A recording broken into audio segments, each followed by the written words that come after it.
साध संगत जी, ये इंसाफ मोर्चा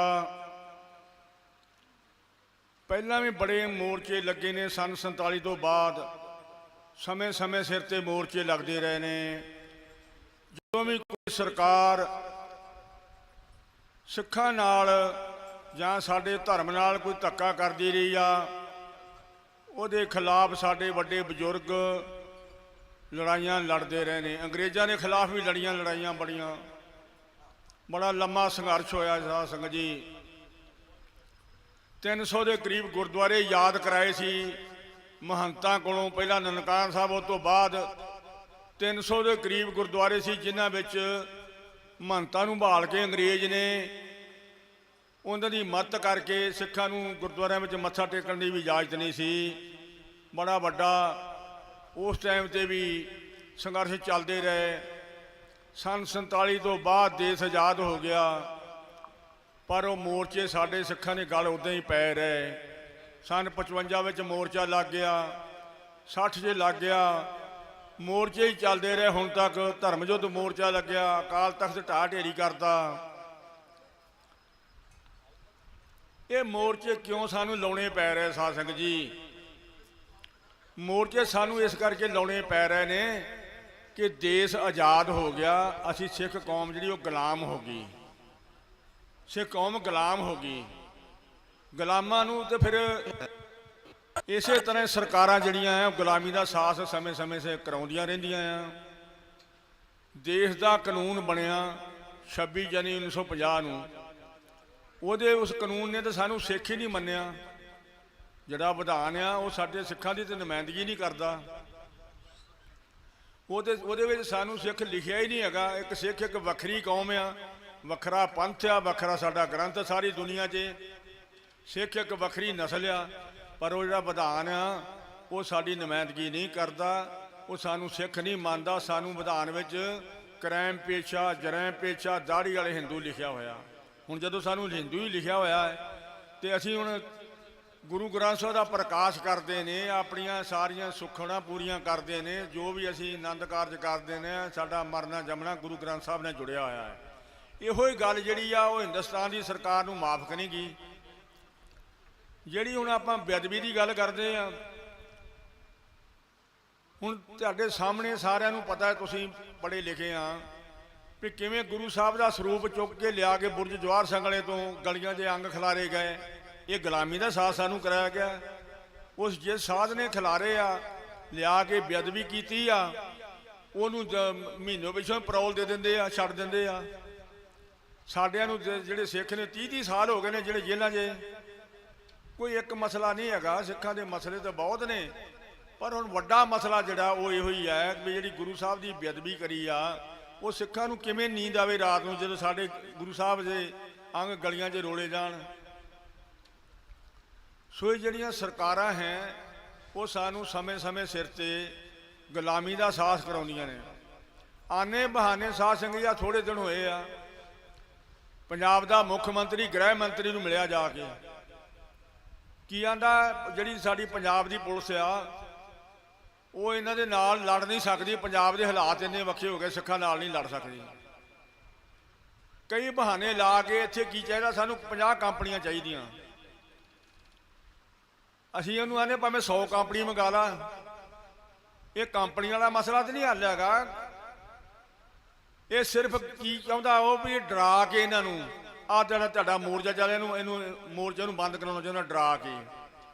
जो कोई अमृत छकदा वो भी बुरा लगता, क्यों अमृत छकिया जिहड़ा सिख बन गया वो इन्हां दी कार चों बाहर हो गया, वो तो गुरु गोबिंद सिंह दा पुत्त बन गया, उन्होंने ये पसंद नहीं। इन्हों 50 कंपनियां मंगाइयां पंजाब वास्ते। दसो तुहानूं दसो 50 कंपनियों की लोड़ सी? 100 ही मंगा लेंदा। असी इन्हें दसने चाहुंदे भगवंत मान ये कंपनियों की लड़ाई नहीं हैगी, तो ना ये मोर्चा ही इत्थों चुक्या जाना है। ये मोर्चा का इंसाफ मोर्चा, ये इंसाफ मोर्चा इंसाफ लैके जाऊगा। ये गुरु ग्रंथ साहब की छत्र छाया हेठ मोर्चा चल रहा है। गुरु साहब की छत्र छाया हेठ चल रहा है। यदी अगवाई गुरु साहब ही कर रहे हैं। बाकी तो संगतां तुसीं सारे सेवादार है, तुसीं साड़ियां भैणां बीबियां बच्चे बजुर्ग जिन्ने भी आए ने ਉਹ ਸਾਰੇ ਅਸੀਂ ਸੇਵਾਦਾਰ ਨੇ। ਅਗਵਾਈ ਤਾਂ ਗੁਰੂ ਸਾਹਿਬ ਦੀ ਆ, ਗੁਰੂ ਸਾਹਿਬ ਦੀ ਅਗਵਾਈ ਵਿੱਚ ਚੱਲ ਰਿਹਾ ਮੋਰਚਾ। ਸੋ ਹੀ ਆਨੇ ਬਹਾਨੇ ਸਰਕਾਰਾਂ ਜਿਹੜੀਆਂ ਉਹ ਸਾਨੂੰ ਬਦਨਾਮ ਵੀ ਕਰਦੀਆਂ ਤੇ ਦੋਸ਼ੀ ਵੀ ਠਹਿਰਾਉਂਦੀਆਂ। ਉਲਟੀ ਦੋਸ਼ੀ ਸਰਕਾਰ, ਪੰਜਾਬ ਦੀ ਸਰਕਾਰ, ਹਿੰਦੁਸਤਾਨ ਦੀ ਸਰਕਾਰ, ਉਹ ਜਿਹੜੀ ਆ ਉਹ ਸਾਨੂੰ ਨਹੀਂ ਖਾਣਾ ਦੇਣਾ ਚਾਹੁੰਦੀ। ਸਾਧ ਸੰਗਤ ਜੀ, ਇੱਕ ਤੁਹਾਡੇ ਧਿਆਨ 'ਚ ਲਾਉਣ ਵਾਲੀ ਗੱਲ ਇਹ ਆ, ਜਦੋਂ ਮੋਦੀ ਸਰਕਾਰ ਤਖਤ ਤੇ ਬੈਠੀ ਦਿੱਲੀ ਦੇ ਤੇ ਸਭ ਤੋਂ ਪਹਿਲਾ ਕੰਮ ਇਹਨੇ ਕਰਿਆ, ਇੱਕ ਰੇਲ ਰੋਜ਼ ਦਿੱਲੀ ਤੋਂ ਲਾਹੌਰ ਜਾਂਦੀ ਸੀ ਤੇ ਲਾਹੌਰ ਤੋਂ ਦਿੱਲੀ ਆਉਂਦੀ, ਉਹਨੂੰ ਸਮਝੌਤਾ ਐਕਸਪ੍ਰੈਸ ਕਹਿੰਦੇ ਸੀ, ਉਹ ਬੰਦ ਕਰਤੀ। ਉਹ ਨਹੀਂ ਚੱਲਣੀ ਚਾਹੀਦੀ ਸਮਝੌਤਾ ਐਕਸਪ੍ਰੈਸ।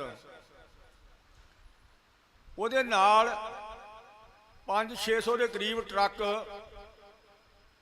ਵਾਘੇ ਬਾਰਡਰ ਤੋਂ ਜਾਂਦੇ ਸੀ, ਜਿਹੜੇ ਸਬਜ਼ੀਆਂ ਲੈ ਕੇ ਹੋਰ ਹੋਰਾ ਪਰਾ ਇੱਧਰੋਂ ਜੋ ਵੀ ਸਮਾਨ ਉਧਰ ਚਾਹੀਦਾ ਜਿਹੜਾ ਉਧਰੋਂ ਇੱਧਰ ਆਉਂਦਾ ਸੀ, ਉਹ ਸਾਰਾ ਬੰਦ ਕਰਤਾ ਜੀ। ਲੈਣ ਦੇਣ ਹੀ ਬੰਦ ਕਰਤਾ। ਇੱਕ VIP ਬੱਸ ਜਾਂਦੀ ਸੀ ਰੋਜ਼ ਦਿੱਲੀ ਤੋਂ ਲਾਹੌਰ ਤੇ ਲਾਹੌਰ ਤੋਂ ਦਿੱਲੀ, ਜਿਸ 'ਚ VIP ਬੰਦੇ ਜਾਂਦੇ ਸੀ, ਉਹ ਬੰਦ ਕਰੀ, ਗੇਟ ਬੰਦ ਕਰਤਾ। ਹੁਣ ਦੱਸੋ ਵੀ ਉਹ ਗੇਟ ਬੰਦ ਕਰਨ ਨਾਲ ਉਹਦਾ ਨੁਕਸਾਨ ਕਿਹਦਾ? ਸਾਡਾ ਪੰਜਾਬੀਆਂ ਦਾ ਹੋਇਆ। ਜਿਹੜੀਆਂ ਸਾਡੀਆਂ ਸਬਜ਼ੀਆਂ ਉਧਰ ਜਾਂਦੀਆਂ ਚੀਜ਼ਾਂ, ਜਿਹੜਾ ਉਧਰੋਂ ਸਮਾਨ ਆਉਂਦਾ ਸੀ ਸਾਨੂੰ ਪਾਕਿਸਤਾਨ 'ਚੋਂ ਆਉਂਦਾ, ਅਫਗਾਨਿਸਤਾਨ ਤੱਕ ਆਉਂਦਾ ਸੀ, ਉਹ ਸਾਰਾ ਬੰਦ ਕਰਤਾ। ਸਿਰਫ ਪੰਜਾਬੀਆਂ ਨੂੰ, ਸਾਨੂੰ ਸਿੱਖਾਂ ਨੂੰ ਇਹ ਸਮੇਂ-ਸਮੇਂ ਸਿਰ ਤੇ ਸਬਕ ਸਿਖਾਉਂਦੇ ਨੇ। ਜਿਹੜੀ ਉਹ ਸਮਝੌਤਾ ਰੇਲ ਬੰਦ ਕਰ ਰਹੀ ਆ, ਟਰੱਕ ਬੰਦ ਕਰਦੇ, ਜਾਣੇ ਬੰਦ ਕਰਦੇ, ਆਵਾਜਾਈ ਬੰਦ ਕਰਦੀ, ਗੇਟ ਬੰਦ ਕਰਤਾ। ਹੁਣ ਜੇਕਰ ਸਾਡੇ ਗੁਰਪੁਰਬ ਹੁੰਦੇ ਸਾਡੇ ਗੁਰੂ ਸਾਹਿਬ ਦੇ, ਜਿੱਦਾਂ ਹੁਣ ਵਿਸਾਖੀ ਦੇ ਜਾਏਗਾ ਜਥਾ, ਉਸ ਤੋਂ ਬਾਅਦ ਮਹਾਰਾਜ ਪੰਜਵੇਂ ਪਾਤਸ਼ਾਹ ਦੀ ਸ਼ਹੀਦੀ ਪੁਰਬ ਆ, ਫਿਰ ਮਹਾਰਾਜ ਰਣਜੀਤ ਸਿੰਘ ਦੀ ਬਰਸੀ ਆ, ਫਿਰ ਗੁਰੂ ਨਾਨਕ ਪਾਤਸ਼ਾਹ ਦਾ ਪੁਰਬ ਆਉਂਦਾ 31 ਜੇ। ਇਹ ਜਿਹੜੇ ਆ ਇਹਨਾਂ ਵਾਸਤੇ ਉਹਨਾਂ ਦੀ ਸਰਕਾਰ ਦਾ ਕੋਈ ਡਿੱਕਾ ਨਹੀਂ ਗਾ। ਉਹ ਤਾਂ ਆਂਦੀ 1000 ਬੰਦਾ ਆ ਜਾਏ, 10 ਆ ਜਾਏ, 20 ਆ ਜਾਏ, ਹਰ ਮਹੀਨੇ ਆਈ ਜਾਏ, ਰੋਜ਼ ਆਈ ਜਾਣ, ਅਸੀਂ ਤੇ ਵੀਜ਼ੇ ਦੇਣ ਨੂੰ ਤਿਆਰ ਆ। ਪਰ ਹਿੰਦੁਸਤਾਨ ਦੀ ਸਰਕਾਰ ਜਿਹੜੀ ਆ ਇਹ ਬੈਨ ਲਾਈ ਬੈਠੀ ਆ। ਇਹ ਸਾਡੇ ਜਥੇ ਵੀ ਨਹੀਂ ਜਾਣ ਦੇਣ 'ਚ ਰਾਜੀ। ਹੁਣ 300 ਦੇ ਕਰੀਬ ਸਾਡੇ ਗੁਰਦੁਆਰੇ ਨੇ, ਨਨਕਾਣਾ ਸਾਹਿਬ ਤੋਂ ਲੈ ਕੇ 300 ਗੁਰਦੁਆਰਾ ਨੇ ਜਿਹੜੇ ਨਨਕਾਣਾ ਪਾਕਿਸਤਾਨ ਵਿੱਚ ਨੇ, ਪਰ ਅਸੀਂ ਉੱਥੇ ਦਰਸ਼ਨ ਨਹੀਂ ਕਰਦੇ। ਕਈ ਸਾਰੀ ਜ਼ਿੰਦਗੀ ਤਰਸਦੇ ਹੀ ਲੰਘ ਜਾਂਦੀ ਵੀ ਮੈਂ ਨਨਕਾਣਾ ਸਾਹਿਬ ਜਾਣਾ, ਦਰਸ਼ਨ ਕਰਨੇ ਆ। ਜਿਵੇਂ ਮੁਸਲਮਾਨ ਮੱਕੇ ਜਾ ਕੇ ਆਪਣੇ ਆਪ ਨੂੰ ਖੁਸ਼ੀ ਮਹਿਸੂਸ ਕਰਦੇ ਨੇ, ਸਾਡਾ ਵੀ ਜਿਹੜਾ ਸਿੱਖ ਭਾਈਚਾਰਾ ਜਿਹੜਾ ਗੁਰੂ ਗ੍ਰੰਥ ਸਾਹਿਬ ਨਾਲ ਜੁੜਿਆ ਹੈ, ਉਹ ਨਨਕਾਣਾ ਸਾਹਿਬ ਜਾ ਕੇ ਆਪਣੇ ਆਪ ਨੂੰ ਖੁਸ਼ੀ ਮਹਿਸੂਸ ਕਰਦਾ ਹੈ, ਆਪਣੀ ਜ਼ਿੰਦਗੀ ਸਫਲ ਜਿਣੀ ਸਮਝਦਾ ਵੀ ਮੇਰੀ ਜ਼ਿੰਦਗੀ ਸਫਲ ਹੋ ਗਈ। ਪਰ ਸਰਕਾਰ ਜਿਹੜੀ ਆ ਇਹ ਏਡਾ ਡਿੱਕਾ ਬਣੀ ਬੈਠੀ ਆ, ਉਹਨਾਂ ਨੂੰ ਕੋਈ ਡਿੱਕਾ ਨਹੀਂ। ਉਹਨਾਂ ਦੇ ਜਿੰਨੇ ਮਰਜ਼ੀ ਤੁਸੀਂ, ਤੁਹਾਡੀ ਸਰਕਾਰ ਦੇਵੇ ਇਜਾਜ਼ਤ, ਅਸੀਂ ਤੇ ਸਾਨੂੰ ਕੋਈ ਡਿੱਕਾ ਨਹੀਂ ਗਾ, ਅਸੀਂ ਦੇਵਾਂਗੇ, ਪਰ ਇਹ ਨਹੀਂ ਜਾਣ ਦਿੰਦੀ। ਹੁਣ ਸਾਨੂੰ ਇਹ ਵੀ ਬਹੁਤ ਵੱਡੀ ਭਾਰੀ ਮਾਰ ਪੈ ਰਹੀ ਆ। ਇਹ ਕਾਹਦੇ ਉੱਤੇ ਪੈ ਰਹੀ ਆ? ਸਰ ਅਸੀਂ ਪੰਜਾਬੀ, ਅਸੀਂ ਸਿੱਖ ਆ, ਗੁਰੂ ਗ੍ਰੰਥ ਸਾਹਿਬ ਨੂੰ ਮੰਨਦੇ ਆ। ਹੁਣ ਕਿਹੜੀ ਗੱਲ ਦਾ ਇਨਸਾਫ ਮੋਰਚਾ ਤੇ ਆਪਾਂ ਠੀਕ ਲਾਇਆ, 4 ਮੰਗਾਂ ਤੇ ਲਾਇਆ, ਪਰ ਸਾਡੇ ਮਸਲੇ ਤੇ ਸਾਰੇ ਉਲਝੇ ਪਏ ਆ। ਸਾਧ ਸੰਗਤ ਜੀ, 1984 ਵਿੱਚ ਹਰਿਮੰਦਰ ਸਾਹਿਬ ਤੇ ਅਟੈਕ ਹੋਇਆ, 40 ਗੁਰਦੁਆਰੇ ਹੋਰ, ਪੰਜਾਬ ਸਾਰਾ ਇੱਕ ਨਾ ਫੌਜ ਨਾਲ ਸੀਲ ਕਰਤਾ। ਮੈਂ ਸਾਰਾ ਇਤਿਹਾਸ ਪੜ੍ਹਿਆ। ਅੱਜ ਤੱਕ ਦੁਨੀਆ ਉੱਤੇ ਕਿਸੇ ਵੀ ਦੁਨੀਆ ਤੇ ਕਿਸੇ ਮੁਲਕ ਤੇ ਜੇ ਕੋਈ ਸਰਕਾਰ ਹਮਲਾ ਕਰਦੀ ਆ ਤੇ ਜਿਹੜੇ ਫੌਜ ਦੇ ਜਰਨੈਲ ਆ ਉਹ ਸਾਰੇ ਦੇ ਸਾਰੇ ਨਹੀਂ ਉਹਦੇ ਵਿੱਚ ਸ਼ਾਮਲ ਹੁੰਦੇ। ਤੁਸੀਂ ਪੜ੍ਹੇ ਲਿਖੇ ਪੜ੍ਹਿਆ ਤੁਸੀਂ ਸਾਰਾ। ਜਰਨਲ ਵੈਦਿਆ ਜਿਹੜਾ ਵੱਡਾ ਜਰਨਲ ਵੈਦਿਆ ਸੀ, ਉਹ ਵੀ 1984 ਵਿੱਚ ਇਸ ਜੰਗ ਵਿੱਚ ਸ਼ਾਮਲ ਸੀਗਾ, ਅਗਵਾਈ ਕਰ ਰਿਹਾ ਸੀ। ਜਰਨਲ ਬਰਾੜ, ਜਰਨਲ ਦਿਆਲ, ਜਰਨਲ ਗੌਰੀ ਸ਼ੰਕਰ ਤੇ ਜਰਨਲ ਸੁੰਦਰ ਜੀ, 5 ਜਰਨੈਲ ਲੜੇ ਨੇ। ਦੱਸੋ ਕੀ ਸੀ ਉੱਥੇ, ਕਾਹਦੇ ਵਾਸਤੇ ਸੀ ਲੜੇ? ਅਕਾਲ ਤਖਤ ਨੂੰ ਢਾਉਣਾ ਸੀ। ਉਸ ਦਿਨ ਮਹਾਰਾਜ ਪੰਜਵੇਂ ਪਾਤਸ਼ਾਹ ਦੀ ਸ਼ਹੀਦੀ ਪੁਰਬ ਬਰਸੀ ਸੀ। ਸੰਗਤਾਂ ਤੋਂ ਬਰਸੀ ਮਨਾ ਰਹੀਆਂ, ਬੜਾ ਇਕੱਠ ਸੀ ਅੰਦਰ, ਕੋਈ ਗਿਣਤੀ ਨਹੀਂ ਹੈ ਕਿੰਨੇ ਸਿੰਘ ਸ਼ਹੀਦਾਂ ਦੇ ਘੇਰਾ ਪਾ ਲਿਆ 3 ਤਰੀਕ ਤੋਂ ਹੀ। ਸਾਧ ਸੰਗਤ ਜੀ, 5 ਜਰਨੈਲ ਲੜੇ, ਕਾਲ ਤਖਤ ਢਾਇਆ। ਉਸ ਤੋਂ ਉਪਰੰਤ ਜਿਹੜਾ ਸਾਡਾ ਤੋਸ਼ਾਖਾਨਾ ਸੀ ਗੁਰੂ ਸਾਹਿਬ ਦਾ, ਉਹਦੇ ਵਿੱਚ ਅੱਜ ਦੇ ਪੈਸੇ ਚਲਾਉਣੇ, ਪਹਿਲਾਂ ਦੇ ਲੋਕ ਰਾਜੇ ਮਹਾਰਾਜੇ ਜਿਹੜੇ ਸਰਦਾ ਨਾਲ ਲਾਉਂਦੇ ਸੀ, ਸੋਨਾ ਚਾਂਦੀ ਹੀਰੇ ਜਵਾਹਰ ਵੱਡੀਆਂ ਵੱਡੀਆਂ ਸ਼ੀਲਡਾਂ ਆਪਣੇ ਆਪਣੇ ਤੋਹਫੇ ਚੜਾਉਂਦੇ ਸੀ। ਉਹਦੇ ਅਰਬਾਂ ਖਰਬਾਂ ਦਾ ਸੋਨਾ ਚਾਂਦੀ ਪਿਆ ਸੀ ਤੋਸ਼ੇ ਖਾਨੇ, ਜਿਹੜਾ ਉਹ ਲੈ ਗਏ, ਕਿਸੇ ਨੇ ਮੋੜਿਆ ਹੀ ਨਹੀਂਗਾ ਤੇ ਨਾ ਮੰਗਿਆ ਹੀ ਆ ਕਿਸੇ ਨੇ। ਸਾਡੀ ਸ਼੍ਰੋਮਣੀ ਕਮੇਟੀ ਨੇ ਵੀ ਨਹੀਂ ਮੰਗਿਆ।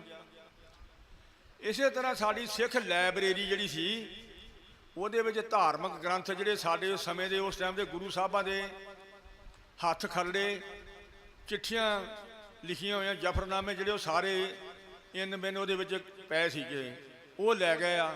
ਨਾ ਸਾਨੂੰ ਵਾਪਸ ਕਰਿਆ, ਨਾ ਉਹ ਦਿੱਤਾ, ਤੇ ਨਾ ਸਾਡੀ ਸ਼੍ਰੋਮਣੀ ਕਮੇਟੀ ਨੇ ਮੰਗਿਆ।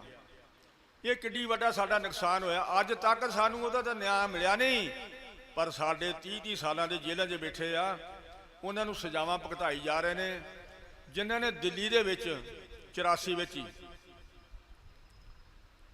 ਸਰਕਾਰੀ ਰਿਕਾਰਡ ਤੇ ਦੱਸਦਾ ਵੀ 50,000 ਬੰਦਾ, ਪਰ ਜ਼ਿਆਦਾ ਬੰਦਾ 50,000 ਬੰਦਾ ਜੀਂਦੇ ਬੰਦੇ ਟਾਇਰ ਪਾ ਪਾ ਕੇ ਗਲ ਲਾ ਕੇ ਅੱਗ ਲਾ ਕੇ ਸਾੜਦੇ, ਘਰ ਵੀ ਸਾੜਦੇ, ਬੰਦੇ ਵੀ ਫੜ ਫੜ ਕੇ ਸਾੜਦੇ।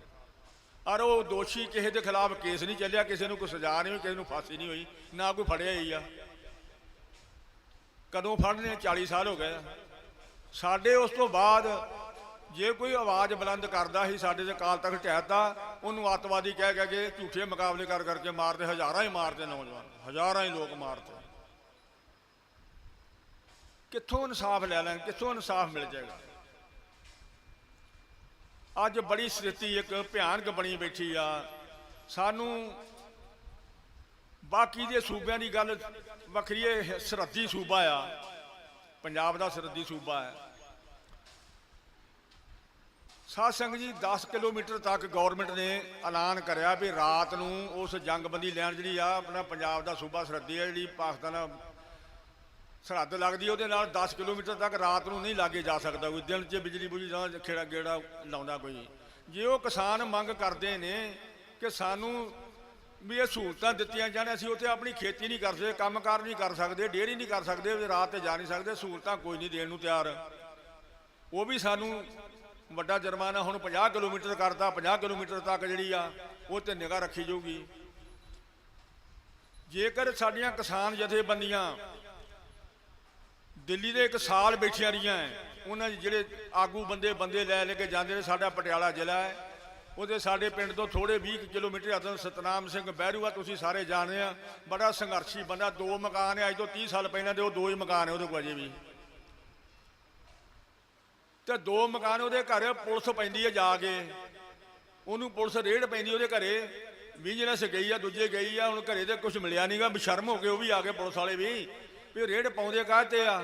ਅਸੀਂ ਭਗਵੰਤ ਮਾਨ ਨੂੰ ਪੁੱਛਦੇ ਆ ਵੀ ਦੱਸ ਉਹਦੇ ਘਰ ਕੀ ਸੀਗਾ। ਉਹ ਇੱਕ ਕਿਸਾਨ ਸੀਗਾ, ਕਿਸਾਨੀ ਨਾਂ ਤੇ ਉਹ ਆਪਣਾ ਸੰਘਰਸ਼ ਲੜ ਰਿਹਾ ਸੀਗਾ, ਉਸ ਸੰਘਰਸ਼ ਵਿੱਚ ਰਹਿੰਦਾ ਸੀ। ਇਹ ਡਰਾਇਆ ਜਾ ਰਿਹਾ, ਨਾ ਦੇ ਕਿਸਾਨਾਂ ਨੇ ਡਰਨਾ ਧਰਨਿਆਂ ਤੋਂ, ਤਾਂ ਨਾ ਸਾਡੇ ਸਿੱਖ ਡਰਨਗੇ। ਇਹ ਸਾਰੇ ਇਨਸਾਫ ਲੈ ਬਿਨਾ ਕਿਸੇ ਨੇ ਘਰ ਨਹੀਂ ਜਾਣਾ। ਅਸੀਂ ਤੇ ਗੁਰੂ ਸਾਹਿਬ ਦੇ ਸਿੱਖਿਆ, ਤੇ ਗੁਰੂ ਸਾਹਿਬ ਸਾਥੋਂ ਜੋ ਕਰਾ ਰਿਹਾ ਉਹ ਕਰਨਾ ਹੈ। ਭਗਵੰਤ ਮਾਨ ਕੁਝੀਆਂ ਜਿਹੜੀਆਂ ਤੇਰੀਆਂ ਚਾਲਾਂ ਹੈ ਮਾੜੀਆਂ ਹੈ, ਜਿਹੜੇ ਉਹਨਾਂ ਗਰੀਬ ਘਰਾਂ ਸਿੱਖਾਂ ਦੇ ਕਿਸਾਨਾਂ ਦੇ ਕਰ ਦੂੰ, ਵਿਜੀਲੈਂਸ ਭੇਜ ਕੇ ਤੇ ਡਰਾਉਣਾ ਵੀ ਇਹ ਮੋਰਚੇ ਬੰਦ ਹੋ ਜਾਣ, ਇਹ ਜਾਣੋਂ ਹਟ ਜਾਣ। ਹਾਂਜੀ, 50,000 ਸਾਨੂੰ ਕੰਪਨੀ ਚਾਹੀਦੀ ਹੈ, ਫੌਜ ਚਾਹੀਦੀ ਹੈ, 100 ਵਾਲਾ ਭਾਵੇਂ ਕੰਪਨੀ, ਪਰ ਇਹ ਮੋਰਚੇ ਨਹੀਂ ਬੰਦ ਹੋਣੇ। ਅਸੀਂ ਤੈਨੂੰ ਅਪੀਲ ਹੀ ਕਰਦੇ ਹਾਂ ਵੀ ਤੁਸੀਂ ਜੇਕਰ ਸਰਕਾਰ ਝੂਠ ਝਾਠ ਬੋਲ ਕੇ ਲੈ ਲਈ ਆ, ਠੀਕ ਹੈ, ਸਰਕਾਰਾਂ ਤੁਸੀਂ ਬਣਾ ਲਈ, ਚਲਾ ਲਈ ਆ, ਪਰ ਇਹ ਕਰਮ ਜਿਹੜਾ ਕਰਨਾ ਇਹ ਛੱਡ ਦਿਓ।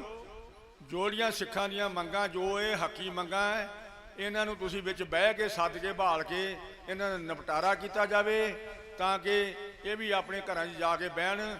ਪਰ ਇਹ ਜਾਂਦੇ ਨਹੀਂ ਹੈਗੇ। ਜੇ ਤੂੰ ਡਰਾਉਣਾ ਚਾਹਵੇਂ, ਡਰਦਾ ਇਹਨਾਂ 'ਚੋਂ ਕੋਈ ਵੀ ਨਹੀਂ ਹੈਗਾ, ਨਾ ਡਰਨ ਵਾਲੇ ਹੈਗੇ ਆ। ਇਹ ਗੁਰੂ ਤੋਂ ਜ਼ਿੰਦਗੀ ਪੁੱਛ ਕੇ ਜੀਂਦੇ ਨੇ, ਇਹ ਗੁਰੂ ਦੇ ਸਿੱਖ ਨੇ, ਤੇ ਗੁਰੂ ਦੀ ਅਗਵਾਈ 'ਚ ਮੋਰਚਾ ਚੱਲ ਰਿਹਾ ਹੈ। ਜਿਹਨੇ ਤੁਸੀਂ ਇੱਥੇ ਆਏ ਨੇ, ਵੱਡੇ ਭਾਗਾਂ ਵਾਲੇ ਜੇ, ਤੁਸੀਂ ਆਪਣੇ ਘਰਾਂ 'ਚੋਂ ਆਏ ਜੇ, ਆ ਕੇ ਤੁਸੀਂ ਇੱਥੇ ਆਪਣੇ ਬੈਠੇ ਜੇ, ਤੁਹਾਡਾ ਧੰਨਵਾਦ ਆ। ਮੈਂ ਤੇ ਇਹ ਵੀ ਬੇਨਤੀ ਕਰਦਾ ਵੀ ਤੁਸੀਂ ਆਪਣੇ ਪਿੰਡਾਂ 'ਚ ਜਾ ਕੇ 1-1, 2-2, 4-4 ਨੂੰ ਹੋਰ ਵੀ ਸਿਨੇ ਲਾਓ ਪਿੰਡਾਂ ਵਿੱਚੋਂ। ਹਾਂਜੀ, ਇੱਥੇ ਵੱਧ ਚੜ ਕੇ ਆਉਣ। ਉਹੀ ਗੁਰੂ ਘਰ 'ਚ ਹਾਜ਼ਰੀਆਂ ਲੱਗਦੀਆਂ ਹੈ, ਉਹਦੀ ਹਾਜ਼ਰੀ 2 ਥਾਂ ਲੱਗਦੀ ਹੈ। ਲੋਕ ਸੁਖੀਏ ਇੱਥੋਂ ਵੀ, ਤੇ ਪਰਲੋਕ 'ਚ ਦੋਵਾਂ ਥਾਂ 'ਤੇ ਹਾਜ਼ਰੀ ਲੱਗਣੀ, ਲੋਕ 'ਚ ਵੀ ਤੇ ਪਰਲੋਕ 'ਚ ਵੀ। ਜਿਹੜਾ ਇਸ ਇਨਸਾਫ ਮੋਰਚੇ 'ਚ ਆਵੇਗਾ, ਸਾਡੇ ਜਿੰਨੇ ਵੀ ਇੱਥੇ ਭੈਣਾਂ ਭਰਾ ਆਏ ਹੋਏ ਨੇ, ਮੈਂ ਸਾਰਿਆਂ ਨੂੰ ਆਪਣੇ ਵੱਲੋਂ ਜੀ ਆਇਆਂ ਆਉਂਦਾ ਹੈ।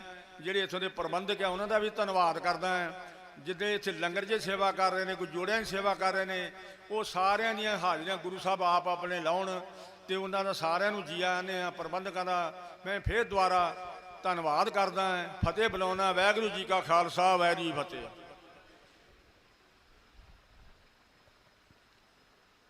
बहुत बहुत धन्यवाद भाई मोहन सिंह जी करतारपुर का।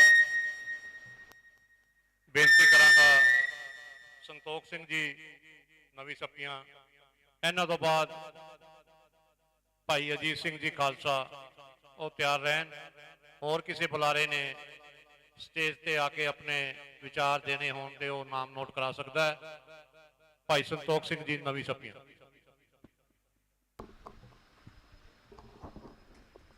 ਧੰਨ ਧੰਨ ਸ਼੍ਰੀ ਗੁਰੂ ਗ੍ਰੰਥ ਸਾਹਿਬ ਜੀ ਦੀ ਹਜ਼ੂਰੀ ਜੋੜ ਬੈਠੀਆਂ ਸੰਗਤਾਂ, ਮੂਰਤੀ 'ਚ ਆਪਾਂ ਸਾਰੇ ਪਹਿਲੋਂ ਸਭ ਤੋਂ ਫਤਿਹ ਬੁਲਾਈਏ, ਫਤਿਹ ਸਾਂਝੀ ਕਰੋ। ਵਾਹਿਗੁਰੂ ਜੀ ਕਾ ਖਾਲਸਾ, ਵਾਹਿਗੁਰੂ ਜੀ ਕੀ ਫਤਿਹ। ਅੱਜ ਇਹ ਮੋਰਚੇ ਨੂੰ 2 ਮਹੀਨਿਆਂ ਤੋਂ ਉੱਪਰ ਸਮਾਂ ਹੋ ਗਿਆ ਹੈ ਚੱਲਦੇ ਨੂੰ, ਤੇ ਸਰਕਾਰ ਵੱਲੋਂ ਬੜੀਆਂ ਫਾਵਾਂ ਜਾ ਰਹੀਆਂ ਹਨ। ਅੱਜ ਆ ਸੜਕ ਖੋਲ੍ਹਤੀ, ਅੱਜ ਆ ਸੜਕ ਖੋਲ੍ਹਤੀ, ਅੱਜ ਸਿੰਘਾਂ ਨੇ ਮੋਰਚਾ ਚੁੱਕ ਲੈਣਾ, ਚੁੱਕ ਲਿਆ, ਕਈ ਪ੍ਰੈਸ ਨੋਟ ਛਪਦੇ ਹਨ। ਸਾਧ ਸੰਗਤ ਇਹਨਾਂ ਦੀਆਂ ਗੱਲਾਂ 'ਚ ਨਹੀਂ ਆਉਣਾ। ਇਹ ਬੜੇ ਝੂਠੇ ਹਨ, ਝੂਠੇ ਲੋਕ ਹਨ, ਤੇ ਇਹਨਾਂ ਨੂੰ ਤੇ ਸਿਰਫ ਇੱਕੋ ਹੀ ਹੰਕਾਰ ਲੈ ਕੇ ਬੈਠ ਗਿਆ ਵੀ ਸਾਡੇ 92 ਬੰਦੇ ਜਿੱਤ ਗਏ ਨੇ। ਨਾ ਕਿਸੇ ਦੀ ਵਿਧਾਨ ਸਭਾ 'ਚ ਗੱਲ ਸੁਣਨ, ਨਾ ਕੋਈ ਗੱਲ ਕਰਨ। ਬੁਰਾ ਹਾਲ ਇਹਨਾਂ ਦੇ ਤੇ ਜਿਹੜੇ MLA ਨੇ, ਮੰਤਰੀ ਨੇ, ਉਹ ਵੀ ਭ੍ਰਿਸ਼ਟਾਚਾਰ 'ਚ ਰੰਗੇ ਪਏ ਨੇ। ਹਰ ਰੋਜ਼ ਕੋਈ ਖਬਰ ਆਉਂਦੀ ਹੈ, ਕਿਸੇ ਦੀ ਵੀਡੀਓ ਵਾਇਰਲ ਹੋ ਗਈ, ਕੋਈ 2 ਲੱਖ ਮੰਗਦਾ, ਕੋਈ 5 ਲੱਖ ਮੰਗਦਾ, ਨੌਕਰੀ ਲਵਾਉਣ ਦਾ ਮੰਗਦਾ। ਇਹਨਾਂ ਦਾ ਬੁਰਾ ਹਾਲ ਹੈ। ਸਾਧ ਸੰਗਤ, ਮੈਂ ਇੱਕ ਸਾਂਝੀ ਗੱਲ ਕਰਦਾ, ਇਹ ਜਿਹੜੇ ਬੜੇ ਇਮਾਨਦਾਰ ਸਮਝਦੇ ਨੇ।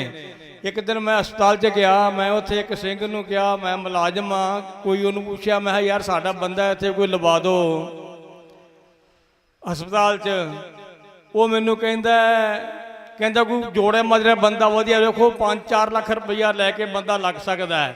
ਇਹਨਾਂ ਦਾ ਸਾਧ ਸੰਗਤ 'ਚ ਹਾਲ ਹੈ। ਅਸੀਂ ਆਖਿਆ ਸਾਡੇ ਕੋਲ 5-4 ਲੱਖ ਕਿੱਥੋਂ ਆਇਆ, ਅਸੀਂ ਕਿੱਥੋਂ ਦੇਣਾ ਹੈ। ਇਹ ਬੜੇ ਮਾੜੇ ਨੇ, ਬੜੀ ਕਰਤੂਤ ਮਾੜੀ ਹੈ, ਨਹੀਂ ਇਹਨਾਂ ਤੋਂ ਬਚ ਕੇ ਰਹੋ। ਇਹ ਬੜੇ ਝੂਠ ਬੋਲਦੇ ਨੇ। ਸੋ ਅੱਜ 2 ਮਹੀਨਿਆਂ ਤੋਂ ਉੱਪਰ ਮੋਰਚੇ ਨੂੰ ਲੱਗੇ ਨੂੰ ਸਮਾਂ ਹੋ ਗਿਆ ਹੈ, ਤੇ ਹਾਲੇ ਸਰਕਾਰ ਦੇ ਕੰਨਾਂ ਦੇ ਜੂ ਨਹੀਂ ਸਰਕੀ, ਕੋਈ ਗੱਲ ਨਹੀਂ, ਬਾਤ ਨਹੀਂ, ਲੈਣੇ ਕੋਈ ਗੱਲ ਕਰਨ ਨੂੰ ਤਿਆਰ ਨਹੀਂ ਹੈਗਾ, ਤੇ ਝੂਠੀਆਂ ਫਾਹਾਂ ਰੋਜ਼ ਫੈਲਾਉਂਦੇ ਨੇ ਜੀ। ਅੱਜ ਇਸ ਤਰ੍ਹਾਂ ਹੋ ਗਿਆ, ਅੱਜ ਐਂ ਹੋ ਗਿਆ, ਅੱਜ ਮੋਰਚਾ ਉੱਠ ਜਾਣਾ ਹੈ। ਪਿੱਛੇ ਲੱਖਾ ਸੁਧਾਣਾ ਆ ਰਿਹਾ ਸੀ, 5-7 ਦਿਨ ਦੀ ਗੱਲ ਹੈ, ਉਹਨੂੰ ਨਾ ਰਾਤ ਫੋਨ ਕਰਤੇ, ਤੁਸੀਂ ਕੀ ਲੈਣ ਜਾਣਾ? ਉਹ ਤਾਂ ਮੋਰਚਾ ਪ੍ਰੈਸ ਨੋਟ ਆ ਗਿਆ, ਉੱਥੇ ਉੱਠ ਜਾਣਾ ਕੱਲ ਨੂੰ। ਉਹਨੇ ਫਿਰ ਇੱਥੇ ਇਹਨੇ ਫੋਨ ਕੀਤਾ, ਉਹਨੇ ਇੱਥੇ ਸਟੇਜ ਤੇ, ਇਹ ਕਹਿੰਦੇ ਕੋਈ ਗੱਲ ਨਹੀਂ, ਝੂਠੀਆਂ ਫਾਹਾਂ ਸਰਕਾਰ ਫੈਲਾ ਰਹੀ ਹੈ। ਸੋ ਇਹ ਸਾਧ ਸੰਗਤ ਇਹਨਾਂ ਦੀਆਂ ਫਾਹਾਂ 'ਚ ਨਹੀਂ ਆਉਣਾ। ਤੇ ਤੁਸੀਂ ਉਹ ਧੰਨਤਾ ਦੇ ਯੋਗ ਹੋ ਜਿਨ੍ਹਾਂ ਨੇ ਇੱਥੇ ਆਣ ਕੇ ਮੋਰਚੇ 'ਚ ਮੋਰਚਾ ਲਾਇਆ ਹੈ। ਪੱਕਾ ਮੋਰਚਾ ਹੈ। ਧੰਨ ਧੰਨ ਸ੍ਰੀ ਗੁਰੂ ਗ੍ਰੰਥ ਸਾਹਿਬ ਦੀ ਆਪਾਂ ਹਾਜ਼ਰੀ 'ਚ ਬੈਠਿਆਂ ਸਾਰੀਆਂ ਸੰਗਤਾਂ, ਸਾਰਿਆਂ ਪਰਨ ਕੀਤਾ। ਅਸੀਂ ਅੱਜ 12ਵਾਂ ਚੱਕਰ ਆਏ ਹਾਂ ਇੱਥੇ ਮੋਰਚੇ ਦੇ ਵਿੱਚ, ਗੁਰੂ ਸਾਹਿਬ ਦੀ ਕਿਰਪਾ ਸਦਕਾ। ਤੇ ਗੁਰੂ ਸਾਹਿਬ ਦੀ ਕਹਿੰਦੇ ਸਾਰਾ ਬਲ ਬਖਸ਼ੇ, ਕਿਰਪਾ ਕਰੇ, ਸਾਰੀ ਸੰਗਤ ਤੇ ਕਿਰਪਾ ਕਰੇ। ਆਪਾਂ ਜਿੰਨਾ ਚਿਰ ਸਾਨੂੰ ਇਨਸਾਫ ਨਹੀਂ ਮਿਲਦਾ ਉਹਨਾਂ ਚਿਰ ਜਾਣਾ ਨਹੀਂ, ਇੱਥੇ ਬੈਠਣਾ ਹੈ। ਜੇ ਕੋਈ ਜਾਂਦਾ ਹੈ ਉਹ ਫਿਰ ਦੂਏ ਦਿਨ ਤੀਏ ਦਿਨ ਆਉਂਦਾ ਹੈ। ਸੋ ਸਾਧ ਸੰਗਤ ਬੜਾ ਤੁਹਾਡਾ ਧੰਨਵਾਦ ਹੈ, ਬੜੀ ਕਿਰਪਾ ਕੀਤੀ ਸਤਿਗੁਰ ਸੱਚੇ ਪਾਤਸ਼ਾਹ ਨੇ। 22-32 ਸਾਲ, 33-30 ਸਾਲ ਕੋਈ ਇਨਸਾਫ ਨਹੀਂ, ਕੋਈ ਕਾਨੂੰਨ ਦਾ ਸਾਡੇ ਨਾਲ ਬੜਾ ਭੱਦਾ ਸਲੂਕ ਕੀਤਾ ਜਾ ਰਿਹਾ ਹੈ। ਸਾਡੇ ਬੰਦੇ 32 ਸਾਲਾਂ ਤੋਂ ਗੁਰਸਿੱਖ ਜਿਹੜੇ ਅੰਦਰ ਬੰਦ ਨੇ, ਤੇ ਜਿਹੜੇ ਬਹੁਤ ਭ੍ਰਿਸ਼ਟਾਚਾਰ, ਜਿਨ੍ਹਾਂ ਨੇ ਬਹੁਤ ਜ਼ੁਲਮ ਕੀਤਾ, ਪਾਪ ਕੀਤਾ, ਕਿਤੇ 7 ਮਹੀਨਿਆਂ ਬਾਅਦ, ਕੋਈ 6 ਮਹੀਨਿਆਂ ਬਾਅਦ, ਕੋਈ 2 ਸਾਲਾਂ ਬਾਅਦ, ਕੋਈ ਸਾਲ ਬਾਅਦ ਰਿਹਾ ਕਰਤੇ ਸਰਕਾਰ ਨੇ। ਪਰ ਸਿੱਖਾਂ ਨੂੰ ਕਿਉਂ ਨਹੀਂ?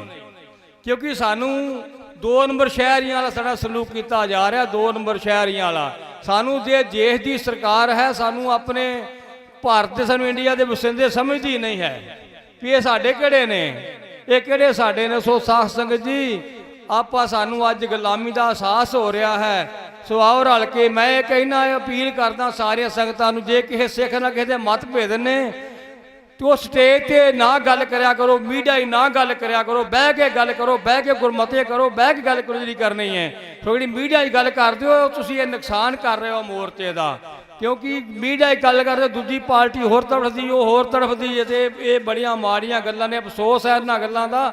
ਜੋ ਵੀ ਗੱਲ ਕਰਨੀ ਹੈ ਗੁਰਮਤਾ ਸੋਧੋ। ਇੱਥੇ ਗੁਰਮਤਾ ਪੈਂਦਾ, ਇੱਥੇ ਸਿੰਘ ਜਿਹੜੇ ਨੇ ਉਹ ਕਮੇਟੀ 'ਚ ਕਈ ਸਿੰਘਾਂ ਦੀ ਜਿਹੜੀ ਕਮੇਟੀ ਬਣੀ ਹੋਈ ਹੈ, ਬਹਿ ਕੇ ਇੱਥੇ ਵਿਚਾਰ ਕਰੋ ਜਿਹੜੀ ਗੱਲ ਕਰਨੀ ਹੈ। ਜਿਹੜੀ ਆਪਾਂ ਮੀਡੀਆ ਲੈ ਕੇ ਜਾਣੀ ਹੈ ਉਹ ਬੜਾ ਉਹਦੇ 'ਤੇ ਪ੍ਰਭਾਵ ਉਲਟਾ ਪੈਂਦਾ ਹੈ। ਸੋ ਇਹ ਮੈਂ ਇਹ ਸਾਰੀਆਂ ਸੰਗਤਾਂ ਨੂੰ ਬੇਨਤੀ ਕਰਦਾ, ਮੈਂ ਜਿਹੜੇ ਜਥੇਦਾਰ ਨੇ ਸਾਡੇ ਜ਼ਿੰਮੇਵਾਰ ਬੰਦੇ ਉਹਨਾਂ ਨੂੰ ਬੇਨਤੀ ਹੈ ਕਿ ਉਹ ਜਿਹੜੇ ਇਹ ਸਾਰੀ ਜਿਹੜੀ ਗੱਲ ਆਪਣੇ ਬਹਿ ਕੇ ਗੱਲ ਕਰਿਆ ਕਰਨ। ਸੋ ਤੁਸੀਂ ਧੰਨਤਾ ਦੇ ਯੋਗ ਹੋ, ਧੰਨਵਾਦ ਤੁਹਾਡਾ ਇੱਥੇ ਆਉਣ ਤੇ ਮੈਂ ਸਤਿਗੁਰ ਸੱਚੇ ਪਾਤਸ਼ਾਹ ਚਰਨਾਂ 'ਚ ਬੇਨਤੀ ਕਰਦਾ, ਫਤਿਹ ਬੁਲਾਉਂਦਾ। ਵਾਹਿਗੁਰੂ ਜੀ ਕਾ ਖਾਲਸਾ, ਵਾਹਿਗੁਰੂ ਜੀ ਕੀ ਫਤਿਹ। ਬਹੁਤ ਬਹੁਤ ਧੰਨਵਾਦ। ਮੈਂ ਇਹਨਾਂ ਦੀ ਇੱਕ ਗੱਲ ਨਾਲ ਸਹਿਮਤ ਹਾਂ, ਉਮੀਦ ਕਰਦਾ ਸੰਗਤ ਵੀ ਸਹਿਮਤ ਹੋਏਗੀ ਵੀ ਜਿਹੜੇ ਆਪਸੀ ਮਤਭੇਦ ਨੇ ਇਹ ਓਪਨ ਨਹੀਂ ਹੋਣੇ ਚਾਹੀਦੇ। ਅਸੀਂ ਇੱਥੇ ਮੋਰਚੇ ਦੀ ਚੜ੍ਹਦੀ ਕਲਾ ਵਾਸਤੇ ਬੈਠੇ ਹਾਂ। ਆਪਣਾ ਕੋਈ ਇੱਥੇ ਡਿਊਟੀ ਨਹੀਂ ਹੈ ਜਾਂ ਕੋਈ ਆਪਾਂ ਨੂੰ ਤਨਖਾਹ ਨਹੀਂ ਮਿਲਦੀ ਪਈ ਵੀ ਇੱਥੇ ਸਵੇਰੇ ਆ ਕੇ ਸ਼ਾਮੀ ਘਰੇ ਚਲ ਜਾਣਾ ਤੇ ਤੁਹਾਨੂੰ ਇੰਨੇ ਪੈਸੇ ਦੇਵਾਂਗੇ। ਅਸੀਂ ਦਿਲੋਂ ਇਹ ਕੰਮ ਕਰਦੇ ਪਏ ਹਾਂ। ਕਿਉਂਕਿ ਇਹ ਸਾਡੀਆਂ ਹੱਕੀ ਮੰਗਾਂ ਨੇ, ਖਾਲੀ ਮੰਗਾਂ ਨਹੀਂ, ਸਾਡੀ ਹੱਕੀ ਮੰਗਾਂ ਨੇ। ਹੱਕੀ ਮੰਗਾਂ ਵਾਸਤੇ ਅਸੀਂ ਇੱਥੇ ਬੈਠੇ ਹਾਂ। ਪ੍ਰੈਸ਼ਰ ਸਟੈਟਿਕਸ ਜਿਹਨੂੰ ਕਿ ਦਬਾਅ ਦੀ ਰਾਜਨੀਤੀ ਕਹਿੰਦੇ ਨੇ, ਸਰਕਾਰਾਂ 'ਤੇ ਦਬਾਅ ਪਾਉਣ ਦੀ ਰਾਜਨੀਤੀ, ਉਹਦੇ ਵਾਸਤੇ ਆਪਾਂ ਇੱਥੇ ਬੈਠੇ ਹਾਂ। ਉਹਦੇ ਵਾਸਤੇ ਸਾਨੂੰ ਚਾਹੀਦਾ ਕੀ ਹੈ ਕਿ ਅਸੀਂ ਵੱਧ ਤੋਂ ਵੱਧ ਆਪਣੇ ਜਦੋਂ ਇੱਥੋਂ ਵਾਪਸ ਜਾਈਏ ਘਰਾਂ ਨੂੰ, ਪਿੰਡਾਂ ਨੂੰ, ਨਗਰਾਂ ਨੂੰ, ਸ਼ਹਿਰਾਂ ਨੂੰ ਜਾਈਏ ਤੇ ਇੱਕ ਪਰਨ ਕਰਕੇ ਜਾਈਏ ਗੁਰੂ ਸਾਹਿਬ ਦੀ ਹਜ਼ੂਰੀ 'ਚ ਕਿ ਅਸੀਂ ਆਪਣੇ ਘਰੇ ਜਾ ਕੇ, ਆਪਣੇ ਪਿੰਡ ਸ਼ਹਿਰ ਜਾ ਕੇ ਘੱਟੋ ਘੱਟ 5 ਬੰਦਿਆਂ ਨੂੰ ਜ਼ਰੂਰ ਅਸੀਂ ਇਹ ਮੋਟੀਵੇਟ ਕਰਾਂਗੇ, ਉਹਨਾਂ ਨੂੰ ਪ੍ਰੋਤਸਾਹਿਤ ਕਰਾਂਗੇ ਕਿ ਉਹ ਅਗਲੇ ਦਿਨ ਉਸ ਮੋਰਚੇ ਜਾ ਕੇ ਮੋਰਚੇ 'ਤੇ ਹਾਜ਼ਰੀ ਲਵਾਉਣ। ਸਾਡਾ ਇੱਥੇ ਆਉਣਾ ਮੋਰਚੇ ਦੀ ਜਿੱਤ ਦੀ ਤਰਫ ਇੱਕ ਕਦਮ ਹੈ। ਇੱਥੇ ਆਉਣਾ, ਇੱਥੇ ਆ ਕੇ ਬਹਿਣਾ, ਬੁਲਾਰਿਆਂ ਦੇ ਵਿਚਾਰ ਸੁਣਨੇ, ਉਹਨਾਂ 'ਤੇ ਅਮਲ ਕਰਨਾ, ਫਿਰ ਉਹ ਸਾਡਾ ਸੈਕਿੰਡ ਸਟੈਪ ਹੈ। ਲੇਕਿਨ ਜਿਹੜੀ ਸਾਡੀ ਇਕੱਠੇ ਬੈਠਾਂਗੇ, ਜਿੱਥੇ ਭਾਂਡੇ ਇਕੱਠੇ ਹੋਣਗੇ ਉੱਥੇ ਖੜਕਣਗੇ ਜ਼ਰੂਰ।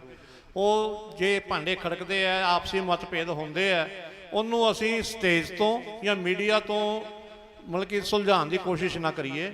ਉਹਨੂੰ ਅਸੀਂ ਬਹਿ ਕੇ, ਆਪਸ 'ਚ ਬਹਿ ਕੇ, ਪਿਆਰ ਨਾਲ, ਕਿਉਂਕਿ ਗੁਰਸਿੱਖ ਭਰਾ ਆਪਸ 'ਚ ਬਹਿ ਕੇ, ਜੇ ਆਪਾਂ ਦੁਸ਼ਮਣ ਨਾਲ ਥੋੜ੍ਹੀ ਗੱਲਬਾਤ ਕਰਨੀ ਹੈ, ਆਪਾਂ ਆਪਣਿਆਂ ਨਾਲ ਗੱਲਬਾਤ ਕਰਨੀ ਹੈ ਵੀ ਆਹ ਸਾਨੂੰ ਇੱਥੇ ਕਮੀ ਲੱਗੀ ਹੈ, ਪ੍ਰਬੰਧਕੋ ਸਾਡੀ ਇਹ ਕਮੀ ਦੂਰ ਕਰੋ। ਉਹ ਟਾਈਮ ਦਿੱਤਾ ਜਾਵੇ, 1 ਦਿਨ ਦਾ, 2 ਦਿਨ ਦਾ। ਉਸ ਤੋਂ ਬਾਅਦ ਜੇ ਉਹ ਕਮੀ ਦੂਰ ਨਹੀਂ ਹੁੰਦੀ ਫਿਰ ਉਹਨੂੰ ਦੁਬਾਰਾ ਕੀਤਾ ਜਾਵੇ। ਇਹ ਆਪਾਂ ਕਿੰਨਾ ਕੁ ਸਿੱਖਣਾ ਗੁਰੂ ਸਾਹਿਬ ਤੋਂ। ਗੁਰੂ ਸਾਹਿਬ ਨੇ ਜੋ ਸਾਡੇ ਅੱਗੇ ਇੱਕ ਪ੍ਰੋਸੈਸ ਰੱਖਿਆ ਹੈ, ਗੁਰੂ ਸਾਹਿਬ ਨੇ ਸਿੱਧਾ ਸਾਨੂੰ ਕਿਰਪਾਨ ਕੱਢਣ ਵਾਸਤੇ ਕਦੇ ਵੀ ਨਹੀਂ ਆਖਿਆ। ਪਹਿਲੇ ਉਹਨਾਂ ਨੇ ਵਾਰਤਾਲਾਪ ਕਰਨ ਦੀ ਗੱਲ ਕੀਤੀ ਹੈ। ਉਹਨਾਂ ਨੇ ਆਪਣੇ ਏਲਚੀ ਭੇਜ ਕੇ ਦੁਸ਼ਮਣਾਂ ਤੱਕ ਆਪਣੇ ਗੱਲਬਾਤ ਕਰਦੇ ਸੀਗੇ। ਜਦੋਂ ਸਾਰੇ ਵਸੀਲੇ ਮੁੱਕ ਜਾਂਦੇ ਸੀ ਤਾਂ ਉਹਨਾਂ ਨੇ ਕਿਹਾ ਸੀਗਾ ਕਿ ਸਾਨੂੰ ਇਹ ਹਥਿਆਰ ਕਿਰਪਾਨ ਦੀ ਮੁੱਠ 'ਤੇ ਹੱਥ ਪਾਉਣਾ ਹੈ। ਅਤੇ ਅਸੀਂ ਪਹਿਲੇ ਮੁੱਠ 'ਤੇ ਹੱਥ ਪਾਉਂਦੇ ਹਾਂ, ਮੁੜ ਕੇ ਫਿਰ ਮੀਟਿੰਗਾਂ ਕਰਨ ਨੂੰ ਫਿਰਦੇ ਹਾਂ ਵੀ ਆਪਾਂ ਬੈਠ ਕੇ ਗੱਲਬਾਤ ਕਰ ਲਈਏ। ਸੋ ਇਹ ਗੱਲਾਂ ਜਿਹੜੀ ਥੋੜ੍ਹੀ ਬਹੁਤੀਆਂ ਹੈਗੀਆਂ ਸਾਰੀਆਂ ਆਪਣੇ ਮਨ 'ਚ ਰੱਖੋ। ਆਪਣੇ ਇਹ ਸ਼ਹਿਰਾਂ ਨਗਰਾਂ 'ਚ ਜਾ ਕੇ ਉੱਥੇ ਜ਼ਰੂਰ ਇਹ ਪ੍ਰਚਾਰ ਕਰੋ। ਸਾਨੂੰ ਤੁਹਾਡੇ ਸਹਿਯੋਗ ਦੀ ਲੋੜ ਹੈ, ਤਨੋਂ ਮਨੋਂ ਧਨੋਂ ਸਾਨੂੰ ਤੁਹਾਡੇ ਸਹਿਯੋਗ ਦੀ ਲੋੜ ਹੈ। ਉਹ ਸਹਿਯੋਗ ਤੁਸੀਂ ਕਿਸ ਤਰ੍ਹਾਂ ਕਰ ਸਕਦੇ ਹੋ ਇਹ ਤੁਸੀਂ ਬਿਹਤਰ ਜਾਣਦੇ ਹੋ। ਬੇਨਤੀ ਕਰਾਂਗਾ ਅਜੀਤ ਸਿੰਘ ਜੀ ਖਾਲਸਾ ਜੋ ਪਦਮਪੁਰ ਰਾਜਸਥਾਨ ਤੋਂ ਹੈਗੇ ਨੇ, ਇਹ ਕਾਫੀ ਦਿਨ ਤੋਂ ਇਸ ਮੋਰਚੇ 'ਚ ਆਏ ਹੋਏ ਨੇ ਰਾਜਸਥਾਨ ਤੋਂ, ਅਤੇ ਆਪਣੀ ਕਵਿਤਾਵਾਂ ਰਾਹੀਂ ਜਾਂ ਆਪਣੇ ਵਿਚਾਰਾਂ ਰਾਹੀਂ ਸੰਗਤ ਨੂੰ ਕਾਫੀ ਉਤਸ਼ਾਹਿਤ ਵੀ ਕਰਦੇ ਨੇ। ਸੋ ਬੇਨਤੀ ਕਰਾਂਗਾ ਕਿ ਉਹ ਸਮੇਂ 'ਚ ਰਹਿੰਦੇ ਹੋਏ ਆਪਣੀ ਗੱਲ ਕਰਨ। ਵਾਹਿਗੁਰੂ ਜੀ ਕਾ ਖਾਲਸਾ, ਵਾਹਿਗੁਰੂ ਜੀ ਕੀ ਫਤਿਹ।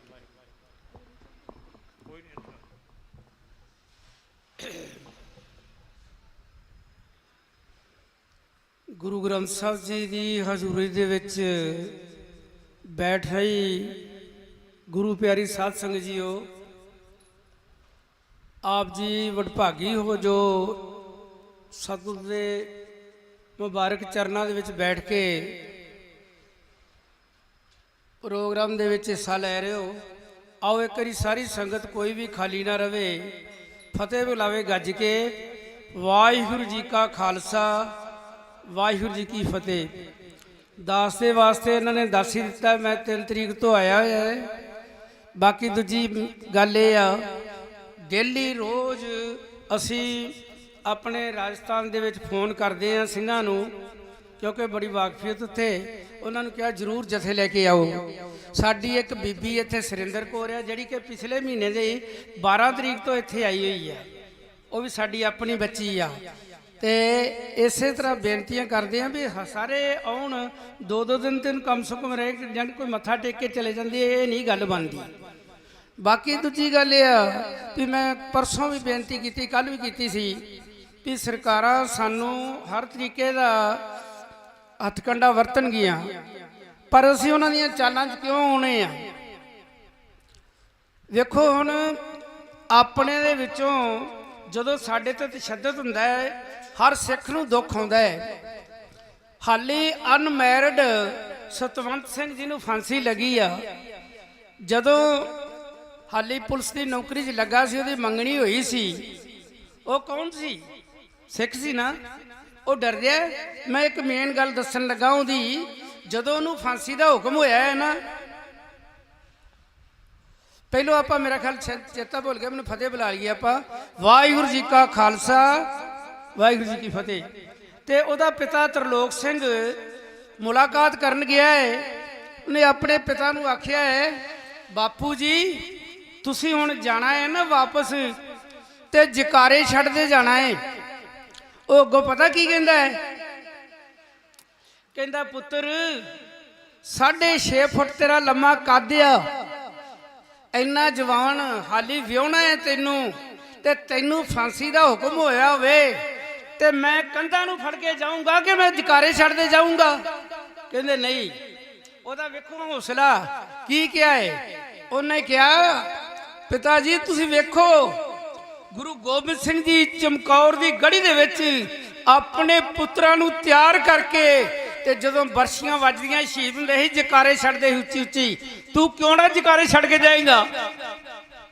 ਤੇਰੇ ਪੁੱਤਰ ਨੇ ਚੰਗਾ ਕੰਮ ਕੀਤਾ ਹੈ, ਅਕਾਲ ਤਖਤ ਦਾ ਗੁਰਦੁਆਰੇ ਦਾ ਬਦਲਾ ਲਿਆ ਉਹਨੇ, ਕੋਈ ਮਾੜਾ ਕੰਮ ਨਹੀਂ ਕਰਕੇ ਚੱਲਿਆ ਜਿਹਨੂੰ ਫਾਂਸੀ ਲੱਗੀ ਆ। ਤੇ ਫਿਰ ਉਹ ਤਰਲੋਕ ਸਿੰਘ ਜੀ ਜਕਾਰੇ ਛੱਡ ਕੇ ਜਾਂਦੇ ਗਏ। ਸੁਣਿਆ ਹੀ ਹੋਣਾ ਤੁਸੀਂ। ਬਾਕੀ ਗੱਲ ਆ, ਬੇਅੰਤ ਸਿੰਘ ਸੀ, ਬਾਕੀ ਪਹਿਲੋਂ ਜਿੰਨੇ ਵੀ ਸਿੱਖ ਹੋਏ ਆ, ਇਹ ਸ਼ਾਇਦ ਮੈਂ ਕੱਲ ਵੀ ਦੱਸਿਆ ਸੀ ਵੀ ਇਹ ਗੌਰਮੈਂਟ ਜਿਹੜੀਆਂ ਵੀ ਪੈਂਦੀਆਂ ਉਹ ਇਤਿਹਾਸ ਭੁੱਲ ਜਾਂਦੀਆਂ ਜਾਂ ਪੜ੍ਹਦੀਆਂ ਨਹੀਂ ਹੈ। ਜੇ ਪੜ੍ਹਿਆ ਵੀ ਹੁੰਦਾ ਹੈ ਤੇ ਆਪਾਂ ਇੱਥੇ ਕਹਿ ਕੇ ਜਾਂਦੇ ਵੀ ਸਾਡਾ 2 ਨੰਬਰ ਦੇ ਸ਼ਹਿਰੀ ਵਾਂਗੂ ਸਲੂਕ ਕੀਤਾ ਜਾਂਦਾ। ਕਈ ਦਿਨ ਹੋ ਗਏ, ਉਧਰ ਵੀ ਮੈਂ ਜ਼ਿਕਰ ਕੀਤਾ ਸੀ, ਕਹਿੰਦੇ ਸਾਡੀ ਮਤੇਈ ਮਾਂ ਨਾਲ ਵਰਗਾ ਸਲੂਕ ਕੀਤਾ ਜਾਂਦਾ। ਕਿਉਂ ਨਾ ਕਰਨਗੇ ਉਹ ਮਤੇਈ ਮਾਂ ਵਰਗਾ? ਬਈ ਤੁਸੀਂ ਹਿੰਦੁਸਤਾਨ ਦੇ ਲੋਕ, ਜਦੋਂ ਨਹਿਰੂ ਸੀ ਪ੍ਰਧਾਨ ਮੰਤਰੀ, ਉਹਨੂੰ ਨਹਿਰੂ ਚਾਚਾ ਕਹਿੰਦੇ ਹੁੰਦੇ ਸੀ। ਬੀਬੀ ਇੰਦਰਾ ਨੂੰ ਇਹ ਇੰਦਰਾ ਮਾਤਾ ਕਹਿਣ ਲੱਗ ਪਏ, ਦੇਵੀ ਆ। ਤੇ ਹੁਣ ਬਾਪੂ ਉਹਨੂੰ ਮੋਦੀ ਨੂੰ ਵੀ ਕਈ ਕਹਿੰਦੇ ਹੋਣਗੇ। ਤੁਸੀਂ ਕਿਹਾ ਨਹੀਂਗਾ ਇਹਨਾਂ ਨੂੰ ਕੁਛ ਵੀ। ਤੁਸੀਂ ਮਾਤਾ ਕਿਹਾ ਹੈ ਸਾਹਿਬਦੇਵਾਂ ਨੂੰ, ਤੁਸੀਂ ਕਿਹਾ ਹੈ ਗੁਰੂ ਗੋਬਿੰਦ ਸਿੰਘ ਨੂੰ ਪਿਤਾ। ਅੱਜ ਉਹਨਾਂ ਨੂੰ ਛੱਡ ਕੇ ਤੁਸੀਂ ਕਹਿੰਦੇ ਤੁਹਾਡੇ ਨਾਲ ਕੁਝ ਵੀ ਨਹੀਂ ਹੋਊਗਾ। ਤੇ ਕਿਉਂ ਕਵਾਂਗੇ ਅਸੀਂ? ਕਿਸੇ ਸ਼ਾਇਰ ਨੇ ਲਿਖਿਆ ਹੈ, ਜ਼ਾਲਮ ਦੇ ਅੱਗੇ ਖਲੋ ਕੇ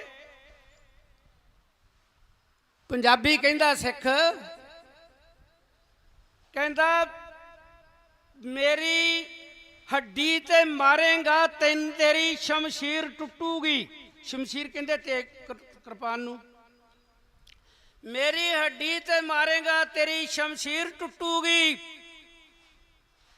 ਤੇਰੇ ਫਲਾਦ ਨਾਲੋਂ ਮੇਰੇ ਹੱਡਾਂ ਦਾ ਪਿੰਜਰ ਸਖਤ ਐ ਜ਼ਾਲਮ, ਦੋਵਾਂ ਦੇ ਕਸ਼ ਵਿੱਚ ਤੇਰੀ ਜੰਜੀਰ ਟੁੱਟੂਗੀ। ਇਹ ਭਗਤ ਸਿੰਘ ਨੇ ਕਿਹਾ ਸੀ। ਗਲ ਬਾਹਾਂ 'ਚ ਲੈ ਕੇ ਚੁੰਮਦੇ ਨੇ ਲੋਕੀ ਪੁੱਤਰਾਂ ਦੇ ਪਿਆਰ ਨੂੰ, ਫੁੱਲਾਂ ਤੇ ਆਏ ਹੋਏ ਮੌਸਮੀ ਬਹਾਰ ਨੂੰ। ਮੈਂ ਕੀ ਚੁੰਮਣਾ ਚਾਹੁੰਦਾ ਹਾਂ ਉਸ ਤਖਤੇਦਾਰ ਨੂੰ ਜਿਸ ਤੇ ਫਾਂਸੀ ਚਾੜਿਆ ਗਿਆ ਭਗਤ ਸਿੰਘ ਸਰਦਾਰ ਨੂੰ। 21 ਸਾਲ ਬਾਅਦ ਰਹਿ ਕੇ ਇੰਗਲੈਂਡ ਦੇ ਵਿੱਚ ਊਧਮ ਸਿੰਘ ਨੇ ਜਲਿਆਂਵਾਲੇ ਬਾਗ ਬਦਲਾ ਲਿਆ ਸੀ। ਅੱਜ ਇਹ ਭੁੱਲ ਗਏ। ਮੈਂ ਤੇ ਕਹਿੰਦਾ, ਇੱਥੇ ਕਹਿੰਦੇ ਆ ਨਾ ਵੀ ਪਤਾ ਨਹੀਂ ਮਾਨ ਨੇ ਮੰਨਦਾ ਨਹੀਂ ਗੱਲ, ਪਹਿਲੋਂ ਵਾਅਦੇ ਕੀਤੇ ਸੀ। ਉਹ ਜਿਹੜਾ ਇਹਨਾਂ ਦੇ ਵੱਸ ਦੀ ਗੱਲ ਨਹੀਂ, ਇਹ ਕੁਰਸੀ ਆ ਹੰਕਾਰ ਦੀ। ਇਹਨੂੰ ਫੇਵੀਕੋਲ ਲੱਗਾ ਆ ਕੁਰਸੀ ਦੇ ਉੱਤੇ, ਜਿਹੜਾ ਬਹਿ ਜਾਂਦਾ ਉਹਦੇ ਤੇ ਚਿਪ ਜਾਂਦਾ ਛੱਡਣ ਨੂੰ। ਉਹ ਕੁਰਸੀ ਵੀ ਨਹੀਂ ਛੱਡਦੀ ਤੇ ਨਾ ਉਹ ਛੱਡਦੀ ਉਹਨਾਂ ਨੂੰ। ਤਾਂ ਉਹਦੇ ਬਦਲੇ ਇਹਨਾਂ ਨੂੰ ਭਾਵੇਂ ਜਿੰਨਾ ਮਰਜ਼ੀ ਆਪਣੇ ਘਰ ਦੇ ਬੱਚੇ ਵੀ ਮਰਵਾਉਣੇ ਪੈ ਜਾਣ, ਕਤਲ ਵੀ ਕਰਵਾਉਣਾ ਪੈ ਜਾਣ, ਕਰਵਾ ਦੇਣਗੇ, ਕੋਈ ਅਰਜ਼ ਨਹੀਂ। ਇਹਦੀ ਕੁਰਸੀ ਨਹੀਂ ਜਾਣੀ ਚਾਹੀਦੀ ਕਿਸੇ ਦੀ। ਇਹ ਕੁਰਸੀ ਦਾ ਹੰਕਾਰ ਹੀ ਐਸਾ ਹੈ। ਇਤਿਹਾਸ ਵੀ ਜਾਣਦੇ ਆ, ਸਿੰਘਾਂ ਦੀ ਸੂਰਮਗਤੀ ਨੂੰ ਵੀ ਜਾਣਦੇ ਆ। ਮੈਂ ਕਈ ਵਾਰੀ ਅੱਗੇ ਵੀ 2-3 ਵਾਰੀ ਇਹ ਰੱਖ ਚੁੱਕਾ ਹੈ। ਜਿਹੜੀਆਂ ਕੌਮਾਂ ਹੈ ਨਾ, ਇਹ ਕੌਮਾਂ ਚਮਕਦੀਆਂ ਪਤਾ ਕਦੋਂ ਆ? ਆਪਣੇ ਦੇਸ਼ ਦੇ ਵਿੱਚ ਗੱਲਾਂ ਨਾਲ ਨਹੀਂ ਚਮਕਦੀਆਂ, ਨਾ ਗੱਲਾਂ ਨਾਲ ਚਮਕਣੀਆਂ। ਕਿਸੇ ਸ਼ਾਇਰ ਨੇ ਲਿਖਿਆ, ਜਿਹੜੀ ਕੌਮ ਕੁਰਬਾਨੀ ਤੋਂ ਹੋਈ ਪੈਦਾ, ਮੁੱਕੇ ਉਹ ਨਾ ਉਹਦੇ ਸਰਦਾਰ ਦੀ ਸਹੁੰ। ਨਹੀਂ ਤੇ ਪੁੱਛ ਵੇਖੋ ਰਾਵੀ ਦੀ ਧਾਰ ਕੋਲੋਂ, ਡੇਰੇ ਸਾਹਿਬ ਦੇ ਸੱਚੇ ਦਰਬਾਰ ਦੀ ਸਹੁੰ। ਗੁਰੂ ਅਰਜਨ ਦੇਵ ਜੀ ਦੇ ਡੇਰਾ ਸਾਹਿਬ ਜਿੱਥੇ ਸ਼ਹੀਦ ਹੋਏ ਸੀ, ਤੱਤੀ ਲੋਹ ਤੇ, ਰਾਵੀ ਦੀ ਧਾਰ, ਰਾਵੀ ਦੇ ਕੰਢੇ ਤੇ। ਨਹੀਂ ਤੇ ਪੁੱਛ ਵੇਖੋ ਰਾਵੀ ਦੀ ਧਾਰ ਕੋਲੋਂ, ਡੇਰੇ ਸਾਹਿਬ ਦੇ ਸੱਚੇ ਦਰਬਾਰ ਦੀ ਸਹੁੰ। ਜਿਸ ਨੇ ਚਾਂਦਨੀ ਚੌਂਕ ਵਿੱਚ ਸੀਸ ਦਿੱਤਾ, ਦਿੱਲੀ ਵਾਲੇ ਖੇਵਨ ਹਾਰ ਦੀ ਸਹੁੰ। ਉਹ ਵਰਕਾ ਵਰਕਾ ਇਤਿਹਾਸ ਦਾ ਦੱਸਦਾ ਹੈ, ਕਲਗੀ ਵਾਲੇ ਮਾਹੀ ਕਲਗੀ ਧਾਰ ਦੀ ਸਹੁੰ। ਉਹ ਜਿਸ ਨੇ ਅਸਾਂ ਤੋਂ ਵਾਰ ਤੇ ਲਾਲ ਚਾਰੇ, ਕਿਵੇਂ ਉਹਦੇ ਭੁਲਾਈਏ ਅਫਸਾਨਿਆਂ ਨੂੰ। ਸਹੁੰ ਰੱਬ ਦੀ, ਰੱਬ ਨੂੰ ਜੱਗ ਪੂਜਦਾ ਤੇ ਰੱਬ ਪੂਜਦਾ ਕੌਮੀ ਪਰਵਾਨਿਆਂ ਨੂੰ।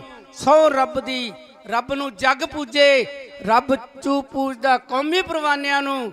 ਹਰੀ ਸਿੰਘ ਜਰਨੈਲ ਜਮਰਾਉ ਤੋਂ ਆਖਦਾ ਸੀ, ਮੂੰਹ ਲਾਇਓ ਨਾ ਝੂਠੇ ਪੈਮਾਨਿਆਂ ਨੂੰ। ਸਹੁੰ ਰੱਬ ਦੀ, ਰੱਬ ਨੂੰ ਜੱਗ ਪੂਜੇ ਤੇ ਰੱਬ ਪੂਜਦਾ ਹੈ ਕੌਮੀ ਪਰਵਾਨਿਆਂ ਨੂੰ।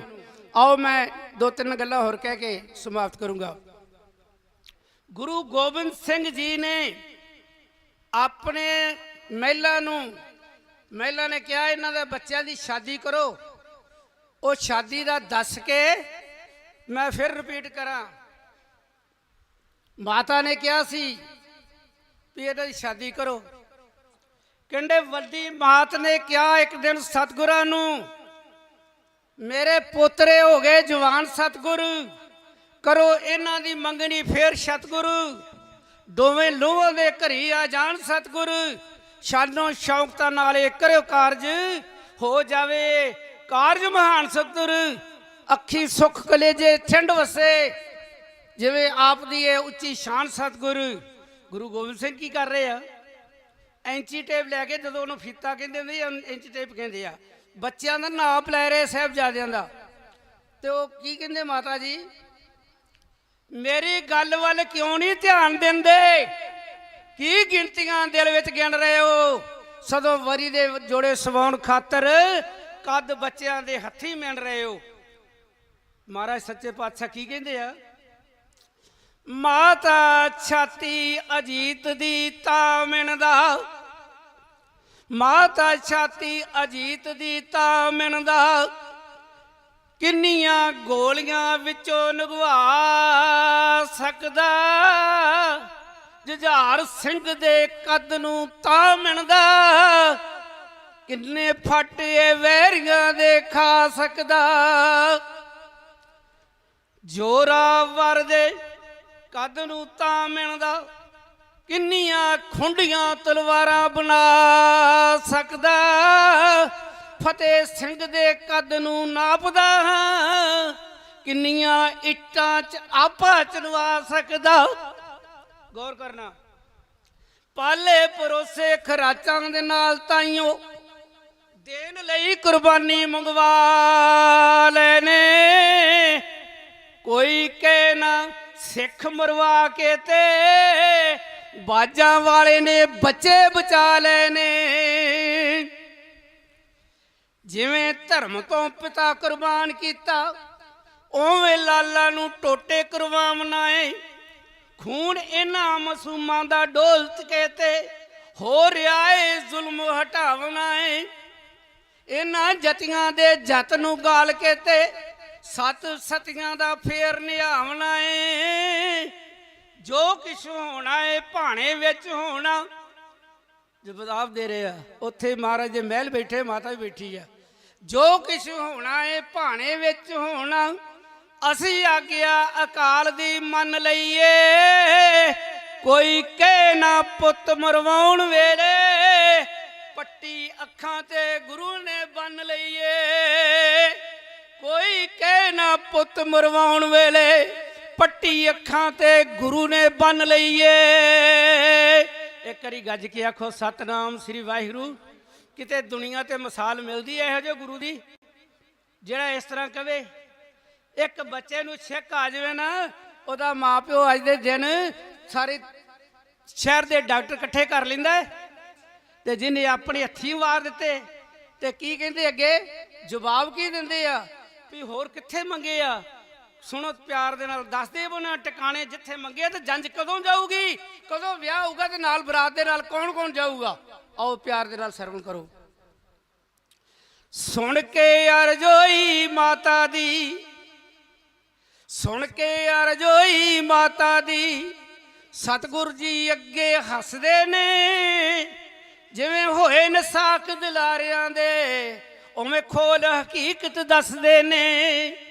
ਜੋ ਛੇ ਜਮਾਨਣੀ ਮਨਮੱਥ ਦੀ, ਉਹ ਆ ਤਲਵਾਰ ਦੇ ਜ਼ੋਰ ਚੜੇ। ਵੱਡੇ ਸਤਬਾਹੋਂ ਫੜ ਕੇ ਤੇ ਕਿਆ ਮੰਗੇ ਵਿੱਚ ਚਮਕੌਰਦੇ ਨੇ। ਇਹ ਬਣਨ ਨਿਸ਼ਾਨੇ ਤੀਰਾਂ ਦੇ, ਜੋ ਕੁੜੀਆਂ ਡਲੀਆਂ ਮਾਰਦੀਆਂ। ਇਹ ਕਿਵੇਂ ਕਹਿੰਦੇ ਜਿਸ ਤਰ੍ਹਾਂ ਵਿਆਹ ਜਾਂਦੇ ਤੇ ਕੁੜੀਆਂ ਲੋਕ ਲੋਕ ਕੇ ਪੁਰਾਣੇ ਜ਼ਮਾਨੇ 'ਚ, ਹੁਣ ਤੀ ਅਸੀਂ ਤੇ ਵੇਖਿਆ ਸਭ ਕੁਝ, ਹੁਣ ਤੇ ਪੈਲਸਾਂ ਦੇ ਵਿਆਹ ਹੁੰਦੇ ਕੁਝ ਨਹੀਂ ਇਹੋ ਜਿਹਾ ਕੰਮ ਹੁੰਦਾ। ਉਹ ਲੋਕਾਂ ਨੂੰ ਲਾੜੇ ਨੂੰ ਢੀਮਾਂ ਮਾਰਦੀਆਂ ਹੁੰਦੀਆਂ ਸੀ, ਤੇ ਉਹ ਕਹਿੰਦੇ ਜਿਹੜੀਆਂ ਡਲੀਆਂ ਮਾਰਦੀਆਂ ਸੀ ਨਾ ਕੁੜੀਆਂ, ਇਹਨਾਂ ਨੂੰ ਤੀਰਾਂ ਦੀਆਂ ਛਮਕਾਂ ਵੱਜਣਗੀਆਂ। ਇਹ ਬਣਨ ਨਿਸ਼ਾਨੇ ਤੀਰਾਂ ਦੇ, ਜਿਉਂ ਕੁੜੀਆਂ ਡਲੀਆਂ ਮਾਰਦੀਆਂ। ਜਦ ਕੰਗਣਾ ਖੋਲੂ ਸ਼ਾਦੀਆਂ ਦਾ, ਤੇ ਛਮਕਾਂ ਵੱਜਣ ਤਲਵਾਰ ਦੀਆਂ। ਕਿਵੇਂ ਹਿੰਦੂ ਘਰਾਂ ਦੇ ਵਿੱਚ ਜਦੋਂ ਵਿਆਹ ਕੇ ਬੱਚਾ ਆਉਂਦਾ ਤੇ ਮੰਦਿਰ 'ਚ ਜਾਂਦੇ ਇੱਕ ਦੂਜੇ ਨੂੰ ਸੋਟੀਆਂ ਮਾਰਦੇ ਆ, ਉਹ ਕਹਿੰਦੇ ਛਮਕਾਂ। ਜਦ ਕੰਗਣਾ ਖੋਲੂ ਸ਼ਾਦੀਆਂ ਦਾ, ਤੇ ਛਮਕਾਂ ਵੱਜਣ ਤਲਵਾਰ ਦੀਆਂ। ਇਹ ਦਾਦੇ ਜੀ ਕੋਲ ਜਾਵਣਗੇ, ਜਦ ਮੁੜਨ ਵਿਆਹ ਕੇ ਡੋਲੀਏ। ਸਿਰ ਪਊ ਗਲਾਲੀ ਅਰਸ਼ਾਂ ਦੀ, ਖੇਲਣਗੇ ਖੂਨ ਦੀ ਹੋਲੀ ਏ। ਵਰ ਲੈਣਗੇ ਮੌਤ ਪਿਆਰੀ ਨੂੰ, ਨਾ ਝਿਜਕਣਗੇ ਨਾ ਸੰਗਣਗੇ। ਉਹ ਜੱਗ ਮਹਿੰਦੀ ਲਾਉਂਦਾ ਏ, ਜੱਗ ਮਹਿੰਦੀ ਲਾਉਂਦਾ ਏ। ਇਹ ਹੱਥ ਨਾਲ ਖੂਨ ਦੇ ਰੰਗਣਗੇ। ਇਹ ਦਾਦੇ ਜੀ ਕੋਲ ਜਾਵਣਗੇ, ਜਦ ਮੁੜਨ ਵਿਆਹ ਕੇ ਡੋਲੀਏ। ਸਿਰ ਪਊ ਗਲਾਲੀ ਅਰਸ਼ਾਂ ਦੀ, ਖੇਲਣਗੇ ਖੂਨ ਦੀ ਹੋਲੀ ਏ। ਇਹ ਤੇ ਹੋ ਗਏ ਚਮਕੌਰ ਸਾਹਿਬ ਦੇ ਵਿੱਚ। ਜੋਰਾਵਰ ਤੇ ਫਤਿਹ ਸਿੰਘ ਲੈ ਗੋਦੀ ਵਿੱਚ ਫਰਜ਼ੰਦ ਦੋਵੇਂ। ਕਿਆ ਇਹ ਬੇਟੇ ਕਰਮਾਂ ਵਾਲੀ ਦੇ ਮੰਗੇ ਨੇ ਵਿੱਚ ਸਰਹੰਦ ਦੋਵੇਂ। ਹੁਣ ਬਾਲੇ ਬਰਸ ਗੁਜ਼ਰਦੇ ਨਹੀਂ, ਐਵੇਂ ਥੋੜਾ ਜਿਹਾ ਹੀ ਓਲਾ ਏ। ਜੰਜ ਮਾਤਾ ਗੁਜ਼ਰੀ ਜਾਊ ਅਤੇ ਬ੍ਰਾਹਮਣ ਗੰਗੂ ਵਿਚੋਲਾ ਏ। ਇੱਕ ਵਾਰੀ ਆਖੋ ਸਤਨਾਮ। ਅਸੀਂ ਰਿਸ਼ਤੇਦਾਰ ਇਕੱਠੇ ਕਰਦੇ ਆ, ਉਹਨਾਂ ਨੇ ਬਾਹਰਲਿਆਂ ਨੂੰ ਰਾਤ ਦੇ ਨਾਲ ਭੇਜਿਆ, ਆਪ ਨਾਲ ਗਿਆ ਹੀ ਨਹੀਂ। ਜੰਜ ਮਾਤਾ ਗੁਜ਼ਰੀ ਜਾਊ ਅਤੇ ਬ੍ਰਾਹਮਣ ਗੰਗੂ ਵਿਚੋਲਾ ਏ। ਗੁਰੂ ਅਰਜਨ ਦੇ ਨੇ ਜੋ ਪਾਈਆਂ ਨੇ, ਚੱਲਣਗੇ ਉਹਨਾਂ ਨੀਆਂ ਵਿੱਚ। ਇੱਟ ਟਿਕੂਗੀ ਪੰਥ ਦੇ ਮੰਦਰ ਦੀ, ਸਿਰ ਚੁਣੇ ਜਾਣਗੇ ਨੀਆਂ ਵਿੱਚ। ਹੁਣ ਬਾਲੇ ਬਰਸ ਗੁਜ਼ਰਦੇ ਨਹੀਂ, ਵਿਆਹ ਹੋ ਜੂ ਪੋਜਾ ਮੱਗਰ 'ਚ। ਮਾਤਾ ਗੁਜਰੀ ਦੇ ਪੋਤੇ ਵਸਣਗੇ ਉਸ ਅਰਸ਼ੀ ਨਗਰ 'ਚ। ਮਹਾ ਸਿੰਘਾਂ ਇਤਿਹਾਸ ਦੇ ਵਰਕਿਆਂ ਵਿੱਚ ਚਮਕਣਗੇ ਜਿਵੇਂ ਮਨਾਰੇ ਨੇ। ਨਾ ਰੋਸ਼ਨ ਰਹਿ ਜੂ ਦੁਨੀਆ ਦੇ ਵਿੱਚ, ਜਬ ਲਗ ਸੂਰਜ ਚੰਗ ਤਾਰੇ ਨੇ। ਨਾ ਰਹਿਸ਼ੂ ਦੁਨੀਆ ਦੇ ਵਿੱਚ, ਜਬ ਲਗ ਚੰਦ ਸੂਰਜ ਤਾਰੇ ਨੇ। ਪਿਆਰੀ ਸਾਧ ਸੰਗਤ ਜੀਓ, ਭਾਈ ਸਾਹਿਬ ਨੂੰ ਪੁੱਛਦਾ 1-2 ਮਿੰਟ ਹੋਰ ਬੋਲੋ। ਤੁਸੀਂ ਬਿਰਾਜਮਾਨ ਜੇ ਗੁਰੂ ਗ੍ਰੰਥ ਸਾਹਿਬ ਦੀ ਗੋਦ ਦੇ ਵਿੱਚ, ਇੱਕ ਵਾਰੀ ਬਿਰਸੀਆਂ ਕਾਗਰ ਕਰ ਲਓ। ਮੈਂ ਤੁਹਾਨੂੰ ਹਜ਼ੂਰ ਸਾਹਿਬ ਲੈ ਚੱਲਦਾ। ਸਨ 1708 ਦੇ ਵਿੱਚ ਗੁਰੂ ਗੋਬਿੰਦ ਸਿੰਘ ਜੀ ਜਦੋਂ ਜੋਤੀ ਜੋਤ ਸਮਾਉਣ ਲੱਗੇ ਆ ਨਾ, ਜਦੋਂ ਮੁਸਲਮਾਨਾਂ ਨੇ ਸ਼ਾਮ ਦੇ ਟਾਈਮ ਤੇ ਛੁਰਾ ਮਾਰਿਆ ਹੈ, ਟਾਂਕੇ ਲਾਏ ਸੀ ਅੰਗਰੇਜ਼ ਡਾਕਟਰ ਨੇ, ਤੇ ਤੀਰ ਕਮਾਨ ਕਿਸੇ ਸਿੱਖ ਨੇ ਕਿਹਾ ਚਲਾ ਕੇ ਦਿਖਾਓ। ਮਾਰ ਨੇ ਖਿੱਚਿਆ ਤੀਰ ਤੇ ਜ਼ੋਰ ਲੱਗ ਗਿਆ, ਟਾਂਕੇ ਗਏ ਪਾਟ ਤੇ ਖੂਨ ਸਿੰਪਿਆ। ਤੇ ਸਿੱਖ ਕਹਿਣ ਲੱਗੇ ਡਾਕਟਰ ਨੂੰ ਲਿਆਉਣੇ ਆ, ਤੇ ਕਹਿਣ ਲੱਗੇ ਨਹੀਂ ਸਿੰਘੋ ਸਾਡੀ ਤਿਆਰੀ ਆ। ਤੇ ਉਹ ਗੱਲ ਇਹ ਜਿਹੜੀ ਸੀ ਆਖਰੀ ਟਾਈਮ ਦੀ ਦੱਸਣੀ ਨਹੀਂ ਸੀ ਚਾਹੁੰਦੇ। ਸਿੱਖ ਪਿਆਰ ਬਹੁਤ ਕਰਦੇ ਸੀ ਗੁਰੂ ਨਾਲ, ਤੇ ਗੁਰੂ ਉਹਨਾਂ ਨਾਲੋਂ ਵੀ ਜ਼ਿਆਦਾ ਪਿਆਰ ਕਰਦਾ ਸੀ ਸਿੱਖਾਂ ਨਾਲ। ਤੇ ਕੀ ਹੋਇਆ ਹੈ, ਤੇ ਬੈਠੇ ਬੈਠੇ ਗੁਰੂ ਗ੍ਰੰਥ ਸਾਹਿਬ ਪ੍ਰਕਾਸ਼ ਕਰਾਇਆ ਉਹਨਾਂ ਨੇ। ਪਹਿਲੋਂ 10ਵਾਂ ਗ੍ਰੰਥ ਲਿਆਂਦਾ ਹੈ, ਨਹੀਂ ਕਹਿੰਦੇ ਨਹੀਂ, ਇਹ ਸਾਡੀ ਆਪਣੀ ਖੇਡ ਆ, ਤੁਸੀਂ ਗੁਰੂ ਗ੍ਰੰਥ ਸਾਹਿਬ ਲਿਓ। ਉਹਦਾ ਪ੍ਰਕਾਸ਼ ਕੀਤਾ ਹੈ, ਪ੍ਰਕਾਸ਼ ਕਰਕੇ ਤੇ ਉਹ ਮੈਂ ਤੁਹਾਨੂੰ ਆਪਣੀ ਕਵਿਤਾ ਦੇ ਵਿੱਚ ਦੱਸ ਰਿਹਾ ਹੈ। ਇੱਕ ਦਿਨ ਮੌਜ ਅੰਦਰ, ਧਿਆਨ ਨਾਲ ਸੁਣਿਓ, ਸਾਨੂੰ ਕਿੰਨਾ ਮਾਣ ਦਿੱਤਾ ਹੈ ਵੀ ਦਰਸ਼ਨ ਕਰਨੇ। ਉਹ ਕਹਿੰਦੇ ਦਰਸ਼ਨ ਕਰਨੇ ਆ ਮੇਰੇ, ਜਦੋਂ ਮਰਜ਼ੀ ਤੁਸੀਂ ਕਰ ਸਕਦੇ। ਗੁਰੂ ਗੋਬਿੰਦ ਸਿੰਘ ਕਹਿੰਦੇ ਆ, ਇੱਕ ਦਿਨ ਮੌਜ ਅੰਦਰ ਕਲਗੀ ਧਰ ਬੈਠੇ, ਸਿੰਘਾਂ ਨਾਲ ਕਰਮ ਖੋਲ ਰਹੇ ਸਨ। ਜਾਨੋਂ ਵੱਧ ਪਿਆਰੇ ਸੱਜਣ ਖਾਲਸੇ ਸੰਗ, ਹਾਸੇ ਪਾ ਲੈ ਤੇ ਕਰ ਕਲੋਲ ਰਹੇ ਸਨ। ਅਚਣ ਚੇਤੀਏ ਬਾਜਾਂ ਵਾਲੇ ਰੁਕ ਰੁਕ ਕੇ, ਗੱਲਾਂ ਗੱਲਾਂ ਵਿੱਚ ਏਦਾਂ ਫਰਮਾਉਣ ਲੱਗੇ। ਉਹ ਕੁਝ ਕੁ ਦਿਨਾਂ ਤੱਕ ਪਿਆਰੇ ਖਾਲਸਾ ਜੀ ਸੱਚਖੰਡ ਨੂੰ ਅਸੀਂ ਹਾਂ ਜਾਣ ਲੱਗੇ। ਕੁਝ ਸਿੱਖ ਫਿਰ ਉੱਠ ਕੇ ਖੜੇ ਹੋ ਗਏ, ਮੱਥਾ ਟੇਕਦੇ ਨਾਲ ਪਿਆਰਦੇ ਨੇ। ਜਾਤਾ ਦਾਤਾ ਲੜ ਕਿਸ ਦੇ ਸਾਨੂੰ ਲਾ ਚੱਲੇ, ਰੋ ਰੋ ਕੇ ਅਰਜ ਗੁਜ਼ਾਰਦੇ ਨੇ। ਰੋਣ ਲੱਗ ਪਏ ਸਿੱਖ, ਸੱਚੇ ਪਾਤਸ਼ਾਹ ਸਾਡਾ ਕੌਣ ਵਾਲੀ ਹੋਊਗਾ? ਅਸੀਂ ਕਿਹਦੇ ਨਾਲ ਗੱਲਾਂ ਕਰਿਆ ਕਰਾਂਗੇ, ਕਿਹਦੇ ਨਾਲ ਦੁੱਖ ਫੋਲਾਂਗੇ, ਅਸੀਂ ਕਿਹਦੇ ਦਰਸ਼ਨ ਕਰਾਂਗੇ? ਪਿਤਾ ਜੀ ਦੱਸੋ ਸਾਨੂੰ। ਉਹ ਕਹਿੰਦੇ ਵੀ ਇਹ ਵੀ ਦੱਸ ਦਿੰਦੇ ਆ। ਪ੍ਰਕਾਸ਼ ਕੀਤਾ ਗੁਰੂ ਗ੍ਰੰਥ ਸਾਹਿਬ। ਗੁਰੂ ਗ੍ਰੰਥ ਅੱਜ ਤੋਂ ਹੈ ਗੁਰੂ ਤੁਹਾਡਾ, ਪਰਚਾ ਸ਼ਬਦ ਦਾ ਸਦਾ ਹੀ ਰਿਓ ਪਾਉਂਦੇ। ਮੇਰੀ ਆਤਮਾ ਵਿੱਚ ਸਦਾ ਪੰਥ ਹੋਸੀ। ਕਹਿੰਦੇ ਮੇਰੀ ਆਤਮਾ ਦੇ ਵਿੱਚ ਪੰਥ ਹੋਈ। ਸਿੱਖਾਂ ਨੂੰ ਕਿਹਾ ਜੇ ਤੂੰ ਦਰਸ਼ਨ ਕਰਨੇ ਹੋਣ ਤੇ ਮੇਰੇ ਸਿੱਖ ਦੇ ਵਿੱਚੋਂ ਕਰ ਲਿਓ, 5 ਸਿੱਖਾਂ ਦੇ ਵਿੱਚੋਂ। ਜੇ ਮੇਰੇ ਨਾਲ ਗੱਲ ਕਰਨੀ ਉਹ ਗੁਰੂ 10 ਗੁਰੂਆਂ ਦੇ ਨਾਲ, ਤੇ ਗੁਰੂ ਗ੍ਰੰਥ ਸਾਹਿਬ ਦੀ ਬਾਣੀ ਪੜ੍ਹਿਓ, ਪਿਆਰ ਦੇ ਨਾਲ ਤੁਹਾਨੂੰ ਜਵਾਬ ਮਿਲੂਗਾ। ਅਸੀਂ ਤੁਹਾਡੇ ਨਾਲ ਗੱਲਾਂ ਕਰਾਂਗੇ।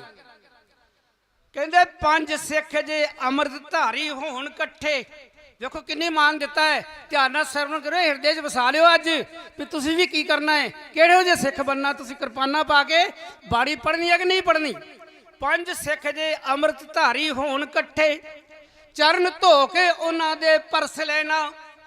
ਸਤਨਾਮ ਜਪਦੀ ਹੋਵੇ ਜੀਭਾ ਜਿਸ ਦੀ, ਉਸ ਦੇ ਵਿੱਚੋਂ ਫਿਰ ਕਰ ਮੇਰੇ ਦਰਸ਼ ਲੈਣਾ। ਉਹ ਕਹਿੰਦੇ ਸੱਚੇ ਪਾਤਸ਼ਾਹ ਇਹ ਗੱਲ ਤੁਸੀਂ ਬਹੁਤ ਔਖੀ ਕਹਿ ਦਿੱਤੀ ਆ। 5 ਸਿੱਖ, ਮੁਗਲਾਂ ਦਾ ਰਾਜ ਆ, ਕਈ ਵਾਰੀ ਇੱਕ ਵੀ ਨਹੀਂ ਮਿਲਦਾ, ਅਸੀਂ ਕੀ ਕਰੀਏ? ਤੜਫਦੇ ਰਹੀਏ ਤੁਹਾਨੂੰ ਦਰਸ਼ਨ ਕਰਨ ਵਾਸਤੇ। ਕਹਿੰਦੇ 4 'ਚ ਕਰ ਲੋ, ਕਹਿੰਦੇ 4 ਵੀ ਨਹੀਂ ਕਈ ਮਿਲਦੇ। 3 'ਚ ਕਰ ਲੋ, ਕਹਿੰਦੇ 3 ਵੀ ਨਹੀਂ ਮਿਲਦੇ, 2 ਵੀ ਨਹੀਂ ਮਿਲਦੇ। ਕਹਿੰਦੇ ਆਓ ਤੁਹਾਨੂੰ ਦੱਸਦਾ ਵੀ ਤੁਸੀਂ ਆਪਣੇ ਵਿੱਚ ਦਰਸ਼ਨ ਕਰ ਸਕਦੇ ਕਿਵੇਂ। 5 ਸਿੱਖ ਨਾ ਜੇ ਕਰਦਾ ਤਾਂ ਹੋਣ ਇਕੱਠੇ, ਫਿਰ ਦਰਸ਼ ਅਸੀਂ ਤੇਰੇ ਕਿਵੇਂ ਕਰੀਏ? ਜਾਂ ਫਿਰ ਤੜਫਦੇ ਰਹੀਏ ਦਿਨੇ ਰਾਤੀ, ਜਾਂ ਫਿਰ ਬਿਨਾ ਪਾਣੀ ਮੱਛੀ ਵਾਂਗ ਮਰੀਏ। ਕਹਿੰਦੇ ਨਹੀਂ, ਕੋਈ ਲੋੜ ਨਹੀਂ ਤੜਫਣ ਦੀ। ਆਓ ਤੁਹਾਨੂੰ ਦੱਸ ਦਿੰਦਾ ਕੀ ਤਰੀਕਾ ਹੈ। ਕੱਲਾ ਸਿੱਖ ਤੁਸੀਂ ਦਰਸ਼ਨ ਕਰ ਸਕਦੇ ਆ। ਉਹ ਸੁਣ ਲਿਓ, ਮੇਰੀ ਨੋਟ ਕਰ ਲਿਓ ਗੱਲ, ਤੁਸੀਂ ਵੀ ਆਪਣੇ ਹਿਰਦੇ 'ਚ ਵਸਾ ਲਿਓ। ਤੁਸੀਂ ਕਰਨਾ ਹੈ ਜਾ ਕੇ ਤੜਕੇ ਉੱਠ ਕੇ ਪਹਿਲਾ ਇਸ਼ਨਾਨ ਕਰ ਲਈ। ਸਿੱਖ ਨੂੰ ਕਿਹਾ ਹੈ ਤੜਕੇ ਉੱਠ ਕੇ ਪਹਿਲਾਂ ਇਸ਼ਨਾਨ ਕਰ ਲਈ, ਨਿਤਨੇਮ ਕਰ ਆਪਾ ਤਿਆਰ ਕਰ ਲਈ। ਸਾਹਮਣੇ ਸੀਸੇ ਦੇ ਫਰਸ਼ੀਆ ਖੜਾ ਹੋ ਕੇ, ਉਹਦੇ ਵਿੱਚੋਂ ਤੂੰ ਮੇਰੇ ਦੀਦਾਰ ਕਰ ਲਈ। ਸਮਝ ਲੱਗੀ ਤੁਹਾਨੂੰ? ਜੇ ਸਮਝ ਲੱਗੀ ਤੇ ਕਰੀ ਗੱਜ ਕੇ ਜਕਾਰਾ ਬੁਲਾਓ। ਹਾਂ 1 2।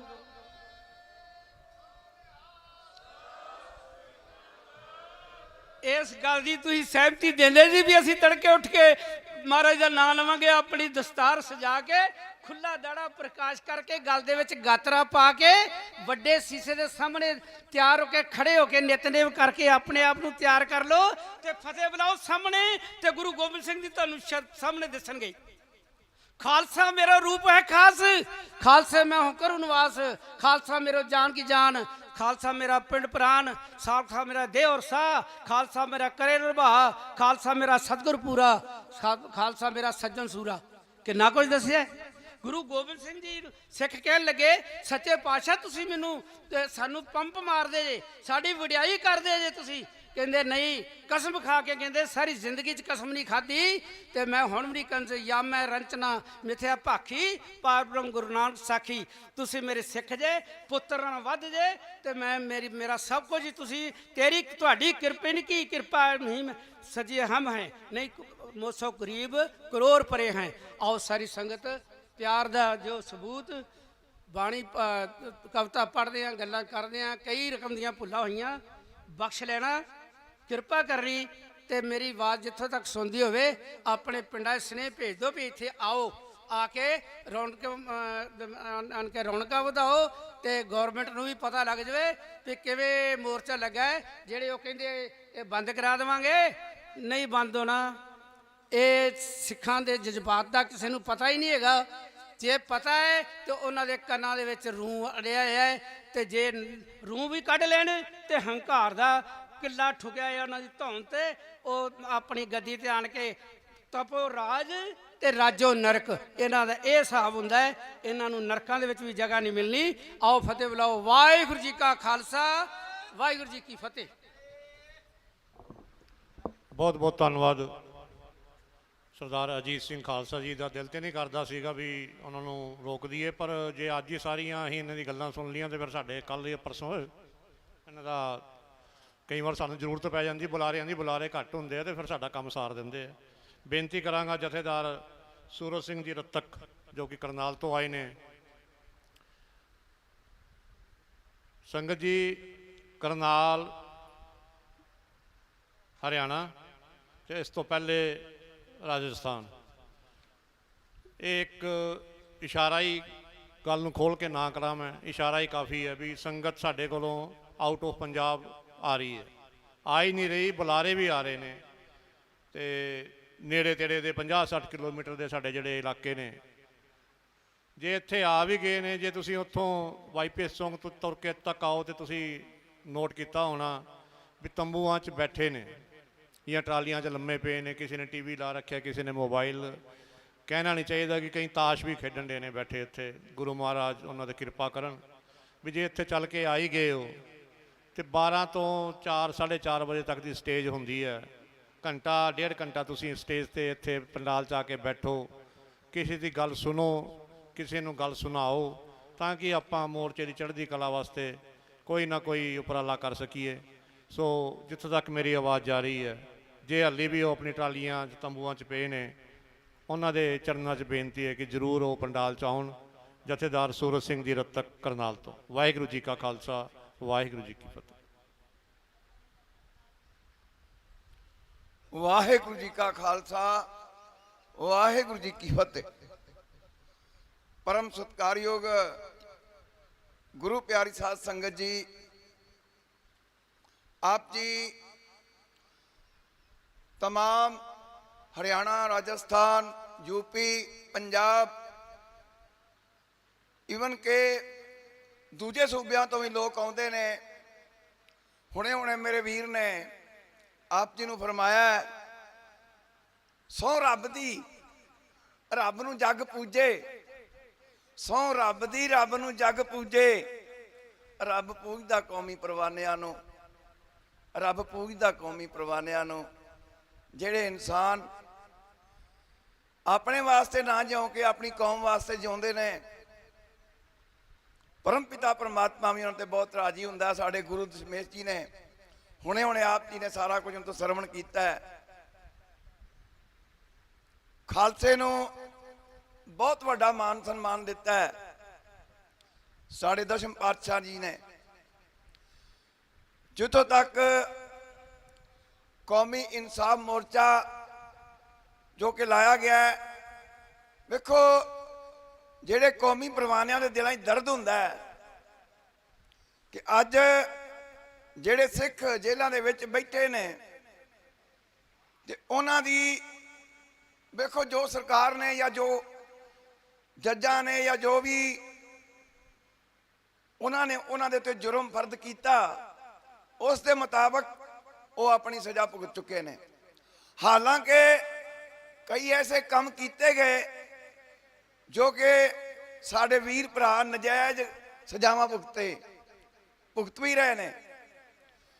ਪਰ ਜੇ ਉਹ ਪੂਰੀਆਂ ਹੋ ਗਈਆਂ ਨੇ ਤੇ ਫਿਰ ਅੱਜ ਹਿੰਦੁਸਤਾਨ ਦੇ ਵਿੱਚ ਦੋ ਕਾਨੂੰਨ ਕਿਉਂ ਨੇ?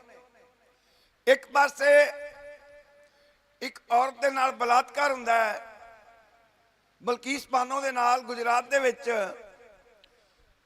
ਉਹਦੇ ਕਾਤਲਾਂ ਨੂੰ ਜਾਂ ਉਹਦੇ ਬਲਾਤਕਾਰੀਆਂ ਨੂੰ ਸਮੇਂ ਤੋਂ ਪਹਿਲਾਂ ਰਿਹਾ ਕਰਕੇ ਉਹਨਾਂ ਤੇ ਫੁੱਲ ਬਰਸਾਏ ਜਾਂਦੇ ਨੇ।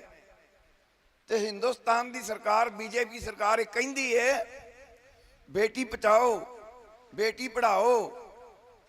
ਕੰਮ ਕਿਹੜੇ ਕਰਨੇ? ਬਲਾਤਕਾਰੀਆਂ ਦੇ ਫੁੱਲ ਬਰਸਾਣੇ। ਰਾਜੀਵ ਗਾਂਧੀ ਦਾ ਕਤਲ ਹੋਇਆ, ਉਹਦੇ ਜਿਹੜੇ ਕਾਤਲ ਸਨ ਉਹਨਾਂ ਨੂੰ ਕਾਂਗਰਸ ਪਾਰਟੀ ਨੇ ਜਾਂ ਉਹਦੇ ਬੱਚਿਆਂ ਨੇ ਕਿਹਾ ਅਸੀਂ ਮਾਫ ਕਰਨੇ ਆ, ਉਹਨਾਂ ਨੂੰ ਰਿਹਾ ਕੀਤਾ ਗਿਆ।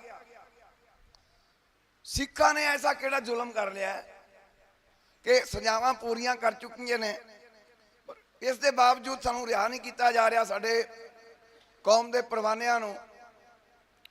ਸੋ ਸਾਡੇ ਪਿੰਡ ਰਤਕ ਤੋਂ ਤਕਰੀਬਨ ਹਰ ਹਫਤੇ ਇੱਕ ਬੱਸ ਭਰ ਕੇ ਆਉਂਦੀ ਏ। ਸਾਡਾ ਅਸੰਧ ਏਰੀਆ ਹੈ, ਸਾਰਾ ਪਾਕਿਸਤਾਨ ਤੋਂ ਜ਼ਿਲ੍ਹਾ ਸ਼ੇਖਪੁਰਾ ਬੈਠਾ ਹੈ ਅਸੰਧ ਦੇ ਵਿੱਚ, ਕਰਨਾਲ, ਕੁਰਸ਼ੇਤਰ, ਸਫੀਦੋ, ਪਾਣੀਪਤ, ਕੈਥਲ, ਇਹ ਸਾਰਾ ਏਰੀਆ ਜਿਹੜਾ ਹੈ ਹਰਿਆਣੇ ਦੇ ਵਿੱਚ ਸਾਡੀ ਜਿਹੜੀ ਸਿੱਖਾਂ ਦੀ ਤਾਦਾਦ ਵਸਦੀ ਉੱਥੇ, ਖਾਸ ਕਰਕੇ ਵਰਕੈਤ ਟੱਪਾ। ਤੇ ਸਾਡੇ ਇਲਾਕੇ ਦੇ ਵਿੱਚ ਇਸ ਗੱਲ ਦਾ ਬਹੁਤ ਪ੍ਰਚਾਰ ਚੱਲ ਰਿਹਾ ਹੈ। ਤਕਰੀਬਨ ਸਿੰਘ ਆਉਂਦੇ ਨੇ, ਕਰਨਾਲ ਤੋਂ ਵੀ ਪਿੱਛੇ ਆਏ ਸਨ। ਪਰ ਅੱਜ ਜਿਹੜੀ ਸਭ ਤੋਂ ਵੱਡੀ ਲੋੜ ਹੈ ਨਾ, ਲੋੜ ਹੈ ਆਪਾਂ ਇੱਥੇ ਪੱਕੇ ਤੌਰ ਤੇ ਰਹੀ ਆ ਕੇ 2-4 ਦਿਨ ਵਾਸਤੇ, 5 ਦਿਨ ਵਾਸਤੇ, ਜਿੰਨਾ ਵੀ ਸਾਡੇ ਤੋਂ ਬਣ ਸਕਦਾ ਹੈ ਅਸੀਂ ਆਪਣਾ ਸਹਿਯੋਗ ਦਈਏ। ਮੈਂ ਕੌਮੀ ਇਨਸਾਫ ਮੋਰਚੇ ਦੇ ਪ੍ਰਬੰਧਕਾਂ ਨੂੰ, ਜਿਹੜੇ ਵੀਰ ਜਿਨ੍ਹਾਂ ਨੇ ਮੋਰਚਾ ਸ਼ੁਰੂ ਕੀਤਾ, मैं अकेला ही चला था, 92 मंजिल, लोग जुड़ते गए, कारवां बनता गया। इन्हां दे घर दा ते काम नहीं कोई, काम ते इह वे ना, काम ते कौम दा है। सो आपां सारे इन्हां दा वध चढ़ के सहयोग करिए, पिंडां दे विच प्रचार करिए। हुणे हुणे मेरे वीर ने कहा सी साडा इत्थे आउणा पहला स्टैप है, सुनना बहना दूजा स्टैप है, पिंड दे विच जाके प्रचार करना तीजा स्टैप है, अपने आप नूं कुर्बान कर देना इत्थे वो चौथा स्टैप है। असीं इन्हां सारियां गल्लां ते पहरा दईए। तुहाडा सारियां दा, कौमी इंसाफ मोर्चे दे प्रबंधकां दा, वीरां दा जिहड़े सहयोग दे रहे ने, असीं भी बिल्कुल तन मन धन नाल जित्थों होए सहयोग दे रहे हां। अगां भी देंगे, अगां भी आवांगे, नाल रवांगे, क्योंकि तुहानूं पता है इस कली कली उंगल का कोई मुल नहीं। ये 5 उंगलां इकट्ठियां हो जाण, जवाड़ा तोड़ देणगियां। इत्थे तुहाडी एकता ही तुहाडा बल है। जिहड़े वीर बाहर बैठे ने, कम से कम 12 तो 4 तक इत्थे आउण, आके अपनी हाजरी विखाण, तां ही इस चीज़ का साडा जिहड़ा मोर्चा सफल होएगा। यही बेनती करना। वाहिगुरू जी का खालसा, वाहिगुरू जी की फतेह।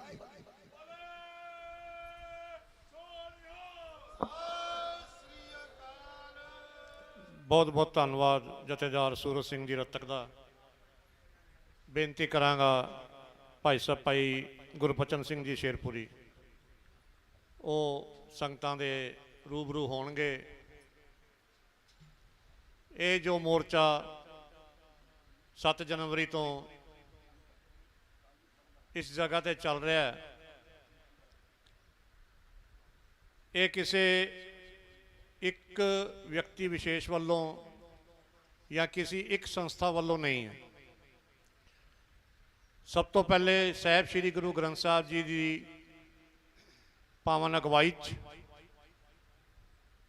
श्री अकाल तख्त साहब जी के मौजूदा जथेदार भाई साहब भाई जगतार सिंह हवारा, उन्होंने दे दिशा निर्देशों से बनाई गई तालमेल कमेटी वालों ये मोर्चा 7 जनवरी तो इत्थे लग्या होया है। असी उस जथेदार नूं किन्ना क जाणदे हां। मैं पिछले 15 सालों तो उन्हां दे संपर्क च हाँ। अक्सर वो एक गल कहंदे सीगे ਵੀ ਇੱਕ ਮੇਰੀ ਗੱਲ ਨੋਟ ਕਰ ਲਵੀਂ, ਇਹ ਜਿੰਨੇ ਬੰਦੀ ਸਿੰਘ ਹੈਗੇ ਆ ਇਹਨਾਂ 'ਚ ਮੇਰਾ ਨੰਬਰ ਸਭ ਤੋਂ ਅਖੀਰ 'ਚ ਹੀ ਲੱਗਣਾ। ਤੇ ਇਹ ਗੱਲ ਉਹ ਹੱਸ ਕੇ ਕਹਿੰਦੇ ਸੀ, ਮਾਯੂਸ ਹੋ ਕੇ ਨਹੀਂ ਕਹਿੰਦੇ, ਹੱਸ ਕੇ ਕਹਿੰਦੇ ਹੁੰਦੇ ਸੀ ਹਮੇਸ਼ਾ। ਪਰ ਇੱਕ ਗੱਲ ਜ਼ਰੂਰ ਮੈਂ ਇੱਥੇ ਕਹਾਂਗਾ ਕਿ ਕੌਮ ਨੂੰ ਜਾਗਰੂਕ ਕਰਨ ਲਈ, ਕੌਮ ਨੂੰ ਇਸ ਮੁੱਦੇ ਤੇ ਇਕਮੁੱਠ ਕਰਨ ਲਈ, ਕੌਮ ਨੂੰ ਇਸ ਮੁੱਦੇ ਤੇ ਆਵਾਜ਼ ਚੱਕਣ ਲਈ, ਬੇਸ਼ੱਕ ਉਹ ਰਿਹਾ ਹੋਣ ਵਾਲੇ ਆਖਰੀ ਨੰਬਰ ਤੇ ਹੋਣਗੇ, ਲੇਕਿਨ ਇਸ ਮੁੱਦੇ ਤੇ ਉਹ 1 ਨੰਬਰ ਤੇ ਨੇ।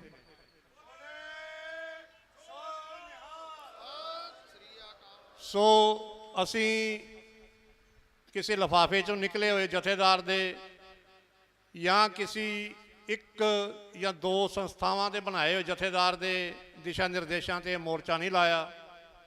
ਅਸੀਂ ਸਰਬੱਤ ਖਾਲਸਾ ਵੱਲੋਂ ਚੁਣੇ ਗਏ, ਜਿੱਥੇ 8 ਤੋਂ 10 ਲੱਖ ਦੀ ਸੰਗਤ ਨੇ ਇਕਮਤ ਹੋ ਕੇ ਇਸ ਜਥੇਦਾਰ ਨੂੰ ਸ਼੍ਰੀ ਅਕਾਲ ਤਖਤ ਸਾਹਿਬ ਦਾ ਜਥੇਦਾਰ ਥਾਪਿਆ ਸੀ। ਅਸੀਂ ਉਹਨਾਂ ਦੇ ਦਿਸ਼ਾ ਨਿਰਦੇਸ਼ਾਂ ਤੇ ਮੋਰਚਾ ਚਲਾ ਰਹੇ ਹਾਂ। ਉਹਨਾਂ ਤੱਕ ਜੋ ਵੀ ਮੈਸੇਜ ਜਾਂਦਾ ਹੈ ਉਹਦਾ ਇੱਕੋ ਹੀ ਜਵਾਬ ਹੁੰਦਾ ਹੈ ਵੀ ਮੈਨੂੰ ਨਹੀਂ ਪਤਾ, ਤੁਹਾਡੀ ਤਾਲਮੇਲ ਕਮੇਟੀ ਬਣਾਤੀ, ਤੁਸੀਂ ਜੋ ਫੈਸਲਾ ਕਰੋਗੇ ਮੈਨੂੰ ਦੱਸ ਦਿਓ, ਮੇਰੀ ਪ੍ਰਵਾਨਗੀ ਹੈ।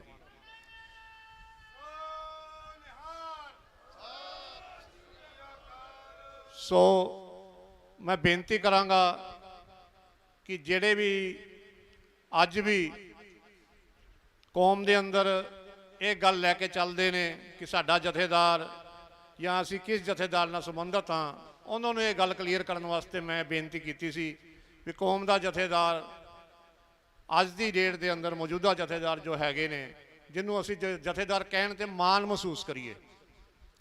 ਕਿਸੇ ਹੋਰ ਨੂੰ ਜਥੇਦਾਰ ਕਹਿਣ ਲੱਗੇ ਨਾ, ਆਪਣੇ ਅੰਦਰ ਇੱਕ ਘੁੜਕੂ ਜਿਹਾ ਚੱਲਦਾ ਵੀ ਕੋਈ ਸੁਣ ਨਾ ਲਵੇ ਜਾਂ ਕੋਈ ਕਹਿ ਨਾ ਦੇਵੇ ਵੀ ਤੂੰ ਜਥੇਦਾਰ ਕਿਹਨੂੰ ਕਹਿ ਰਿਹਾ। ਲੇਕਿਨ ਇੱਕ ਇਹੋ ਜਿਹਾ ਜਥੇਦਾਰ ਸਾਡੇ ਕੋਲ ਹੈ ਜਿਹਨੂੰ ਕਹਿਣ ਲੱਗਿਆ ਅਸੀਂ ਮਾਣ ਮਹਿਸੂਸ ਕਰ ਸਕਦੇ ਹਾਂ ਵੀ ਹਾਂ, ਸਾਡੇ ਕੋਲ ਭਾਈ ਜਗਤਾਰ ਸਿੰਘ ਹਵਾਰਾ ਵਰਗਾ ਜਥੇਦਾਰ ਹੈਗਾ। ਸੋ ਮੈਂ ਬੇਨਤੀ ਕਰਾਂਗਾ ਭਾਈ ਗੁਰਬਚਨ ਸਿੰਘ ਜੀ ਸ਼ੇਰਪੁਰੀ ਨੂੰ, ਇਹ ਵੈਸੇ ਕਵਿਸ਼ਰੀ ਜਥਾ ਆਪਣਾ, ਇਹਨਾਂ ਦਾ ਕਵਿਸ਼ਰੀ ਜਥਾ ਹੈਗਾ, ਪਰ ਅੱਜ ਇਹ ਇਕੱਲੇ ਹੀ ਆਏ ਨੇ, ਸੰਗਤ ਦੇ ਦਰਸ਼ਨ ਕਰਨੇ ਆਏ ਨੇ। ਤੇ ਅਸੀਂ ਉਮੀਦ ਕਰਾਂਗੇ ਅਗਲੀ ਵਾਰ ਜਦੋਂ ਆਉਣਗੇ ਆਪਣਾ ਜਥਾ ਲੈ ਕੇ ਆਉਣਗੇ। ਧੰਨਵਾਦ ਜੀ, ਬਹੁਤ ਬਹੁਤ। ਵਾਹਿਗੁਰੂ ਜੀ ਕਾ ਖਾਲਸਾ, ਵਾਹਿਗੁਰੂ ਜੀ ਕੀ ਫਤਿਹ।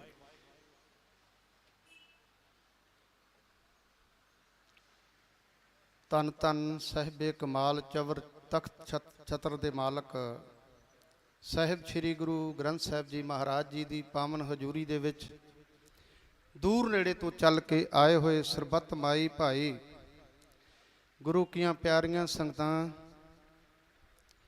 ਗੁਰੂ ਪਿਆਰੀ ਸਾਧ ਸੰਗਤ ਜੀ, ਸਭ ਤੋਂ ਪਹਿਲਾਂ ਸਤਿਗੁਰੂ ਪਾਤਸ਼ਾਹ ਜੀ ਦੇ ਪਾਵਨ ਚਰਨਾਂ ਦਾ ਓਟ ਆਸਰਾ ਲਈਏ,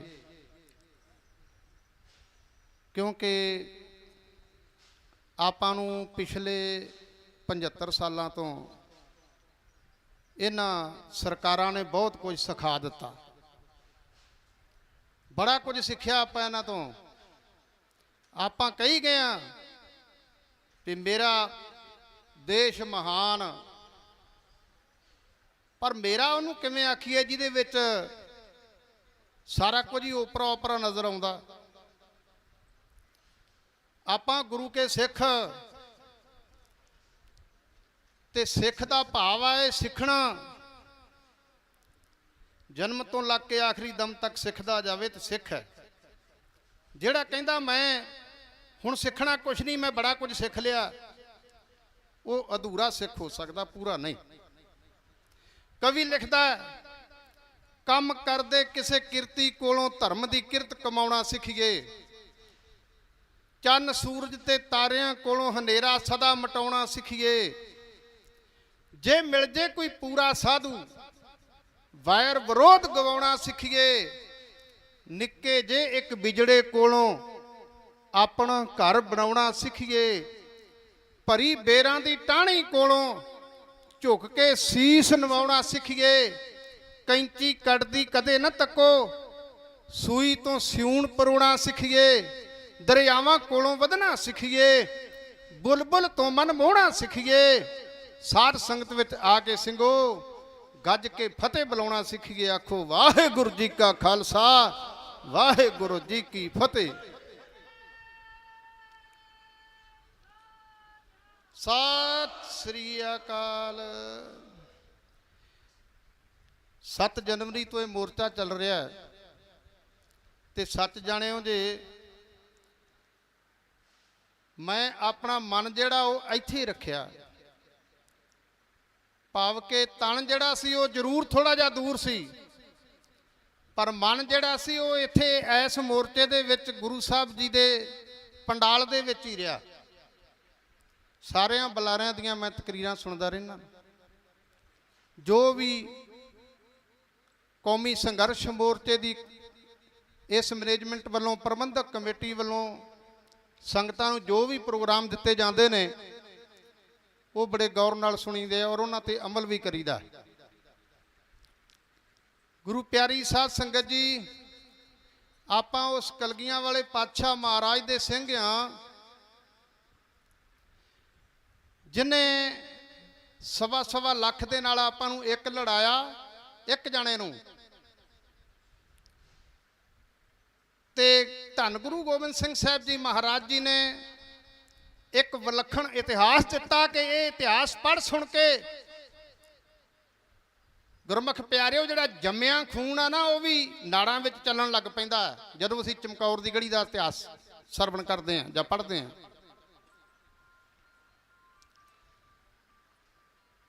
ਤੋ ਜਦੋਂ ਆਪਾਂ ਗੁਰੂ ਬਾਜਾਂ ਵਾਲੇ ਪਾਤਸ਼ਾਹ ਮਹਾਰਾਜ ਜੀ ਦਾ ਜੀਵਨ ਵੇਖਦੇ ਹਾਂ, ਜਦੋਂ ਉਹਨਾਂ ਦੇ ਜ਼ਿੰਦਗੀ ਦੇ ਆਪਾਂ ਪੱਖ ਵੇਖਣੇ ਆ, ਜੇ ਤੇ ਆਪਾਂ ਉਹਨਾਂ ਦਾ ਕੁਰਬਾਨੀ ਵਾਲਾ ਪੱਖ ਵੇਖਣੇ ਆ ਤੇ ਆਪਣੇ ਹੀ ਪਰਿਵਾਰ ਦੀਆਂ 22 ਸ਼ਹਾਦਤਾਂ ਉਹਨਾਂ ਦਿੱਤੀਆਂ ਦੇਸ਼ ਕੌਮ ਤੇ ਧਰਮ ਦੀ ਖਾਤਰ। ਜਿਸ ਮਜਲੂਮ ਹਿੰਦੂਆਂ ਦੀ ਖਾਤਰ ਮੇਰੇ ਪਾਤਸ਼ਾਹ ਨੇ ਆਪਣੇ ਪਿਤਾ ਨੂੰ ਹੱਥੀਂ ਦਿੱਲੀ ਤੋਰਿਆ, ਦਿੱਲੀ ਦੇ ਚਾਂਦਨੀ ਚੌਂਕ ਵਿੱਚ ਉਹਨਾਂ ਸ਼ਹਾਦਤ ਦਾ ਜਾਮ ਪੀਤਾ। ਤੇ ਗੁਰੂ ਪਿਆਰਿਓ, ਕੌਮੀ ਮੋਰਚਾ 'ਚ ਲੱਗਾ, ਉਹਨਾਂ ਦੇ ਕੰਨ ਬੰਦ ਤਾਂ ਨਹੀਂ। ਇਹ ਮੋਰਚਾ ਕਿਉਂ ਲੱਗਾ ਹੈ ਉਹਨਾਂ ਨੂੰ ਕੋਈ ਭੁੱਲ ਤਾਂ ਨਹੀਂ। ਜੇ ਸਿੱਖ ਕੌਮ ਨੂੰ ਇਨਸਾਫ ਨਹੀਂ ਮਿਲਦਾ, ਉਹ ਨਿਆਣੇ ਤਾਂ ਨਹੀਂ ਵੀ ਉਹਨਾਂ ਨੂੰ ਕੋਈ ਪਤਾ ਨਹੀਂ। ਉਹਨਾਂ ਦਾ ਵੀ ਫਰਜ਼ ਬਣਦਾ ਇੱਥੇ ਗੁਰੂ ਪਿਆਰਿਓ ਭਰ ਗੱਡੀਆਂ ਆਉਣ। ਜਿਹੜੇ ਹਿੰਦੂ ਪਾਵਰ ਵਿੱਚ ਨੇ ਉਹਨਾਂ ਦਾ ਵੀ ਫਰਜ਼ ਬਣਦਾ ਵੀ ਉੱਥੇ ਪਾਰਲੀਮੈਂਟ ਵਿੱਚ ਉੱਚੀ ਆਵਾਜ਼ ਵਿੱਚ ਆਵਾਜ਼ ਬੁਲੰਦ ਕਰਨ, ਸਿੱਖ ਕੌਮ ਨੂੰ ਇਨਸਾਫ ਕਿਉਂ ਨਹੀਂ ਦਿੱਤਾ ਜਾ ਰਿਹਾ, ਬੰਦੀ ਸਿੰਘਾਂ ਨੂੰ ਰਿਹਾ ਕਿਉਂ ਨਹੀਂ ਕੀਤਾ ਜਾ ਰਿਹਾ, ਕਾਰਨ ਕੀ ਹੈ? ਪਰ ਸਾਰੇ ਹੀ ਚੁੱਪ। ਬਾਜਾਂ ਵਾਲੇ ਪਾਤਸ਼ਾਹ ਮਹਾਰਾਜ ਜੀ ਨੇ ਸਾਹਿਤ ਰਚਿਆ। 6 ਭਾਸ਼ਾ ਦੇ ਮਾਹਰ ਸਨ ਮੇਰੇ ਪਾਤਸ਼ਾਹ। ਵੈਸੇ ਤੇ ਭਾਸ਼ਾ ਉਹਨਾਂ ਨੂੰ ਬਹੁਤ ਆਉਂਦੀਆਂ ਸਨ, ਪਰ 6 ਤਾਂ ਉਹਨਾਂ ਨੇ ਲਿਖ ਕੇ ਦਿੱਤੀਆਂ ਨਾ। 17,253 ਛੰਦ ਲਿਖ ਕੇ ਉਹਨਾਂ ਨੇ ਸਾਡੇ ਮਨਾਂ ਵਿੱਚੋਂ ਭੈ ਦੂਰ ਕੀਤਾ। ਗੁਰੂ ਪਿਆਰੀ ਸਾਧ ਸੰਗਤ ਜੀ, ਮੇਰੇ ਪਾਤਸ਼ਾਹ ਦੀ ਕਲਮ ਨੇ ਸੱਚ ਲਿਖਿਆ ਤੇ ਉਹਨਾਂ ਦੇ 52 ਕਵੀਆਂ ਨੇ ਸੱਚ ਗਾਇਆ, ਗਾਉਣ ਵਾਲਿਆਂ ਨੇ ਵੀ ਸੱਚ ਗਾਇਆ। ਤੇ ਅੱਜ ਕੂੜ ਫੜੇ ਪ੍ਰਧਾਨ ਵੇ ਲਾਲੋ ਵਾਲੀ ਗੱਲ ਆ, ਪਰ ਗੁਰੂ ਕੀ ਬਾਣੀ ਕਹਿੰਦੀ ਆ, ਕੂੜ ਨਖੁੱਟੇ ਨਾਨਕਾ ਓੜਕ ਸੱਚ ਰਹੀ। ਸੱਚ ਨੇ ਰਹਿਣਾ, ਝੂਠਿਆਂ ਨੇ ਨਹੀਂ ਰਹਿਣਾ। ਝੂਠ ਤਾਂ ਖਤਮ ਹੀ ਆ।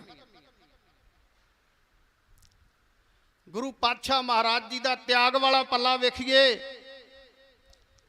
4 ਕਿਲੇ ਸੀ, ਤਖਤੇ ਰੋਜ਼ ਵਿਰਾਜਮਾਨ ਹੁੰਦੇ, ਸੀਸ ਤੇ ਕਲਗੀ ਲੱਗੀ ਹੋਈ ਹੈ, ਫੌਜ ਕੋਲ ਹੈ, ਘੋੜੇ ਹਾਥੀ ਕੋਲ ਹੈ, ਕਿਸੇ ਗੱਲ ਦੀ ਕਮੀ ਤਾਂ ਨਹੀਂ ਸੀ। ਮਾਇਆ ਵੱਲੋਂ, ਧਨ ਵੱਲੋਂ ਕੋਈ ਕਮੀ ਨਹੀਂ ਸੀ, ਸਤਕਾਰ ਵੱਲੋਂ ਕੋਈ ਕਮੀ ਨਹੀਂ ਸੀ। ਪਰ ਗੁਰੂ ਪਿਆਰੀ ਸਾਧ ਸੰਗਤ ਜੀ, ਸਿਧਾਂਤ ਕਾਇਮ ਰੱਖਣ ਵਾਸਤੇ ਬਾਜਾਂ ਵਾਲੇ ਸਤਿਗੁਰਾਂ ਨੇ ਜੇ ਉਹ 4 ਕਿਲਿਆਂ ਦਾ ਤਿਆਗ ਵੀ ਕਰਨਾ ਪਿਆ ਤੇ ਕਰ ਦਿੱਤਾ।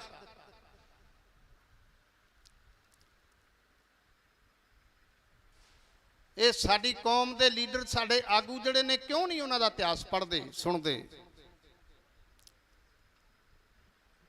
ਗੁਰੂ ਪਿਆਰੀ ਸਾਧ ਸੰਗਤ ਜੀ, 14 ਪਿਆਰੀਆਂ ਨਹੀਂ, ਇੱਥੇ ਗੁਰੂ ਸਾਹਿਬ ਨੇ ਆਖਿਆ ਰਹਿਤ ਪਿਆਰੀ ਮੁਝ ਕੋ ਸਿੱਖ ਪਿਆਰਾ ਨਾ ਹੈ। ਰਹਿਤ ਨੂੰ ਪਿਆਰਾ ਕਿਹਾ ਗੁਰੂ ਸਾਹਿਬ ਜੀ ਮਹਾਰਾਜ ਨੇ। ਗੁਰੂ ਪਿਆਰੀ ਸਾਧ ਸੰਗਤ ਜੀ, ਆਓ ਮੈਂ ਬੰਦੀ ਸਿੰਘਾਂ ਦੀ ਗੱਲ ਕਰਾਂ। ਬਾਜਾਂ ਵਾਲੇ ਪਾਤਸ਼ਾਹ ਮਹਾਰਾਜ ਦਾ ਤਾਂ ਇਤਿਹਾਸ ਜਿਹੜਾ ਨਾ, ਜਿੱਥੋਂ ਤੁਸੀਂ ਸ਼ੁਰੂ ਕਰ ਲਓ ਪੜ੍ਹਨਾ, ਉਹ ਇਤਿਹਾਸ ਤੁਸੀਂ ਅੱਗੇ ਪੜ੍ਹਦੇ ਚਲੋ। ਤੇ ਗੁਰੂ ਪਿਆਰੀ ਸਾਧ ਸੰਗਤ ਜੀ, ਇਹ ਵੀ ਨਹੀਂ ਪਤਾ ਲੱਗਦਾ ਵੀ ਸਮਾਂ ਕਿੰਨਾ ਹੋ ਗਿਆ, ਇਹ ਵੀ ਨਹੀਂ ਪਤਾ ਲੱਗਦਾ ਵੀ ਭੁੱਖ ਤੇ ਲੱਗੀ ਕਿ ਨਹੀਂ।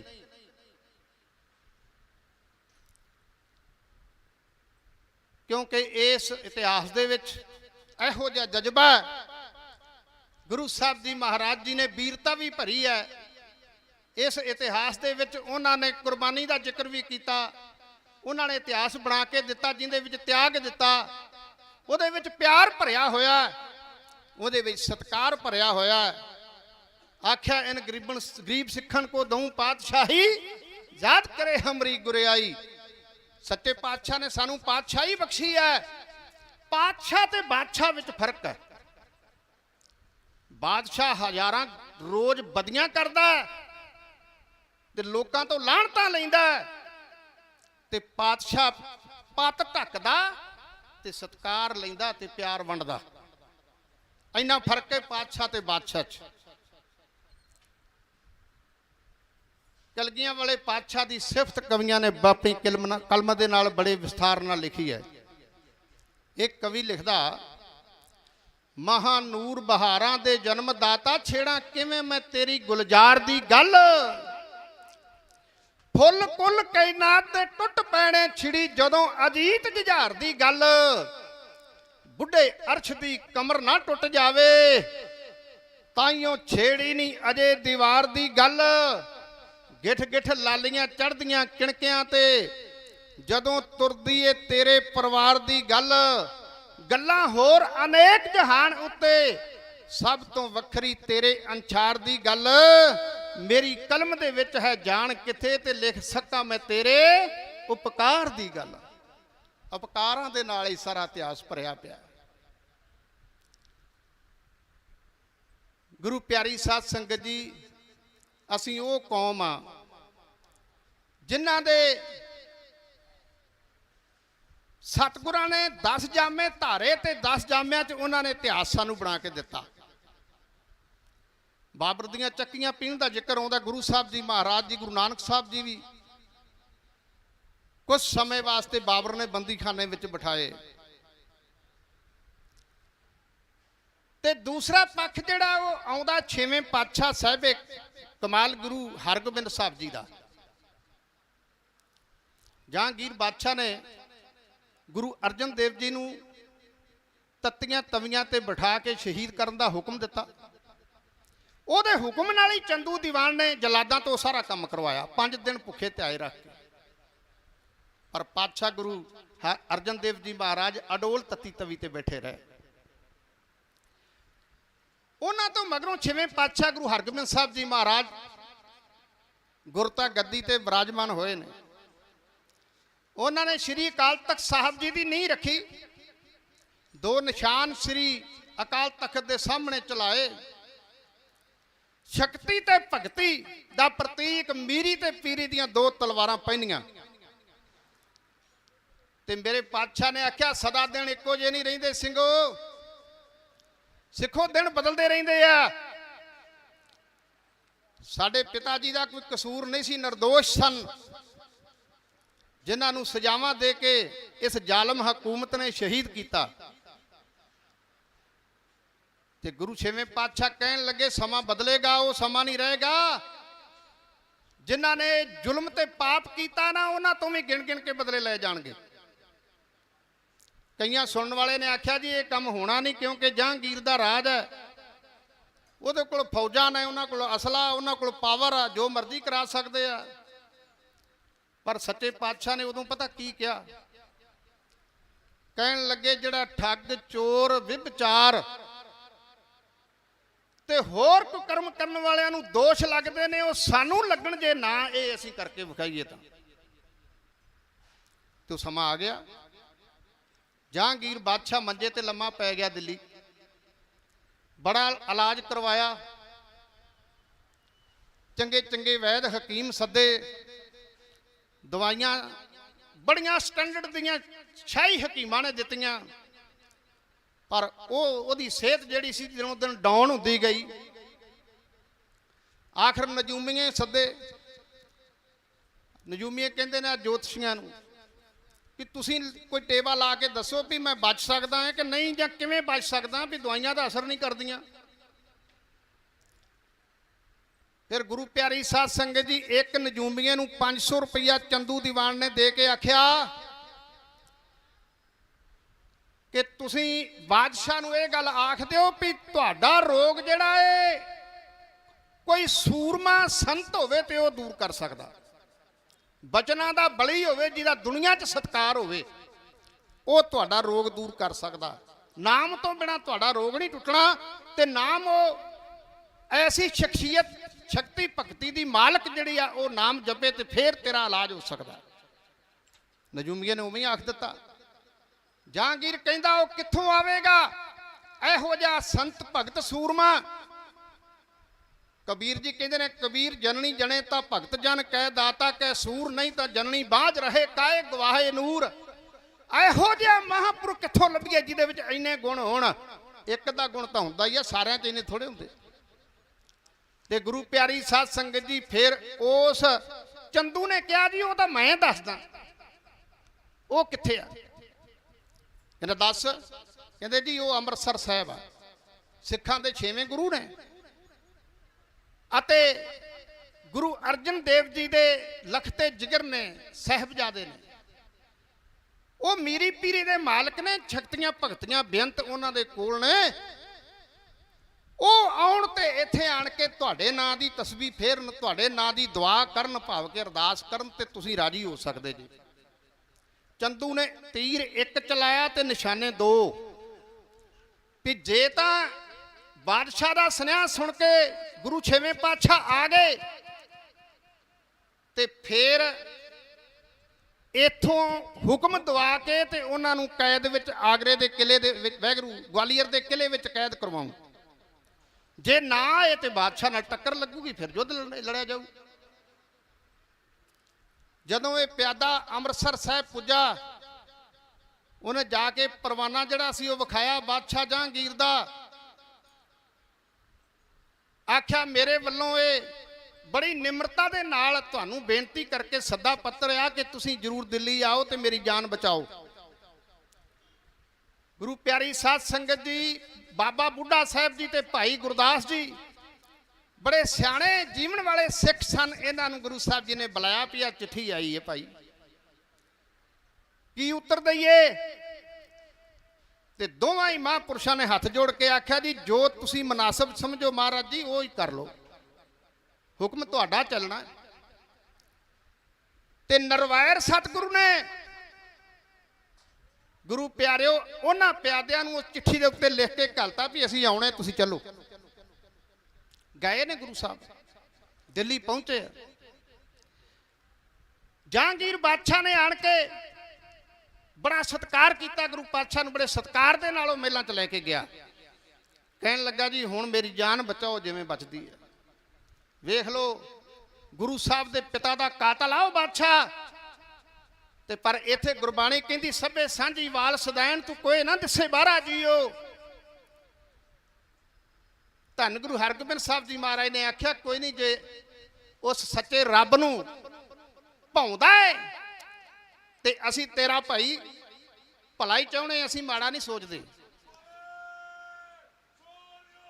ਸਤਿ ਸ੍ਰੀ ਅਕਾਲ। ਕਹਿੰਦਾ ਜੀ ਮੇਰੇ ਨਾਂ ਦੀ ਫਿਰ ਮਾਲਾ ਫੇਰ ਦਿਓ, ਤਸਬੀਹ ਫੇਰ ਦਿਓ। ਹਾਂ ਦੱਸੋ, ਫੇਰਦੇ ਨੇ, ਅਸੀਂ ਤਾਂ ਕੋਈ ਨਾ ਨਹੀਂ ਕਰਦੇ। ਦੱਸੋ ਕਿਹੜੀ ਥਾਂ ਤੇ ਬੈਠ ਗਏ?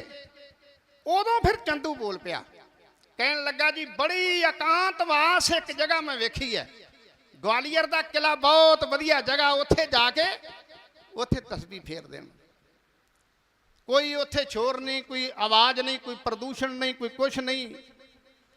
ਕਾਰਨ ਕੀ ਸੀ ਕਿ ਉੱਥੇ ਪਹਿਲਾਂ ਵੀ 52 ਰਾਜੇ ਫੜ ਫੜ ਕੇ ਕੈਦ ਕਰਕੇ ਬਿਠਾਏ ਸੀ।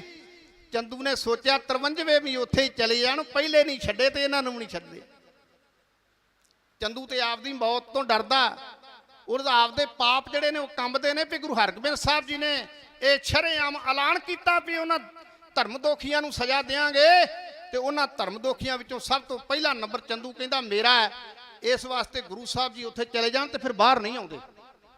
ਵੇਖੋ ਕਿਸ ਸਕੀਮ ਦੇ ਨਾਲ ਉਹਨੇ ਬਾਦਸ਼ਾਹ ਤੋਂ ਇਹ ਸਾਰਾ ਕੁਝ ਕਰਵਾਇਆ। ਬਾਦਸ਼ਾਹ ਕਹਿੰਦਾ ਜੀ ਥੋੜੇ ਦਿਨ 40 ਕੁ ਦਿਨਾਂ ਵਾਸਤੇ ਤੁਸੀਂ ਚਲੀਹਾ ਕੱਟ ਦਿਓ, ਬਸ ਉਸ ਤੋਂ ਬਾਅਦ ਤੁਸੀਂ ਆ ਜਾਣਾ ਮੇਰੇ ਕੋਲ ਹੀ ਇੱਥੇ ਹੀ।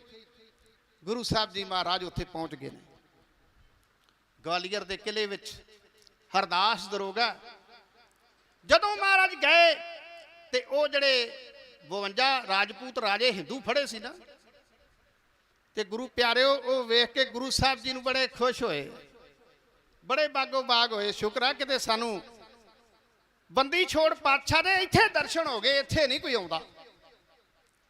ਗੁਰੂ ਪਿਆਰੀ ਸਾਧ ਸੰਗਤ ਜੀ, ਇਸ ਚੰਦੂ ਦੀਵਾਨ ਨੇ ਹੋਰ ਵੀ ਕੰਮ ਕੀਤਾ। ਇੱਕ ਚੋਲਾ ਸਵਾ ਕੇ ਘੱਲਿਆ, ਉਹਨੂੰ ਜ਼ਹਿਰ ਦੀ ਪੁੱਠ ਲਾਈ, ਗੁਰੂ ਸਾਹਿਬ ਦੇ ਖਾਣੇ ਵਿੱਚ ਜ਼ਹਿਰ ਮਿਲਾ ਕੇ ਦੇਣ ਵਾਸਤੇ, ਪਾਰਾ ਮਿਲਾ ਕੇ ਦੇਣ ਵਾਸਤੇ ਉਹਨਾਂ ਲਾਂਗਰੀਆਂ ਨਾਲ ਗੰਢ ਸਾਂਢ ਕੀਤੀ।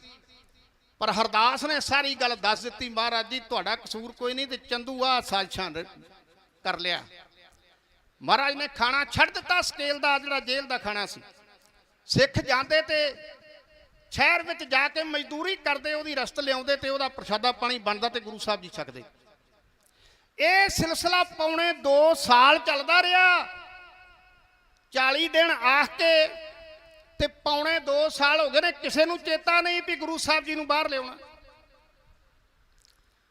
ਨਾਲੇ ਉਹ ਜਿਹੜਾ ਜਹਾਂਗੀਰ ਬਾਦਸ਼ਾਹ ਸੀ ਉਹ ਐਡਾ ਅਯਾਸ਼ੀ ਬੰਦਾ ਸੀ ਨਾ, ਅਯਾਸ਼। 5 ਸਿਰ ਪੱਕੀ ਰੋਜ਼ ਦੀ ਸ਼ਰਾਬ ਪੀਂਦਾ ਸੀ। ਤੇ ਸ਼ਰਾਬੀ ਬੰਦਾ ਜਿਹੜਾ ਰਾਤ ਜਿਹੜੀਆਂ ਗੱਲਾਂ ਕਰਦਾ, ਦਿਨੇ ਉਹਨੂੰ ਪੁੱਛ ਲਓ ਇੱਕ ਵੀ ਨਹੀਂ ਯਾਦ, ਉਹ ਕਹਿੰਦਾ ਮੈਂ ਤਾਂ ਕੀਤੀਆਂ ਹੀ ਨਹੀਂ। ਇਸ ਵਾਸਤੇ ਉਦੋਂ ਫਿਰ ਕੀ ਹੋਇਆ, ਬਾਬਾ ਬੁੱਢਾ ਸਾਹਿਬ ਜੀ ਅੰਮ੍ਰਿਤਸਰ ਸਾਹਿਬ ਤੋਂ ਸ਼ਬਦ ਚੌਂਕੀ ਲੈ ਕੇ ਜਾਂਦੇ, ਅੰਦਰ ਜਾਣ ਦਾ ਹੁਕਮ ਨਹੀਂ, ਦਰਵਾਜ਼ਾ ਬੰਦ ਹੈ, ਕਿਲੇ ਦੀਆਂ ਪਰਿਕਰਮਾ ਕਰਕੇ ਫੇਰ ਵਾਪਸ ਆ ਜਾਂਦੇ। ਫੇਰ ਚੌਂਕੀ ਲੈ ਕੇ ਜਾਂਦੇ, ਫੇਰ ਇਸ ਤਰ੍ਹਾਂ ਹੀ ਪਰਿਕਰਮਾ ਕਰਕੇ ਮੱਥਾ ਟੇਕ ਕੇ ਆ ਜਾਂਦੇ। ਗੁਰੂ ਪਿਆਰੀ ਸਾਧ ਸੰਗਤ ਜੀ, ਸਾਰੀ ਸੰਗਤ ਨੇ ਸੋਚਿਆ ਵੀ ਇਹ ਬਾਦਸ਼ਾਹ ਨੇ ਸਾਡੇ ਗੁਰੂ ਨੂੰ ਹਰਿਆ ਨਹੀਂ ਕਰਨਾ, ਮਹਾਰਾਜ ਨੂੰ ਕੌਣ ਸੀ ਬੰਦੀ ਬਣਾਉਣ ਵਾਲਾ। ਪਰ ਸੱਚੇ ਪਾਤਸ਼ਾਹ ਨੇ ਇਤਿਹਾਸ ਬਣਾ ਕੇ ਦੇਣਾ ਸੀ। ਗੁਰੂ ਪਿਆਰਿਓ, ਆਪਣਾ ਇਤਿਹਾਸ ਜਿਹੜਾ ਉਹ ਸਾਨੂੰ ਜਦੋਂ ਪੜ੍ਹਦੇ ਆ ਤੇ ਜੁਰਤ ਪੈਦਾ ਕਰਦਾ ਇਤਿਹਾਸ ਅੰਦਰ ਸਾਡੇ। ਤੋ ਅਰਜ਼ ਕਰਾਂ, ਭਾਈ ਬਿਧੀ ਚੰਦ ਤੇ ਭਾਈ ਜੇਠਾ ਨੇ ਗੁਰੂ ਹਰਗੋਬਿੰਦ ਸਾਹਿਬ ਜੀ ਤੋਂ ਇਜਾਜ਼ਤ ਮੰਗੀ। ਆਖਿਆ ਮਹਾਰਾਜ ਜੀ ਸੰਗਤਾਂ ਬੜੀਆਂ ਤਾਵਲੀਆਂ, ਇਸ ਕਰਕੇ ਕਿਰਪਾ ਕਰੋ ਇੱਥੇ ਨਾ ਬੈਠੋ, ਬਾਹਰ ਚਲੀਏ। ਫਿਰ ਇਜਾਜ਼ਤ ਮੰਗੀ ਕਿ ਮਹਾਰਾਜ ਜੀ ਜੇ ਆਖੋ ਤੇ ਥੋੜਾ ਜਿਹਾ ਕੋਈ ਖੇਡ ਤਮਾਸ਼ਾ ਜਿਹਾ ਕਰ ਦਈਏ। ਮੈਂ ਕਿਹਾ ਕਰ ਲਓ। ਫਿਰ ਸ਼ੇਰਾਂ ਦਾ ਰੂਪ ਧਾਰਨ ਕਰਕੇ ਜਹਾਂਗੀਰ ਨੂੰ ਰਾਤ ਜਾ ਕੇ ਡਰਾਇਆ। ਤਰਬਕ ਕੇ ਉੱਠੇ ਬਾਦਸ਼ਾਹ, ਸ਼ੇਰਾਂ ਦੇ ਦਰਸ਼ਨ ਕੀਤੇ ਤੇ ਗੁਰੂ ਪਿਆਰੀ ਸਾਧ ਸੰਗਤ ਜੀ ਸਾਰੀ ਰਾਤ ਨੀਂਦ ਨਹੀਂ ਆਈ, ਤੜਫਦਾ ਰਿਹਾ। ਦਿਨ ਚੜੇ, ਫਿਰ ਪੀਰ ਫਕੀਰ ਸੱਦੇ, ਸਾਈਂ ਮੀਆਂ ਮੀਰ ਵੀ ਵਿੱਚੇ ਸੀ।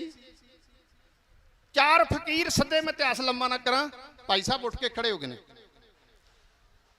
ਜਹਾਂਗੀਰ ਬਾਦਸ਼ਾਹ ਕਹਿੰਦਾ ਮੈਨੂੰ ਰਾਤ ਨੀਂਦ ਨਹੀਂ ਆਈ, ਮੈਨੂੰ ਸ਼ੇਰ ਸਤਾਉਂਦੇ ਬੜਾ ਰਹੇ ਨੇ, ਐ ਲੰਮੇ ਲੰਮੇ ਉਹਨਾਂ ਦੇ ਹੱਥ ਪੰਜੇ, ਤਿੱਖੇ ਤਿੱਖੇ ਨਹੁੰ, ਵੱਡੇ ਵੱਡੇ ਦੰਦ, ਇਸ ਕਰਕੇ ਮੈਨੂੰ ਰਾਤ ਨੀਂਦ ਨਹੀਂ ਆਈ। ਇਹ ਕੀ ਕਾਰਨ ਹੈ? ਤੇ ਉਸ ਵੇਲੇ ਸਾਈਂ ਮੀਆਂ ਮੀਰ ਨੇ ਆਖਿਆ ਬਾਦਸ਼ਾਹ ਤੈਨੂੰ ਨਹੀਂ ਪਤਾ ਕੀ ਕਾਰਨ ਹੈ? ਕਹਿੰਦਾ ਮੈਨੂੰ ਕੀ ਪਤਾ। ਕਹਿੰਦੇ ਸਿੱਖਾਂ ਦੇ 6ਵੇਂ ਗੁਰੂ ਨੂੰ ਪੌਣੇ 2 ਸਾਲ ਹੋ ਗਏ ਗਵਾਲੀਅਰ ਦੇ ਕਿਲੇ ਵਿੱਚ ਬਿਠਾਇਆ ਹੋਇਆ, ਉਹਨਾਂ ਨੇ ਕੀ ਕਸੂਰ ਕੀਤਾ? ਕਹਿੰਦਾ ਹਾਂ ਯਾਦ ਆ ਗਿਆ, ਗੱਲ ਤਾਂ ਐਵੇਂ ਹੀ ਆ। ਸੱਚੇ ਪਾਤਸ਼ਾਹ ਮਹਾਰਾਜ ਜੀ ਦੀ ਤਾਰੀਫ ਕੀਤੀ ਹੈ ਸਾਈਂ ਮੀਆਂ ਮੀਰ ਨੇ। ਆਖਿਆ ਗੁਰੂ ਅਰਜਨ ਦੇਵ ਦਾ ਵੀ ਕੋਈ ਕਸੂਰ ਨਹੀਂ ਸੀ, ਉਹ ਵੀ ਬੇਕਸੂਰ ਸਨ। ਤੇਰੇ ਚੰਦੂ ਦੀਵਾਨ ਨੇ ਤੱਤੀ ਲੋਹ ਤੇ ਬਿਠਾ ਕੇ ਉੱਤੇ ਤੱਤਾ ਰੇਤਾ ਪਾ ਕੇ 5 ਦਿਨ ਉਹਨਾਂ ਨੂੰ ਭੁੱਖੇ ਭਾਣੇ ਰੱਖ ਕੇ ਤਸੀਹੇ ਦੇ ਕੇ ਸ਼ਹੀਦ ਕਰਾਇਆ। ਬਾਦਸ਼ਾਹ ਇਹ ਤੇਰੇ ਹੁਕਮ ਨਾਲ ਹੋਇਆ, ਕਿੱਥੇ ਦੇਣੀਆਂ ਦੇਵੇਂਗਾ? ਸਤਿ ਸ੍ਰੀ ਅਕਾਲ। ਗੁਰੂ ਪਿਆਰੀ ਸਾਧ ਸੰਗਤ ਜੀ ਉਸੇ ਵੇਲੇ ਰਿਹਾਈ ਲਿਖ ਦਿੱਤੀ। ਜਦੋਂ ਰਿਹਾਈ ਵਾਲਾ ਕਾਗਜ਼ ਗਿਆ ਉਸ ਗਵਾਲੀਅਰ ਦੇ ਕਿਲੇ ਵਿੱਚ, ਮਹਾਰਾਜ ਸੱਚੇ ਪਾਤਸ਼ਾਹ ਨੂੰ ਹਰਦਾਸ ਨੇ ਜਾ ਕੇ ਵਿਖਾਇਆ। ਦਰੋਗਾ ਸੀ ਹਰਦਾਸ ਕਿਲੇ ਦਾ। ਮਹਾਰਾਜ ਜੀ ਆ ਤੁਹਾਡੀ ਰਿਹਾਈ ਆ ਗਈ, ਤੁਸੀਂ ਹੁਣ ਜਾ ਰਹੇ ਹੋ। ਸੱਚੇ ਪਾਤਸ਼ਾਹ ਨੇ ਪੜ੍ਹੀ।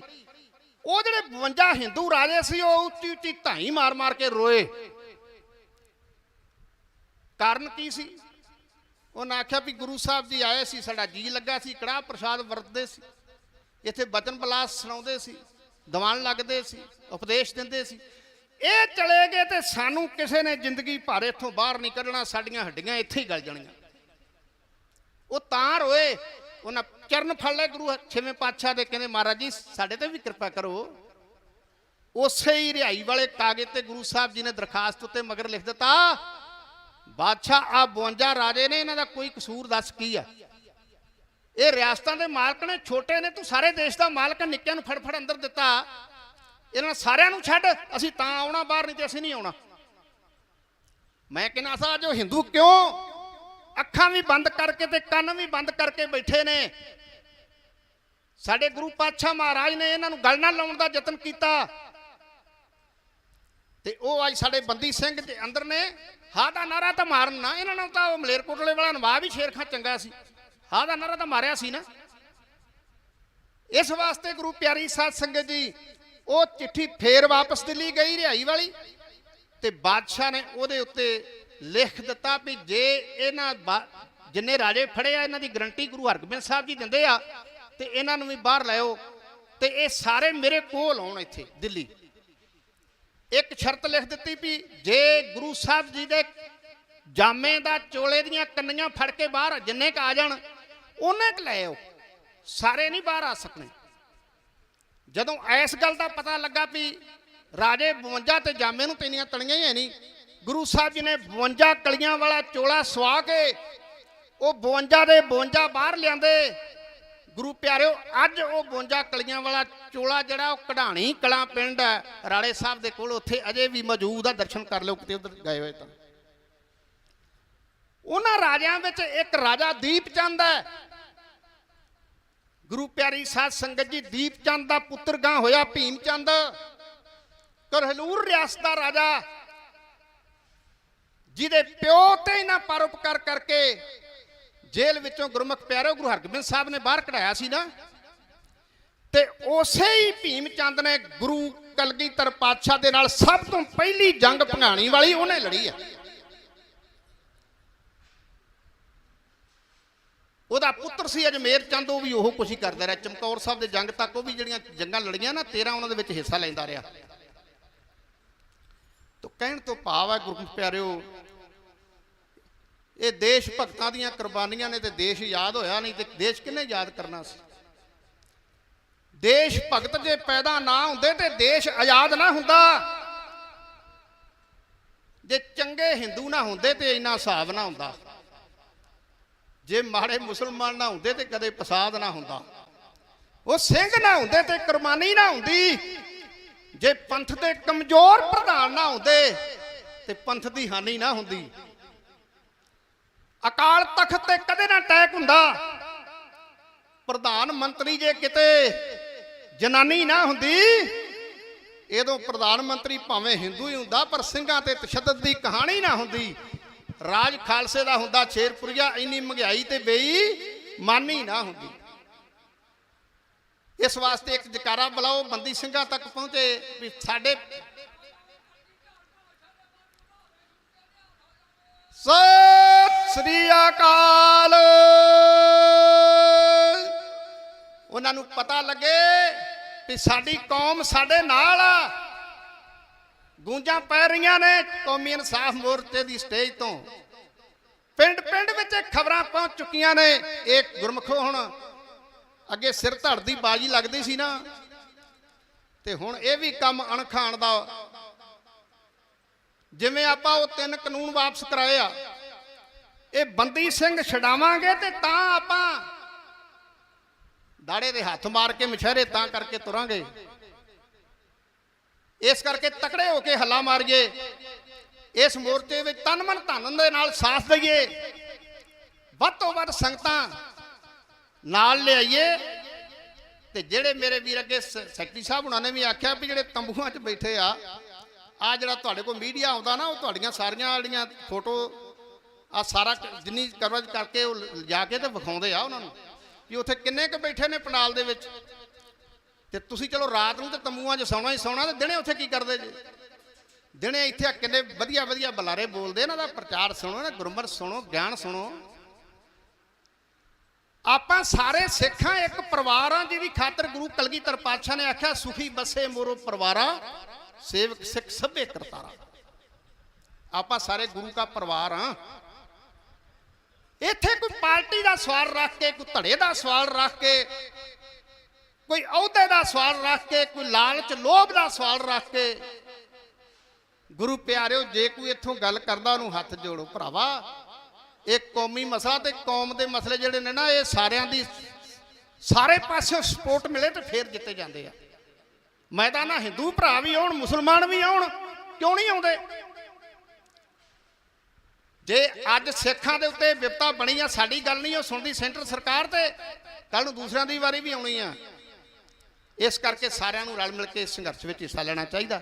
ਧੰਨਵਾਦ ਕਰਦਾ ਮੈਂ ਨਿਹੰਗ ਸਿੰਘ ਜਥੇਬੰਦੀਆਂ ਬਾਬਾ ਰਾਜਾ ਰਾਜ ਸਿੰਘ ਜੀ ਦੇ ਦਰਸ਼ਨ ਕਰਕੇ ਆ। ਬੜੀ ਚੜ੍ਹਦੀ ਕਲਾ ਸੱਜ ਕੇ ਬੈਠੇ ਆ, ਪਲਗਾ ਡੱਠਾ। ਹੋਰ ਵੀ ਜਥੇਬੰਦੀਆਂ ਦੇ ਸਿੰਘ ਆਏ, ਹਜੂਰ ਸਾਹਿਬ ਵਾਲਿਆਂ ਦਾ ਲੰਗਰ ਚੱਲ ਰਿਹਾ। ਬਾਬਾ ਨਰਿੰਦਰ ਸਿੰਘ ਜੀ, ਬਾਬਾ ਬਲਵਿੰਦਰ ਸਿੰਘ ਜੀ, ਐਡੀ ਵੱਡੀ ਸੰਪਰਦਾ ਜਿਹੜੀ ਉਹ ਕਹਿੰਦੀ ਪਰਵਾਹ ਨਹੀਂ, ਭਾਵੇਂ ਸਾਰਿਆਂ ਸੂਬਿਆਂ ਦੇ ਸਿੱਖ ਆਉਣ, ਗੈਰ ਸਿੱਖ ਆਉਣ, ਕੋਈ ਪ੍ਰਸ਼ਾਦੇ ਤੋਂ ਖਾਲੀ ਨਹੀਂ ਮੁੜ ਕੇ ਜਾ ਸਕਦਾ। ਲੰਗਰ ਪਾਣੀ ਦਾ ਸੋਹਣਾ ਪ੍ਰਬੰਧ ਆ। ਇਸ ਵਾਸਤੇ ਸਟੇਜ ਸਕੱਤਰ ਸਾਹਿਬ ਜੀ ਬੜੇ ਸਿਆਣੇ ਨੇ, ਪੜ੍ਹੇ ਲਿਖੇ ਨੇ, ਮੈਂ ਧੰਨਵਾਦ ਕਰਦਾ। ਲਓ ਜੀ, ਉਹਨਾਂ ਨੇ ਅਗਲਾ ਬੁਲਾਰਾ ਵੀ ਬਣਾਉਣਾ। ਮੈਂ ਸਮਾਂ ਥੋੜਾ ਜਿਹਾ ਵੱਧ ਲੈ ਗਿਆ ਹੋਊਗਾ। ਮੇਰਾ ਨਾ ਜਜ਼ਬਾਤ ਜੇ ਕੁਝ ਥੋੜਾ ਜਿਹਾ ਜ਼ਿਆਦਾ ਚੜ੍ਹਦੀ ਕਲਾ ਵਾਲੇ ਬਣ ਗਏ, ਕਿਉਂਕਿ ਮੈਂ ਨਾ ਜਦੋਂ ਔੜ ਲੱਗੀ ਹੋਵੇ ਨਾ ਤਾਂ ਮੀਂਹ ਪਵੇ ਤੇ ਫਿਰ ਆਖੀਦਾ ਵੀ ਅਜੇ ਹੋਰ ਝਟਕ ਪੈ ਲਵੇ। ਜੱਟ ਆ ਨਾ, ਜ਼ਿਮੀਂਦਾਰ ਆ, ਕਿਸਾਨ ਜਿਹੜੇ ਨੇ ਉਹ ਮੀਂਹ ਨਾਲ ਪਿਆਰ ਕਰਦੇ। ਇਸ ਵਾਸਤੇ ਮੇਰੇ ਮਨ ਦੇ ਵਿੱਚ ਬੜੇ ਵਲਵਲੇ ਸੀ ਕਿ ਮੈਂ ਕੌਮੀ ਇਨਸਾਫ ਮੋਰਚੇ ਦੀ ਸਟੇਜ ਤੋਂ ਨਾਲੇ ਤਾਂ ਇਤਿਹਾਸ ਦੱਸਣਾ ਤੇ ਨਾਲੇ ਸਮੇਂ ਦੀ ਗੱਲ ਕਰਨੀ। ਬਹੁਤ ਚਿਰ ਦੇ ਮੇਰੇ ਅੰਦਰ ਫੁਰਨੇ ਸੀ, ਅੱਜ ਉਹ ਸਾਰੀਆਂ ਇੱਛਾਵਾਂ ਗੁਰੂ ਸਾਹਿਬ ਨੇ ਪੂਰੀਆਂ ਕਰਤੀਆਂ। ਜਦੋਂ ਹੁਣ ਫੇਰ ਆਏ, ਫਿਰ ਪੂਰਾ ਜਥਾ ਲੈ ਕੇ ਆਉਂਗਾ। ਬੜੀਆਂ ਸੋਹਣੀਆਂ ਕਵਿਤਾਵਾਂ ਲਿਖੀਆਂ, ਹੁੰਦੀ ਨਹੀਂ ਰਿਹਾਈ ਸਿੰਘਾਂ ਦੀ, ਕਾਲੇ ਬਣ ਗਏ ਕਾਨੂੰਨ ਇਸ ਦੇਸ਼ ਦੇ। ਬੜੀਆਂ ਕਵਿਤਾਵਾਂ ਚੜ੍ਹਦੀਆਂ ਕਲਾਂ ਵਾਲੀਆਂ ਲਿਖੀਆਂ। ਮੈਂ ਜਦੋਂ ਜਥਾ ਲੈ ਕੇ ਆਇਆ ਫਿਰ ਸੁਣਾਉਂਗਾ। ਭੁੱਲਾਂ ਚੁੱਕਾਂ ਦੀ ਖਿਮਾ ਕਰਨੀ ਜੀ। ਬੜੇ ਪਿਆਰ ਨਾਲ ਗੱਜ ਕੇ ਗੁਰੂ ਕੀ ਫਤਿਹ ਬੁਲਾਓ। ਚੜ੍ਹਦੀਆਂ ਕਲਾਂ ਨਾਲ ਆਖੋ ਜੀ ਵਾਹਿਗੁਰੂ ਜੀ ਕਾ ਖਾਲਸਾ, ਵਾਹਿਗੁਰੂ ਜੀ ਕੀ ਫਤਿਹ। ਬਹੁਤ ਬਹੁਤ ਧੰਨਵਾਦ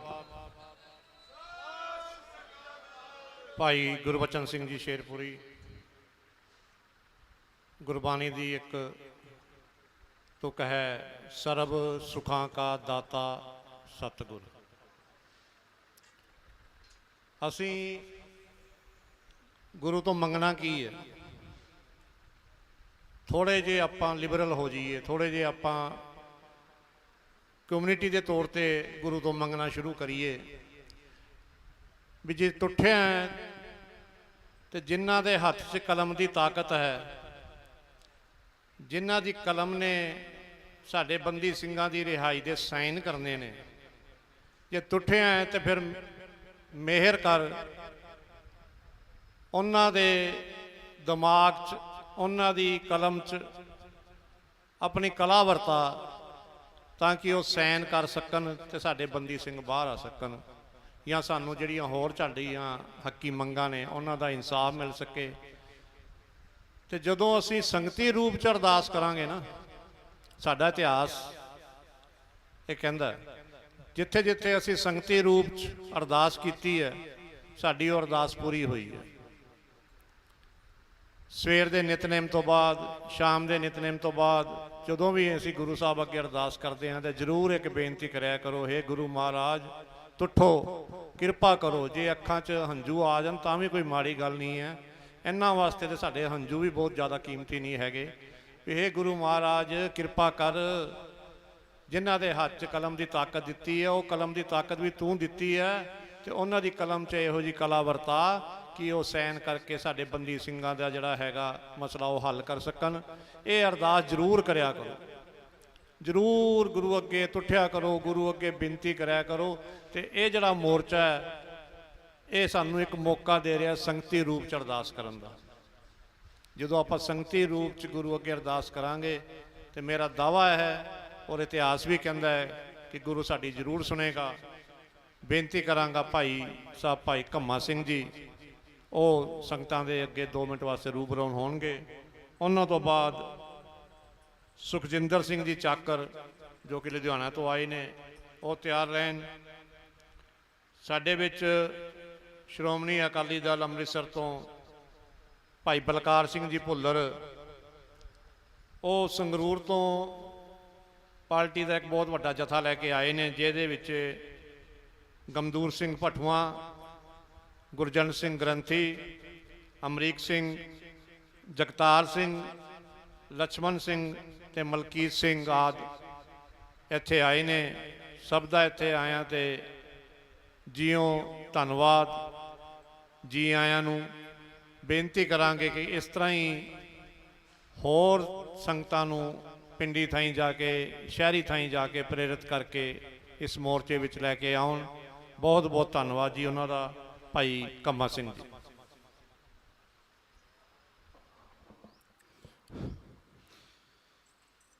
ਵਾਹਿਗੁਰੂ ਜੀ ਕਾ ਖਾਲਸਾ, ਵਾਹਿਗੁਰੂ ਜੀ ਕੀ ਫਤਿਹ।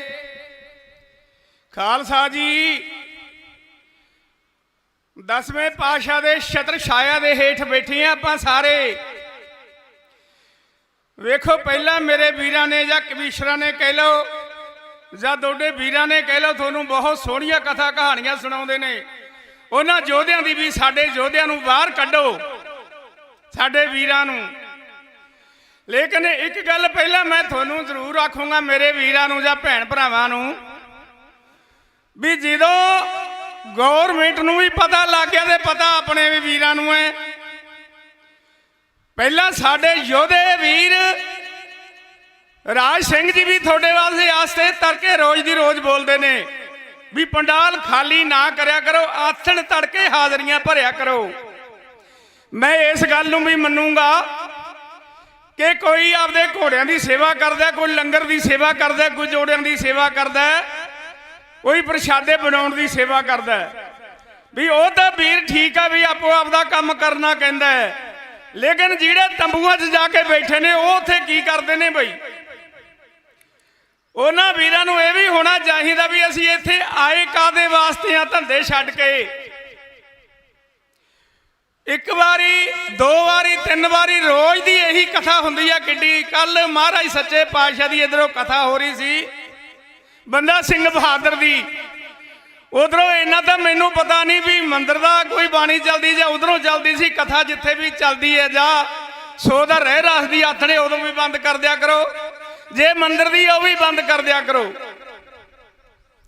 ਇਹ ਮੇਰੇ ਵੀਰਾਂ ਨੂੰ ਬੇਨਤੀ ਕਰਦੇ ਆ, ਅਸੀਂ ਹੱਥ ਜੋੜ ਕੇ ਸੰਗਤ ਨੂੰ ਵੀ ਆਪਾਂ ਇੱਥੇ ਬਿਲਕੁਲ ਇੱਥੋਂ ਜਿੱਤ ਕੇ ਜਾਵਾਂਗੇ ਅਸੀਂ ਤਾਂ ਕਿ ਮੇਰੇ ਵੀਰ ਪਰਮੇਸ਼ਰ ਦਾ ਨਾਮ ਸਾਰੇ ਲਿਆ ਕਰੋ।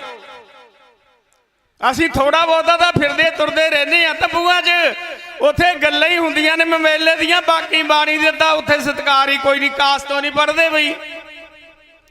ਜਦੋਂ ਮਹਾਰਾਜ ਨੇ ਆਸੇ ਦਸੇ ਨੌ ਦਿੱਤੇ ਨੇ, ਸਾਨੂੰ ਆਹ ਸਰੂਪ ਦਿੱਤਾ ਬੋਲਣ ਵਾਸਤੇ, ਫਿਰ ਰੱਬ ਦਾ ਨਾਂ ਕਾਸ ਤੋਂ ਨਹੀਂ ਲੈਂਦੇ ਤੁਸੀਂ? ਜਿੰਨਾ ਵੀ ਅਸੀਂ ਪਰਮੇਸ਼ਰ ਦਾ ਨਾਂ ਲਵਾਂਗੇ, ਸਤਿਕਾਰ ਕਰਾਂਗੇ, ਚਾਹੇ ਸਿੱਖਾਂ ਦਾ ਕਹਿ ਲਓ, ਚਾਹੇ ਸੰਨਿਆਸੀਆਂ ਦਾ ਕਹਿ ਲਓ, ਚਾਹੇ ਜਟਾਧਾਰੀ ਦਾ ਕਹਿ ਲਓ, ਜਦੋਂ ਹੱਥ ਜੋੜ ਕੇ ਅਸੀਂ ਫਤਿਹ ਬੁਲਾਉਣ ਤੋਂ ਵੀ ਪਰਾਂ ਨੂੰ ਹੋ ਜੰਨੇ, ਕੀ ਗੱਲ ਬਈ? ਕਾਸ ਤੋਂ ਹੱਥ ਪਰਾਂ ਨੂੰ ਕਰ ਲੈਂਦੇ ਹੋ।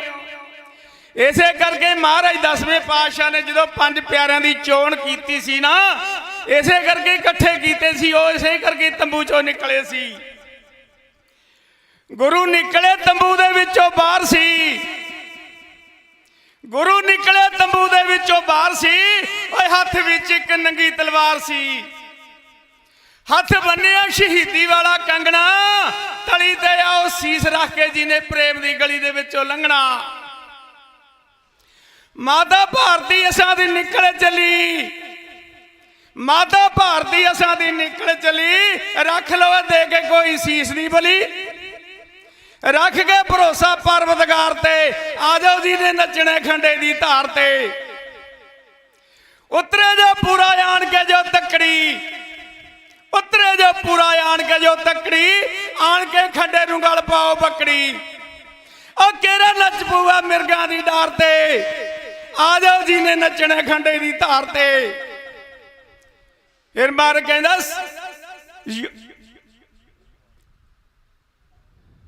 ਮਾਤਾ ਭਾਰਤੀ ਅਸਾਂ ਦੀ ਨਿਕਲ ਚਲੀ ਰੱਖ ਲੋ ਦੇ ਕੇ ਕੋਈ ਸੀਸ ਦੀ ਬਲੀ। ਰੱਖ ਕੇ ਭਰੋਸਾ ਪਰਵਤਗਾਰ ਤੇ ਆ ਜਾਓ ਜਿਹਨੇ ਨੱਚਣਾ ਖੰਡੇ ਦੀ ਧਾਰ ਤੇ। ਬੰਦੀਆਂ ਦੀ ਦੇਣੀ ਅਸੀਂ ਕੁਰਬਾਨੀਆਂ, ਬੰਦੀਆਂ ਦੀ ਦੇਣੀ ਅਸੀਂ ਕੁਰਬਾਨੀਆਂ, ਲੱਗਦੀ ਪਿਆਰੀ ਜਿਹਨੂੰ ਜ਼ਿੰਦਗਾਨੀਆਂ। ਜਸ ਖੱਟ ਲਵੇ ਕੋਈ ਸੰਸਾਰ ਤੇ ਆ ਜਾਓ ਜਿਹਨੇ ਨੱਚਣੇ ਖੰਡੇ ਦੀ ਧਾਰ ਤੇ। ਬੀਤ ਗਿਆ ਜੋ ਬੇੜਾ ਹੱਥ ਆਉਣਾ ਫੇਰ ਨਾ, ਕਹਿਣ ਸਤਿਗੁਰੂ ਹੁਣ ਲਾਓ ਦੇਰ ਨਾ। ਆ ਜਾਓ ਜਿਹੜਾ ਨੱਚੂਆ ਮਿਰਗਾਂ ਦੀ ਡਾਰ ਤੇ, ਰੱਖ ਕੇ ਭਰੋਸਾ ਪਰਵਤਗਾਰ ਤੇ। ਇਹ ਸੱਚੇ ਪਾਤਸ਼ਾਹ ਨੇ ਜਦੋਂ ਇੰਨੇ ਸੋਹਣੇ ਬਚਨ ਸੁਣਾਏ ਨੇ, ਫਿਰ ਤੁਹਾਨੂੰ ਪਤਾ ਹੀ ਹੈ ਸਾਰੇ ਆਏ ਸੀ ਨਾ। ਇਹ ਖਾਲਸਾ ਜੀ ਅਸੀਂ ਇਹੀ ਤੁਹਾਡੇ ਅੱਗੇ ਅਰਦਾਸਾਂ ਕਰਦੇ ਹਾਂ, ਮੇਰੇ ਵੀਰ ਪਵਾਲ ਦੇ ਵਿੱਚ ਜ਼ਰੂਰ ਆਇਆ ਕਰੋ। ਉੱਥੇ ਵੀ ਗਾਹਾਂ ਗੱਲਾਂ ਜਾਂਦੀਆਂ ਨੇ ਵੀ ਉਹ ਪੰਡਾਲ ਦੇ ਵਿੱਚ ਤਾਂ ਬੰਦਾ ਹੀ ਕੋਈ ਨਹੀਂ, ਕਿਉਂ ਵੀ ਕੀ ਗੱਲ। ਪੰਡਾਲ ਆਥਣ ਤੜਕੇ ਭਰਿਆ ਕਰੋ। ਅਸੀਂ ਗੁਰੂ ਸਿੱਖੀ ਉਸ ਦਾ ਮੰਨਾਂਗੇ, ਸਿੰਘ ਉਸੇ ਨੂੰ ਮੰਨਾਂਗੇ ਜਿਹੜਾ ਪਾਤਸ਼ਾਹ ਨੂੰ ਆ ਕੇ ਸੀਸ ਝੁਕਾਇਆ ਕਰੂਗਾ। ਛੇਵੀਂ ਪਾਤਸ਼ਾਹ ਨੇ ਤੁਹਾਡੇ ਸਾਹਮਣੇ ਕੀ ਆਖਿਆ ਸੀ, ਆਮ ਬੰਦਿਆਂ ਨੂੰ ਪਤਾ ਨਹੀਂ, ਉਹਨੂੰ ਨਹੀਂ ਪਤਾ। ਉਹ ਬੜ ਗੱਡੇ ਲੱਦੀ ਆਉਂਦੀ ਹੈ ਨਾ ਸਾਰੀ ਵਾਰ ਦਾ ਸ਼ਲੋਕ। ਉਹ ਕਹਿੰਦਾ ਤਲਵਾਰ ਦੇ ਨਾਲ ਮਾਲਾ ਦੇ ਨਾਲ ਚੱਕੀ ਤਲਵਾਰ ਪਾਤਸ਼ਾਹ ਨੇ। ਉਹ ਮਾਲਾ ਫੇਰਿਆ ਵਕਤ ਨਾ ਹੋਣ ਪੂਰੇ, ਅੱਤ ਚੁੱਕੀ ਦੀ ਵੇਖ ਸਰਕਾਰ ਦੀ ਏ, ਜੇਕਰ ਸਿੱਖੀ ਤੇ ਭਗਤੀ ਨੂੰ ਕਾਇਮ ਰੱਖਣਾ। ਮੈਂ ਕਈ ਵਾਰ ਇਹੀ ਕਹਿਣਾ, ਸਾਡੇ ਯੋਧੇ ਵੀਰ ਸਿੰਘ ਵੀ ਇਹੀ ਆਦੇਸ਼ ਦਿੰਦੇ ਨੇ ਵੀ ਤੁਸੀਂ ਗੁਰੂ ਵਾਲੇ ਕਿਉਂ ਨਹੀਂ ਬਣਦੇ, ਖੰਡੇ ਬਾਟੇ ਦੀ ਅੰਮ੍ਰਿਤ ਕਿਉਂ ਨਹੀਂ ਛਕਦੇ। ਇਹ ਤਾਂ ਉਹਨਾਂ ਦਾ ਮੁਸਲਮਾਨਾਂ ਦਾ ਕੰਮ ਹੁੰਦਾ ਸੀ, ਇੱਥੋਂ ਜੋ ਸਿਰ ਵੱਢ ਲਿਆ, ਇੱਥੋਂ ਦਾੜੀ ਕੱਢ ਲਈ, ਸਾਡਾ ਤਾਂ ਹੱਕ ਨਹੀਂ ਬਣਦਾ। ਮਹਾਰਾਜ ਦੇ ਲਾਲ ਵੀ ਸੂਬੇ ਨੂੰ ਜੋ ਕੁਝ ਮੰਗ ਸਕਦੇ ਸੀ ਜਦੋਂ ਦਿੰਦਾ ਸੀ, ਲੇਕਿਨ ਨਹੀਂ, ਉਹਨਾਂ ਇਹੀ ਆਖਿਆ ਤੀ ਸਿਰ ਜਾਵੇ ਤਾਂ ਜਾਵੇ ਪਰ ਸਿੱਖੀ ਸਿਦਕ ਨਾ ਜਾਵੇ। ਗਾਹਾਂ ਆਸਾ ਦੀ ਵਾਰ ਦੇ ਵਿੱਚ ਸ਼ਲੋਕ ਆਉਂਦਾ ਖਾਲਸਾ ਜੀ, ਕਹਿੰਦਾ ਸੱਚੇ ਰੱਬ ਦੀ ਬਣਾਈ ਸੱਚੀ ਕੋਠੜੀ, ਉਹ ਸੱਚਿਆਂ ਦੇ ਰਹਿਣ ਵਾਸਤੇ। ਇਹ ਸਾਡੇ ਵਾਸਤੇ ਕੋਠੜੀ ਬਣਾਈ ਮੇਰੇ ਮਾਲਕ ਨੇ, ਤੇ ਇਹਦੇ ਚ ਪਰਮੇਸ਼ਰ ਦਾ ਨਾਮ ਲੈ ਲਿਆ ਕਰੋ, ਆਪਣੀ ਭਲਾ ਹੋ ਜੂ ਤੇ ਉਹ ਵੀਰ ਵੀ ਬੰਦੀ ਚੋਂ ਬਾਹਰ ਆ ਜਾਣਗੇ। ਜਦੋਂ ਅਸੀਂ ਪਰਮੇਸ਼ਰ ਦੇ ਨਾਲ ਦੋ ਟਾਈਮ ਨਾਲ ਗੱਲ ਹੀ ਨਹੀਂ ਕਰਦੇ, ਗੱਲਾਂ ਹੀ ਹੋਰ ਕਰਦੀਆਂ, ਫਿਰ ਤੁਹਾਨੂੰ ਪਤਾ ਹੀ ਹੈ ਆ 10 ਨੌ ਕਾਹਦੇ ਵਾਸਤੇ ਦਿੱਤੇ ਨੇ। ਆ ਤੁਹਾਨੂੰ ਪਹਿਲਾਂ ਵੀ ਆਖਿਆ ਵੀ ਮਾਲਾ ਫੇਰਿਆ ਵਕਤ ਨਾ ਹੋਣ ਪੂਰੇ, ਅੱਤ ਚੁੱਕੀ ਦੀ ਵੇਖ ਸਰਕਾਰ ਦੀ ਏ, ਜੇਕਰ ਸਿੱਖੀ ਤੇ ਭਗਤੀ ਨੂੰ ਕਾਇਮ ਰੱਖਣਾ। ਇਹ ਲੋੜ ਹੁਣ ਢਾਲ ਫਿਰ ਤਲਵਾਰ ਦੀ ਏ। 84 ਦੇ ਵਿੱਚ ਇੰਨਾ ਕਾਂਡ ਨਹੀਂ ਸੀ ਹੁੰਦਾ, ਜੇ ਸਾਡੇ ਕੋਲੇ ਕੁਛ ਨਾ ਕੁਛ ਹੁੰਦਾ। ਤੇ ਅੱਜ ਅਸੀਂ ਕੀ ਰੱਖਦੇ ਆ ਯਾਰ, ਭਾਰ ਬਹੁਤ ਲੱਗਦਾ, ਛੋਟੀ ਜਿਹੀ ਕਿਰਪਾਨ ਰੱਖ ਲੈਣਾ ਮੈਂ, ਉਹ ਠੀਕ ਨਹੀਂ। ਤੇ ਕਈਆਂ ਨੂੰ ਤਾਂ ਕਈ ਵੀ ਦਿੰਨੇ, ਫਿਰ ਕਸ਼ਹਿਰੇ ਦੇ ਵਿੱਚ ਉੱਥੇ ਹੀ ਨਾਲਾ ਆ ਜਾਂਦਾ, ਉੱਥੇ ਹੀ ਸਭ ਕੁਝ ਆ ਜਾਂਦਾ, ਕੰਗਾ ਵੀ ਆ ਜਾਂਦਾ ਹੈ। ਉਹ 3 ਫੁੱਟੀ ਤੇਗ ਤੋਂ ਬਿਨਾ ਕੀ ਕਰ ਲਓਗੇ, ਜਾਂ ਇਸ 10 ਨੰਬਰੀ ਤੋਂ ਕੀ ਕਰ ਲਓਗੇ 10 ਨੰਬਰ ਤੋਂ। ਖਾਲਸਾ ਜੀ ਸ਼ਸਤਰਧਾਰੀ ਤਾਂ ਮਹਾਰਾਜ ਨੇ ਆਖ ਦਿੱਤਾ ਮੈਨੂੰ ਭੇਟ ਦੇ ਸਮਾਨ ਹੈ। ਮੇਰੇ ਵੀਰ ਨੇ ਤੁਹਾਨੂੰ ਕਿੰਨੇ ਬਚਨ ਦਿੰਦੇ ਨੇ, ਗੁਰੂ ਨਾਨਕ ਪਾਤਸ਼ਾਹ ਜੀ ਤੋਂ ਲੈ ਕੇ 10ਵੇਂ ਪਾਤਸ਼ਾਹ ਗੁਰੂ ਗ੍ਰੰਥ ਸਾਹਿਬ ਦੇ ਵਿੱਚ ਜੇ ਗੱਲਾਂ ਕਰਨੀਆਂ ਨੇ, ਮਹਾਰਾਜ ਨੇ ਗੱਲਾਂ ਕਰੋ 10ਵੇਂ ਪਾਤਸ਼ਾਹ ਨਾਲ। ਜੇ ਮੇਰੇ ਦਰਸ਼ਨ ਕਰਨੇ ਨੇ 5 ਸਿੰਘਾਂ ਦੇ ਵਿੱਚ ਦਰਸ਼ਨ ਕਰ ਲਓ। ਪਰ ਜੇ ਅਸੀਂ ਅੱਜ ਦੇਖਦੇ ਹਾਂ ਕਿ ਸਿੰਘ ਕਿੱਥੇ ਨੇ, ਮੋਨੇ ਬੈਠੇ ਨੇ, ਫਿਰ ਉੱਥੇ ਫਤਿਹ ਕਿਵੇਂ ਬੁਲਾਈਏ ਜਾ ਕੇ। ਕੋਈ ਕੁਛ ਕਰਦਾ, ਕੋਈ ਕੁਛ ਕਰਦਾ। ਹਾਂ, ਗੁੱਸਾ ਵੀ ਨਾ ਕਰਿਓ ਮੇਰੇ ਵੀਰ, 5 ਸਿੰਘ ਸਾਡੇ ਬੈਠੇ ਹੁਣ ਸਾਬਤ ਸੂਰਤ ਹੋਵੇ, ਜੇ ਹੱਥ ਜੋੜ ਕੇ ਫਤਿਹ ਬੁਲਾਈਏ ਤਾਂ ਅੱਗੋਂ ਫਤਿਹ ਦਾ ਜਵਾਬ ਆਉਂਦਾ ਹੈ।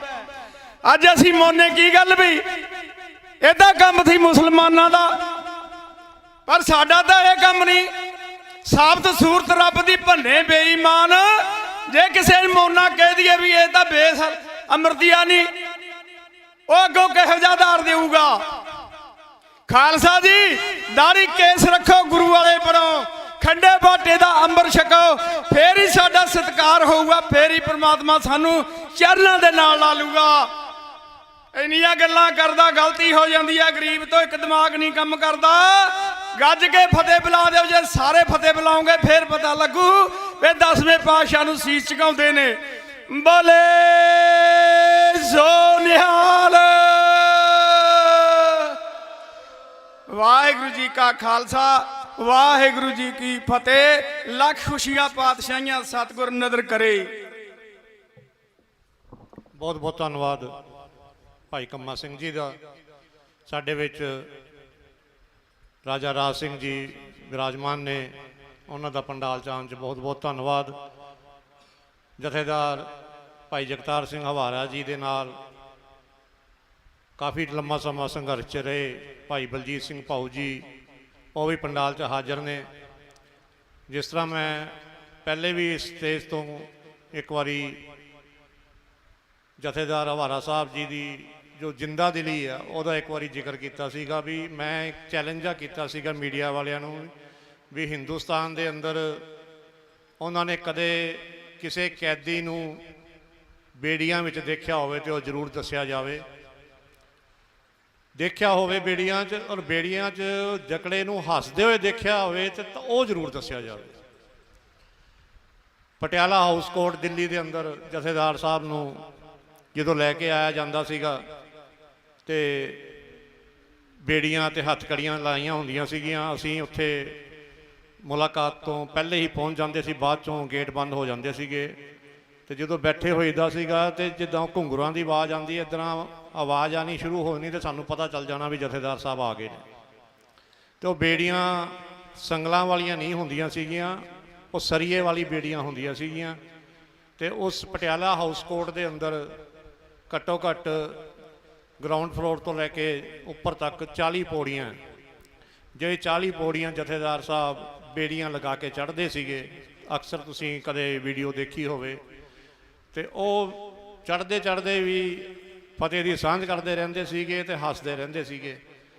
ਤੇ ਉਹ ਲੋਹੇ ਦੀ ਬੇੜੀ ਇੱਕ ਵਾਰੀ ਇੱਕ ਸਟੈਪ ਰੱਖਦੇ ਸੀ ਤੇ ਫਿਰ ਉਹ ਬੇੜੀ ਨੂੰ ਫੜ ਕੇ ਫਿਰ ਦੂਜਾ ਪੈਰ ਰੱਖਦੇ ਸੀਗੇ। ਘੱਟੋ ਘੱਟ 10 ਤੋਂ 15 ਮਿੰਟ ਲੱਗ ਜਾਂਦੇ ਸੀ ਉਹ 40 ਪੌੜੀਆਂ ਬੇੜੀਆਂ 'ਚ ਪਾ ਕੇ ਉੱਤੇ ਲੈ ਕੇ ਜਾਂਦੇ ਸੀ। 40 ਪੌੜੀਆਂ ਹੀ ਇੱਦਾਂ ਹੀ ਬੇੜੀਆਂ 'ਚ ਪਾ ਕੇ ਉਹਨਾਂ ਨੂੰ ਥੱਲੇ ਲੈ ਕੇ ਆਉਂਦੇ ਸੀਗੇ।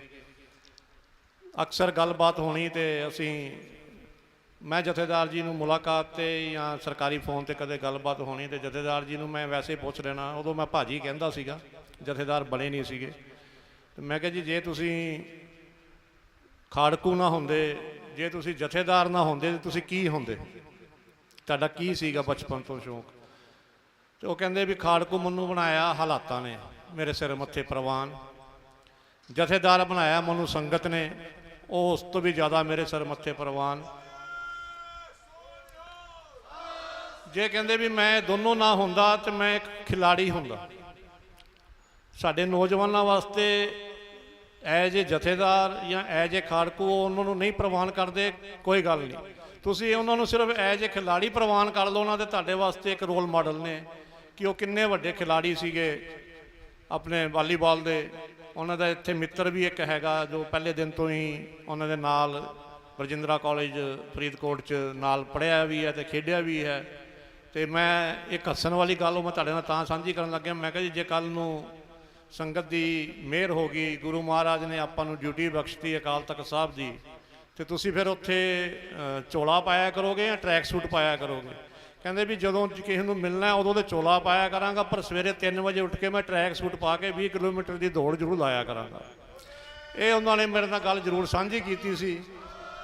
ਕਹਿੰਦੇ ਵੀ ਮੈਂ ਸ਼ਾਇਦ ਦੂਸਰਾ ਨਹੀਂ, ਪਹਿਲਾ ਨਹੀਂ ਤੇ ਦੂਸਰਾ ਬੰਦਾ ਹੋਊਗਾ ਜੋ ਗਾਂਧੀ ਤੋਂ ਬਾਅਦ ਇੰਨਾ ਪੈਦਲ ਚੱਲਿਆ। ਕਹਿੰਦੇ ਵੀ ਮੈਂ ਜੇਲ੍ਹ ਦੇ ਅੰਦਰ, ਉਹ ਭਾਊ ਜੀ ਨੂੰ ਬਿਹਤਰ ਜਾਣਦੇ ਹੋਣਗੇ ਵੀ ਪੈਦਲ ਬਹੁਤ ਸੈਰ ਕਰਦੇ ਨੇ। ਸੋ ਉਹਨਾਂ ਦੇ ਐਜ ਖਿਲਾੜੀ ਦੇ ਤੌਰ 'ਤੇ ਉਹਨਾਂ ਨੂੰ ਜੇ ਸਾਡੇ ਨੌਜਵਾਨ ਰੋਲ ਮਾਡਲ ਬਣਾ ਲੈਣ ਤਾਂ ਉਹਨਾਂ ਤੋਂ ਕਾਫੀ ਕੁਝ ਸਿੱਖ ਸਕਦੇ ਨੇ। ਮੈਂ ਬੇਨਤੀ ਕਰਾਂਗਾ ਭਾਈ ਸੁਖਜਿੰਦਰ ਸਿੰਘ ਜੀ ਚਾਕਰ ਲੁਧਿਆਣੇ ਤੋਂ, ਜੋ ਕਿ ਭਗਤ Puran Singh blood donor society ਤੋਂ ਆਏ ਨੇ, ਪਹਿਲੇ ਵੀ ਇੱਥੇ ਕਾਫੀ ਹਾਜ਼ਰੀ ਲਾ ਕੇ ਗਏ ਨੇ। ਉਸ ਤੋਂ ਬਾਅਦ ਜੇ ਰਾਜਾ ਰਾਜ ਸਿੰਘ ਜੀ ਨੂੰ ਬੇਨਤੀ ਕਰਾਂਗਾ ਆ ਜਾਇਆ ਕਰੋ, ਹਰ ਵਾਰੀ ਹੱਥ ਨਾ ਜੋੜਿਆ ਕਰੋ। ਤੇ ਤੁਸੀਂ ਠੀਕ ਹੈ, ਮੈਂ ਭਾਊ ਜੀ ਕਹਿੰਦੇ ਨੇ ਇਹਨਾਂ ਨੂੰ ਵੀ ਬਹੁਤ ਵਾਰੀ ਬੇਨਤੀ ਕੀਤੀ ਹੈ, ਤਾਂ ਅੱਜ ਮੈਂ ਰਾਜੀ ਕਰ ਲਿਆ। ਤੇ ਸੁਖਜਿੰਦਰ ਸਿੰਘ ਜੀ ਨੂੰ ਬੇਨਤੀ ਕਰਾਂਗਾ ਕਿ ਉਹ ਸੰਗਤਾਂ ਦੇ ਰੂਬਰੂ ਹੋਣ। ਵਾਹਿਗੁਰੂ ਜੀ ਕਾ ਖਾਲਸਾ, ਵਾਹਿਗੁਰੂ ਜੀ ਕੀ ਫਤਿਹ।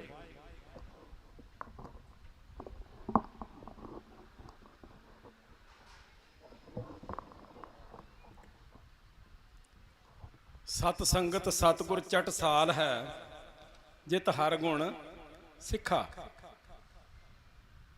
ਘਟ ਵਸੈ ਚਰਨਾਰ ਬਿੰਦ, ਰਸਨਾ ਜਪੈ ਗੋਪਾਲ। ਨਾਨਕ ਸੋ ਪ੍ਰਭ ਸਿਮਰਿਏ, ਤਿਸ ਦੇਈ ਕੋ ਪਾਲ।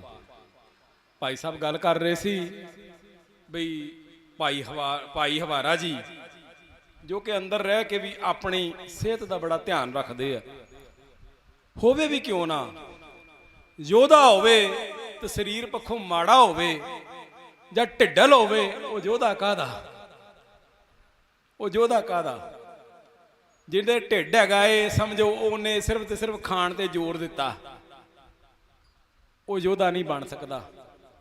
ਤੇ ਜਿਹੜਾ ਮਰਿਆ ਪਿਆ ਏ ਉਹਦੇ ਕੋਲੋਂ ਕੀ ਆਸ ਕੀਤੀ ਜਾ ਸਕਦੀ? ਸਰੀਰ ਪੱਖੋਂ ਹੀ ਜਿਹੜਾ ਖਤਮ ਹੈਗਾ ਉਹਦੇ ਕੋਲੋਂ ਵੀ ਕੋਈ ਆਸ ਨਹੀਂ ਕੀਤੀ ਜਾ ਸਕਦੀ। ਉਹਨੇ ਆਪਣਾ ਆਪ ਬਚਾਉਣ ਵਾਸਤੇ ਦੂਜਿਆਂ ਕੋਲੋਂ ਸ਼ਰਨ ਮੰਗਣੀ ਏ। ਤੇ ਜਿਹੜਾ ਗੁਰੂ ਕਾ ਸਿੱਖ ਹੈਗਾ ਏ, ਸੱਚੇ ਪਾਤਸ਼ਾਹ ਨੇ ਸਾਨੂੰ ਬਲਵਾਨ ਬਣਾਇਆ ਏ। ਗੁਰੂ ਅੰਗਦ ਸਾਹਿਬ ਜੀ ਮੱਲ ਅਖਾੜੇ ਕਾਇਮ ਕੀਤੇ ਸਨ ਸੱਚੇ ਪਾਤਸ਼ਾਹ ਨੇ। ਮੱਲ ਅਖਾੜਿਆਂ ਦੇ ਵਿੱਚ ਸੱਚੇ ਪਾਤਸ਼ਾਹ ਕੁਸ਼ਤੀਆਂ ਕਰਾਉਂਦੇ ਸੀ ਸਿੰਘਾਂ ਦੀਆਂ, ਤਾਂ ਕਿ ਗੁਰੂ ਕਾ ਸਿੱਖ ਬਲਵਾਨ ਹੋਵੇ।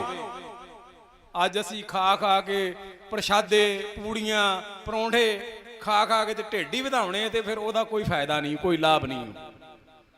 ਕਹਿੰਦੇ ਫਿੱਟ ਵੇਹਾ ਖਾਇਆ, ਜਿਤ ਖਾਏ ਵਧਾਇਆ ਪੇਟ। ਤ੍ਰਿਗ ਤ੍ਰਿਗ ਖਾਇਆ, ਤ੍ਰਿਗ ਤ੍ਰਿਗ ਸੋਇਆ, ਤ੍ਰਿਗ ਤ੍ਰਿਗ ਕਾਪੜ ਅੰਗ ਚੜਾਇਆ। ਤਿੱਗ ਸਰੀਰ ਕੁਟੰਬ ਸਹਿਤ ਸਿਓ, ਜਿਤ ਹੁਣ ਖਸਮ ਨਾ ਪਾਇਆ। ਕਹਿੰਦੇ ਤੇਰੇ ਖਾਣ ਤੇ ਵੀ ਧਰੇਗੇ, ਤੇਰੇ ਸੌਣ ਤੇ ਵੀ ਧਰੇਗੇ, ਤੇਰੇ ਪਹਿਨਣ ਤੇ ਵੀ ਧਰੇਗੇ, ਜੇ ਤੂੰ ਆਪਣੇ ਪ੍ਰਭੂ ਪਤੀ ਪਰਮਾਤਮਾ ਨੂੰ ਨਹੀਂ ਰਿਝਾ ਸਕਿਆ। ਤੂੰ ਖਾ, ਤੂੰ ਸੌ, ਤੇਰਾ ਸਾਰਾ ਕੁਝ ਚੰਗਾ ਹੋ ਜਾਏਗਾ। ਤਿਨਕਾ ਖਾਦਾ ਪਹਿਨਦਾ ਮਾਇਆ ਸਭ ਵਿਤ ਹੈ, ਜੋ ਨਾਮ ਹਰ ਰਾਤੇ। ਜਿਹੜੇ ਪ੍ਰਭੂ ਦੇ ਨਾਮ ਦੇ ਵਿੱਚ ਰੰਗੇ ਹੋਣਗੇ। ਉਹ ਤੁਹਾਡੀਆਂ ਮਿਸਾਲਾਂ ਤੁਹਾਡੇ ਦੁਸ਼ਮਣ ਦਿੰਦੇ ਸੀ। ਦੁਸ਼ਮਣ ਕਹਿੰਦੇ ਸੀ ਸਿੰਘ ਇੰਨੇ ਕਿਰਦਾਰ ਵਾਲੇ ਨੇ, ਇੰਨੇ ਬਲੀ ਨੇ, ਇਹ ਦੂਜੇ ਸ਼ਰਨ ਵਿੱਚ ਆਏ ਬੰਦੇ ਨੂੰ ਉਹਦੀ ਲਾਜ ਪਤ ਰੱਖਦੇ ਨੇ। ਸਾਡਾ ਇਤਿਹਾਸ ਬੋਲਦਾ ਏ। ਜ਼ਕਰੀਆ ਖਾਨ ਦਾ ਟਾਊਟ ਸੀ ਹਰਭਗਤ ਨਰਿੰਜਨੀਆ ਸਿੱਖਾਂ ਦੇ ਉੱਤੇ ਛੱਡਿਆ ਹੋਇਆ ਸੀ, ਤੇ ਕਿਹਾ ਗਿਆ ਸੀ ਕਿ ਤੂੰ ਇਹਨਾਂ ਦੀ ਸਾਰੀ ਮੁਖਬਰੀ ਮੇਰੇ ਵੱਲ ਕਰਨੀ ਏ। ਤੇ ਹਰਭਗਤ ਨਰਿੰਜਨੀਆ ਜਾਂਦਾ ਏ, ਸਿੱਖਾਂ ਦੀ ਮੁਖਬਰੀ ਜਾ ਕੇ ਕਰਦਾ ਏ। ਕਿਹਦੇ ਕੋਲ? ਜ਼ਕਰੀਆ ਖਾਨ ਕੋਲ। ਜ਼ਕਰੀਆ ਖਾਨ ਕੋਲ ਜਾ ਕੇ ਮੁਖਬਰੀ ਕਰਦਾ ਏ। ਹੈਗਾ ਟਾਊਟ ਏ, ਪਰ ਸਿਫਤ ਕੀਤੇ ਬਿਨਾਂ ਰਹਿ ਨਹੀਂ ਸਕਿਆ। ਕਿਉਂ ਨਹੀਂ ਰਹਿ ਸਕਿਆ? ਕਿਉਂਕਿ ਸਿਫਤਾਂ ਦੇ ਖਜ਼ਾਨੇ ਸਨ ਗੁਰੂ ਕੇ ਪਿਆਰੇ, ਗੁਰੂ ਕੇ ਲਾਡਲੇ, ਗੁਣਾਂ ਦੇ ਖਜ਼ਾਨੇ ਸਨ। ਸਿਫਤ ਕੀਤੇ ਬਿਨਾਂ ਨਹੀਂ ਰਹਿ ਸਕਿਆ। ਕਹਿੰਦੇ ਸਿਫਤ ਉਹ ਹੁੰਦੀ ਏ ਜਿਹੜਾ ਬਗਾਨਾ ਕਰੇ, ਆਪਦੇ ਤਾਂ ਮਾੜੇ ਨੂੰ ਵੀ ਵਡਿਆ ਕੇ ਦੱਸਦੇ ਐ। ਸਿਫਤ ਅਸਲੀ ਉਹ ਹੁੰਦੀ ਜਿਹੜਾ ਦੁਸ਼ਮਣ ਵੀ ਸਿਫਤ ਕਰੇ, ਉਹਨੂੰ ਸਿਫਤ ਹੈਗੀ ਅਸਲੀ। ਤੋ ਉਹ ਗਿਆਨੀ ਗਿਆਨ ਸਿੰਘ ਜੀ ਨੇ ਉਹ ਚੁਪਾਈ ਕਲਮਬੱਧ ਕੀਤੀ ਏ। ਮੈਂ ਟੂਕ ਮਾਤਰ ਤੁਹਾਡੇ ਨਾਲ ਸਾਂਝੀ ਕਰਨੀ ਏ। ਕਹਿੰਦੇ ਹਰਭਗਤ ਨਰਿੰਜਨੀਏ ਯੋ ਫਿਰ ਕਹੀ। ਹਰਭਗਤ ਨਰਿੰਜਨੀਆ ਦੱਸ ਰਿਹਾ ਏ ਜ਼ਕਰੀਆ ਖਾਨ ਨੂੰ, ਪੂਲੋ ਪਿੰਡ ਇੱਕ ਮਾਝੇ ਅਹੀ, ਉਹ ਮਾਝੇ ਦਾ ਇੱਕ ਪੂਲਾ ਪਿੰਡ ਏ। ਤਾਰੂ ਸਿੰਘ ਤਾਂ ਖੇਤੀ ਕਰੈ। ਤਾਰੂ ਸਿੰਘ ਨਾਮ ਦਾ ਨੌਜਵਾਨ ਖੇਤੀਬਾੜੀ ਦਾ ਕੰਮ ਕਰਦਾ ਹੈ। ਤਾਰੂ ਸਿੰਘ ਤਾਂ ਖੇਤੀ ਕਰੈ, ਸਾਥ ਪਿੰਡ ਵਾ ਪੈਸੇ ਭਰੈ। ਉਹ ਜਿੰਨਾ ਵੀ ਬਣਦਾ ਟੈਕਸ ਆਪਣਾ ਹਾਕਮ ਨੂੰ ਪੂਰਾ ਅਦਾ ਕਰਦਾ ਏ। ਦੇ ਹਾਕਮ ਕਛ ਥੋੜਾ ਖਾਵੈ, ਬਚੈ ਸਿੰਘਨ ਕੈ ਪਾਸ ਪਹੁੰਚਾਵੈ। ਕਹਿੰਦੇ ਹਾਕਮ ਨੂੰ ਦੇ ਕੇ ਟੈਕਸ ਜਿਹੜਾ ਕੁਝ ਬਚਦਾ ਏ ਉਹਦੇ ਕੋਲ, ਉਹਦੇ ਵਿੱਚੋਂ ਬਹੁਤ ਥੋੜੀ ਜੀ ਰਕਮ ਦੇ ਨਾਲ ਆਪਣਾ ਗੁਜ਼ਰ ਬਸਰ ਕਰਦਾ ਏ। ਦੇ ਹਾਕਮ ਕਛ ਥੋੜਾ ਖਾਵੈ, ਬਚੈ ਸਿੰਘਨ ਕੈ ਪਾਸ ਪਹੁੰਚਾਵੈ। ਉਹਨਾਂ ਸਿੰਘਾਂ ਦੀ ਸੇਵਾ ਦੇ ਵਿੱਚ ਅਰਪਿਤ ਕਰਦਾ ਏ ਜਿਹੜੇ ਕਿ ਕੌਮ ਦੀ ਸੇਵਾ ਜੰਗਲਾਂ ਵਿੱਚ ਰਹਿ ਕੇ ਕਰ ਰਹੇ ਨੇ। ਕਹਿੰਦੇ ਹੈ ਕੌਣ ਉਹਦੇ ਨਾਲ? ਕਹਿੰਦੇ ਹੈ ਉਸਦੇ ਇੱਕ ਭੈਣ ਰਮਾਈ। ਖਾਨ ਬਹਾਦਰ ਸਾਹਿਬ ਉਹਦੇ ਨਾਲ, ਉਹਦੀ ਇੱਕ ਵਿਧਵਾ ਭੈਣ ਤਾਰੋ, ਤੇ ਉਹਦੀ ਮਾਂ ਰਹਿੰਦੀ ਏ। ਪੀਸ ਕੂਟਵੈ ਕਰੈ ਕਮਾਈ। ਉਹ ਸਿੰਘਾਂ ਦੀ ਸੇਵਾ ਦੇ ਵਿੱਚ ਆਪਣਾ ਯੋਗਦਾਨ ਪਾਉਂਦੀਆਂ ਨੇ। ਸਿੰਘਾਂ ਵਾਸਤੇ ਬਸਤਰ ਆਦਿਕ ਸਿਲ ਕੇ ਦਿੰਦੀਆਂ ਨੇ, ਤੇ ਉਹਨਾਂ ਵਾਸਤੇ ਜਿਹੜੇ ਸਿੰਘ ਹੈਗੇ ਨੇ ਉਹਨਾਂ ਵਾਸਤੇ ਪ੍ਰਸ਼ਾਦਾ ਆਦਿਕ ਤਿਆਰ ਕਰਕੇ ਉਹ ਦਿੰਦੀਆਂ ਨੇ। ਤੇ ਤਾਰੂ ਸਿੰਘ ਉਹਨਾਂ ਨੂੰ ਸਿੰਘਾਂ ਨੂੰ ਜਾ ਕੇ ਛਕਾਉਂਦਾ ਏ। ਪੀਸ पीस कूट वै करे कमाई, आप खाए वै रुखी मिस्सी। आप वो बिल्कुल रुखा मिस्सा प्रशादा लूणा सलूणा छक के गुजारा कर लेंदे ने।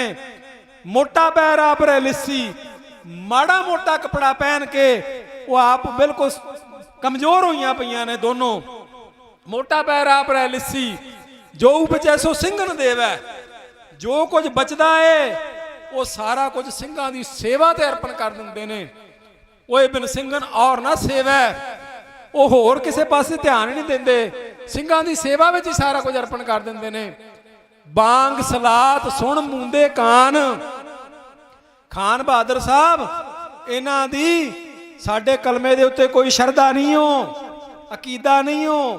ਬਾਂਗ ਸਲਾਤ ਸੁਣ ਮੂੰਦੇ ਕਾਨ। ਵਾਰੇ ਵਾਰੇ ਜਾਈਏ ਉਹਨਾਂ ਸਿੱਖਾਂ ਦੇ, ਤੇ ਅੱਜ ਦਾ ਸਿੱਖ ਕਿੱਥੇ ਤੁਰਿਆ ਫਿਰਦਾ ਏ। ਵੀਰਵਾਰ ਨੂੰ ਵੇਖਿਆ ਕਰੋ, ਆ ਸਿੱਖਾਂ ਦੀ ਭੀੜ ਹੀ ਹੁੰਦੀ ਏ ਫਲੌਰ ਗੁਰਾਇਆਂ ਤੇ ਜਿੰਨੀਆਂ ਵੀ ਮਜ਼ਾਰਾਂ ਦੇ ਉੱਤੇ। ਆ ਸਾਡੇ ਕਹਿੰਦੇ ਕੁਹਾਂਦੇ ਪੱਗਾਂ ਵਾਲੇ ਸਿੱਖ ਜਿਹੜੇ ਨੇ ਉਹ ਉੱਥੇ ਗਏ ਹੁੰਦੇ ਨੇ। ਬਾਂਗ ਸਲਾਤ ਸੁਣ ਮੁੰਦੇ ਕਹਾਨ, ਰੋਟ ਸ਼ੀਰਨੀ ਪੀਰ ਨਾ ਖਾਨ। ਇਹ ਪੀਰਾਂ ਦੇ ਰੋਟ ਨਹੀਂ ਸੁਖਦੇ ਖਾਨ ਬਹਾਦਰ ਸਾਹਿਬ, ਇਹ ਪੀਰਾਂ ਦੇ ਰੋਟ ਨਹੀਂ ਸੁਖਦੇ। ਅੱਜ ਤੁਸੀਂ ਵੇਖ ਲਓ ਸ਼ੇਖ ਫਤਿਹ ਦੀ ਉੱਥੇ ਮਜ਼ਾਰ ਹੈਗੀ ਏ ਆ ਤਰਨ ਤਾਰਨ ਜ਼ਿਲ੍ਹੇ ਦੇ ਵਿੱਚ, ਕਿਵੇਂ ਖੀਰ ਚੜਦੀ ਏ। ਤੇ ਤੁਸੀਂ ਵੀਡੀਓ ਵੀ ਦੇਖੀ ਹੋਣੀ ਨੈਟ ਦੇ ਉੱਤੇ, ਉਹ ਖੀਰ ਕੁੱਤੇ ਪਏ ਖਾਂਦੇ ਨੇ। ਤੇ ਉਹ ਸਾਡੇ ਸਿੰਘਾਂ ਦੀ ਸਿਫਤ ਹੋ ਰਹੀ ਏ। ਕੌਣ ਕਰ ਰਿਹਾ? ਦੁਸ਼ਮਣ ਸਿਫਤ ਕਰ ਰਿਹਾ ਏ। ਉਹ ਕਰ ਰਿਹਾ ਸਿਫਤ ਵੀ ਰੋਟ ਸ਼ੀਰਨੀ ਪੀਰ ਨਾ ਖਾਨ। ਕਹਿੰਦਾ ਗੰਗਾ ਜਮਨਾ ਨਿਕਟ ਨਾ ਜਾਵੇ। ਖਾਨ ਬਹਾਦਰ ਸਾਹਿਬ ਇਹਨਾਂ ਦਾ ਆ ਜਿਹੜੀਆਂ ਪਵਿੱਤਰ ਨਦੀਆਂ ਨੇ ਇਹਨਾਂ ਦੇ ਇਸ਼ਨਾਨ ਨੂੰ ਪਵਿੱਤਰ ਨਹੀਂ ਸਮਝਦੇ। ਆਪਣੇ ਗੁਰ ਕੀ ਛਪੜੀ ਨਾਲ ਇਹਨਾਂ ਦੇ ਗੁਰੂ ਸਾਹਿਬ ਨੇ ਸਰੋਵਰ ਖੁਦਵਾਏ ਨੇ, ਉੱਥੇ ਏਕੇ ਦਾ ਸਿਧਾਂਤ ਬਖਸ਼ਿਆ ਏ।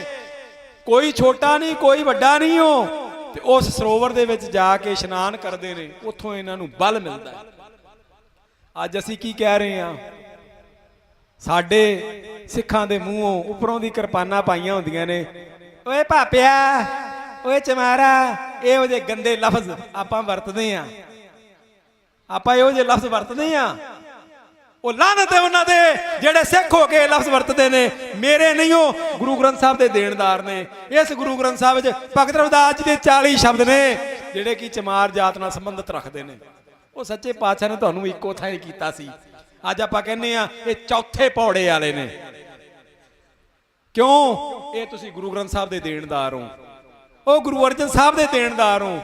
ਜਿਹੜੇ ਬੰਦੇ ਇਹ ਗੱਲਾਂ ਕਰਦੇ ਨੇ, ਸੱਚੇ ਪਾਤਸ਼ਾਹ ਨੇ ਤਾਂ ਜਾਤ ਪਾਤ ਖਤਮ ਕਰ ਦਿੱਤੀ। ਸੱਚੇ ਪਾਤਸ਼ਾਹ ਨੇ ਪਹਿਲਾਂ ਜਦੋਂ ਅੰਮ੍ਰਿਤ ਦਾ ਬਾਟਾ ਤਿਆਰ ਕੀਤਾ, ਕਿੰਨੀਆਂ ਉਹਨਾਂ ਲਈ ਸ਼ਰਤਾਂ ਰੱਖੀਆਂ ਗਈਆਂ। ਪਹਾੜੀ ਰਾਜਿਆਂ ਨੇ ਕਿਹਾ ਅਸੀਂ ਅੰਮ੍ਰਿਤ ਛਕਣ ਲਈ ਤਿਆਰ ਹਾਂ, ਅਗਰ ਗੁਰੂ ਗੋਬਿੰਦ ਸਿੰਘ ਸਾਨੂੰ ਕੱਲਿਆਂ ਨੂੰ ਅੰਮ੍ਰਿਤ ਛਕਾਵੇ, ਅਸੀਂ ਉੱਚੀ ਜਾਤੀ ਦੇ ਹੁੰਨੇ ਆ। ਸੱਚੇ ਪਾਤਸ਼ਾਹ ਨੇ ਕਿਹਾ ਨਹੀਂ, ਇਹ ਨਹੀਂ ਹੋ ਸਕਦਾ, ਇਹ ਸਾਡਾ ਸਿਧਾਂਤ ਨਹੀਂ ਹੈਗਾ।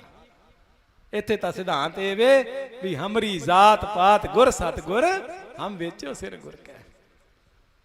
ਇਹ ਜਾਤ ਬਮਾਨੀਆਂ ਨੂੰ ਭਗਤ ਕਬੀਰ ਜੀ ਕਹਿੰਦੇ ਨੇ, ਜੋ ਤੂੰ ਬ੍ਰਾਹਮਣ ਬ੍ਰਾਹਮਣੀ ਜਾਇਆ, ਤੂੰ ਆਨ ਬਾਟ ਕਾਹੇ ਨਹੀਂ ਆਇਆ।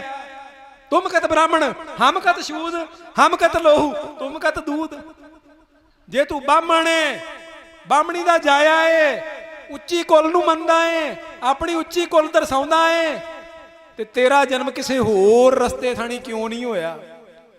ਤੇਰਾ ਜਨਮ ਕਿਸੇ ਹੋਰ ਤਰੀਕੇ ਨਾਲ ਕਿਉਂ ਨਹੀਂ ਹੋਇਆ? ਤੂੰ ਵੀ ਉਦਾਂ ਹੀ ਜੰਮਿਆ ਜਿਵੇਂ ਅਸੀਂ ਜੰਮੇ ਆ। ਤੂੰ ਆਨ ਬਾਟ ਕਾਹੇ ਨਹੀਂ ਆਇਆ। ਤੁਮ ਕਤ ਬ੍ਰਾਹਮਣ ਹਮ ਕਤ ਸ਼ੂਦ। ਫਿਰ ਤੂੰ ਕਿੱਥੋਂ ਦਾ ਬ੍ਰਾਹਮਣ ਹੋਇਆ, ਮੈਂ ਕਿੱਥੋਂ ਦਾ ਸ਼ੂਦਰ ਹੋਇਆ। ਹਮ ਕਤ ਲੋਹੂ ਤੁਮ ਕਤ ਦੂਧ। ਉਹ ਮੇਰੀਆਂ ਰਗਾਂ ਵਿੱਚ ਲਹੂ ਵਗਦਾ ਤੇ ਤੇਰੀਆਂ ਰਗਾਂ 'ਚ ਕਿਹੜਾ ਦੁੱਧ ਵਗਦਾ? ਤੇਰੀਆਂ ਰਗਾਂ ਵਿੱਚ ਵੀ ਉਹੀ ਲਹੂ ਵਗਦਾ। ਜੇ ਮੇਰੇ ਖੂਨ ਦਾ ਰੰਗ ਲਾਲ ਏ, ਤੇਰੇ ਖੂਨ ਦਾ ਰੰਗ ਵੀ ਲਾਲ ਏ, ਤੇਰੇ ਖੂਨ ਦਾ ਰੰਗ ਪੀਲਾ ਦਾ ਚਿੱਟਾ ਨਹੀਂ ਹੋ। ਅੱਜ ਅਸੀਂ ਗੁਰੂ ਗ੍ਰੰਥ ਸਾਹਿਬ ਦੀ ਉਸ ਸਿਧਾਂਤ ਨੂੰ ਪਾਸਾ ਦੇ ਰਹੇ ਹਾਂ। ਇਹ ਤਾਂ ਚਲੋ ਹੋ ਗਈ ਜਾਤ ਪਾਤ ਦੀ ਗੱਲ, ਉਹ ਤਾਂ ਸਾਡੇ ਅੰਦਰ ਜ਼ਹਿਰ ਭਰਿਆ ਪਿਆ ਹੈ।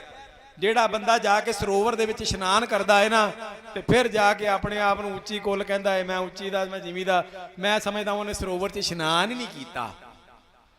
ਜੇ ਸਰੋਵਰ ਵਿੱਚ ਇਸ਼ਨਾਨ ਕੀਤਾ ਹੁੰਦਾ ਨਾ, ਤੇ ਗੁਰੂ ਰਾਮਦਾਸ ਜੀ ਤੁਹਾਡੇ ਉਸ ਸਿਧਾਂਤ ਨੂੰ ਮੈਂ ਪੱਲੇ ਬੰਨਿਆ ਹੁੰਦਾ ਵੀ ਇੱਥੇ ਸਾਰੇ ਇੱਕੋ ਜਿਹੇ ਨੇ, ਸਾਰੇ ਉਸ ਰਾਮ ਦੇ ਦਾਸ ਨੇ ਜਿਹੜੇ ਬੰਦੇ ਇੱਥੇ ਇਸ਼ਨਾਨ ਕਰ ਲੈਂਦੇ ਨੇ, ਉਹ ਇਸ਼ਨਾਨ ਦਾ ਮਤਲਬ ਇਹ ਸੀ ਵੀ ਊਚ ਨੀਚ ਤੁਹਾਡੀ ਇੱਥੋਂ ਖਤਮ ਹੋਵੇ, ਤੁਹਾਡੀ ਸੁੱਚ ਪਿੱਟ ਖਤਮ ਹੋਵੇ।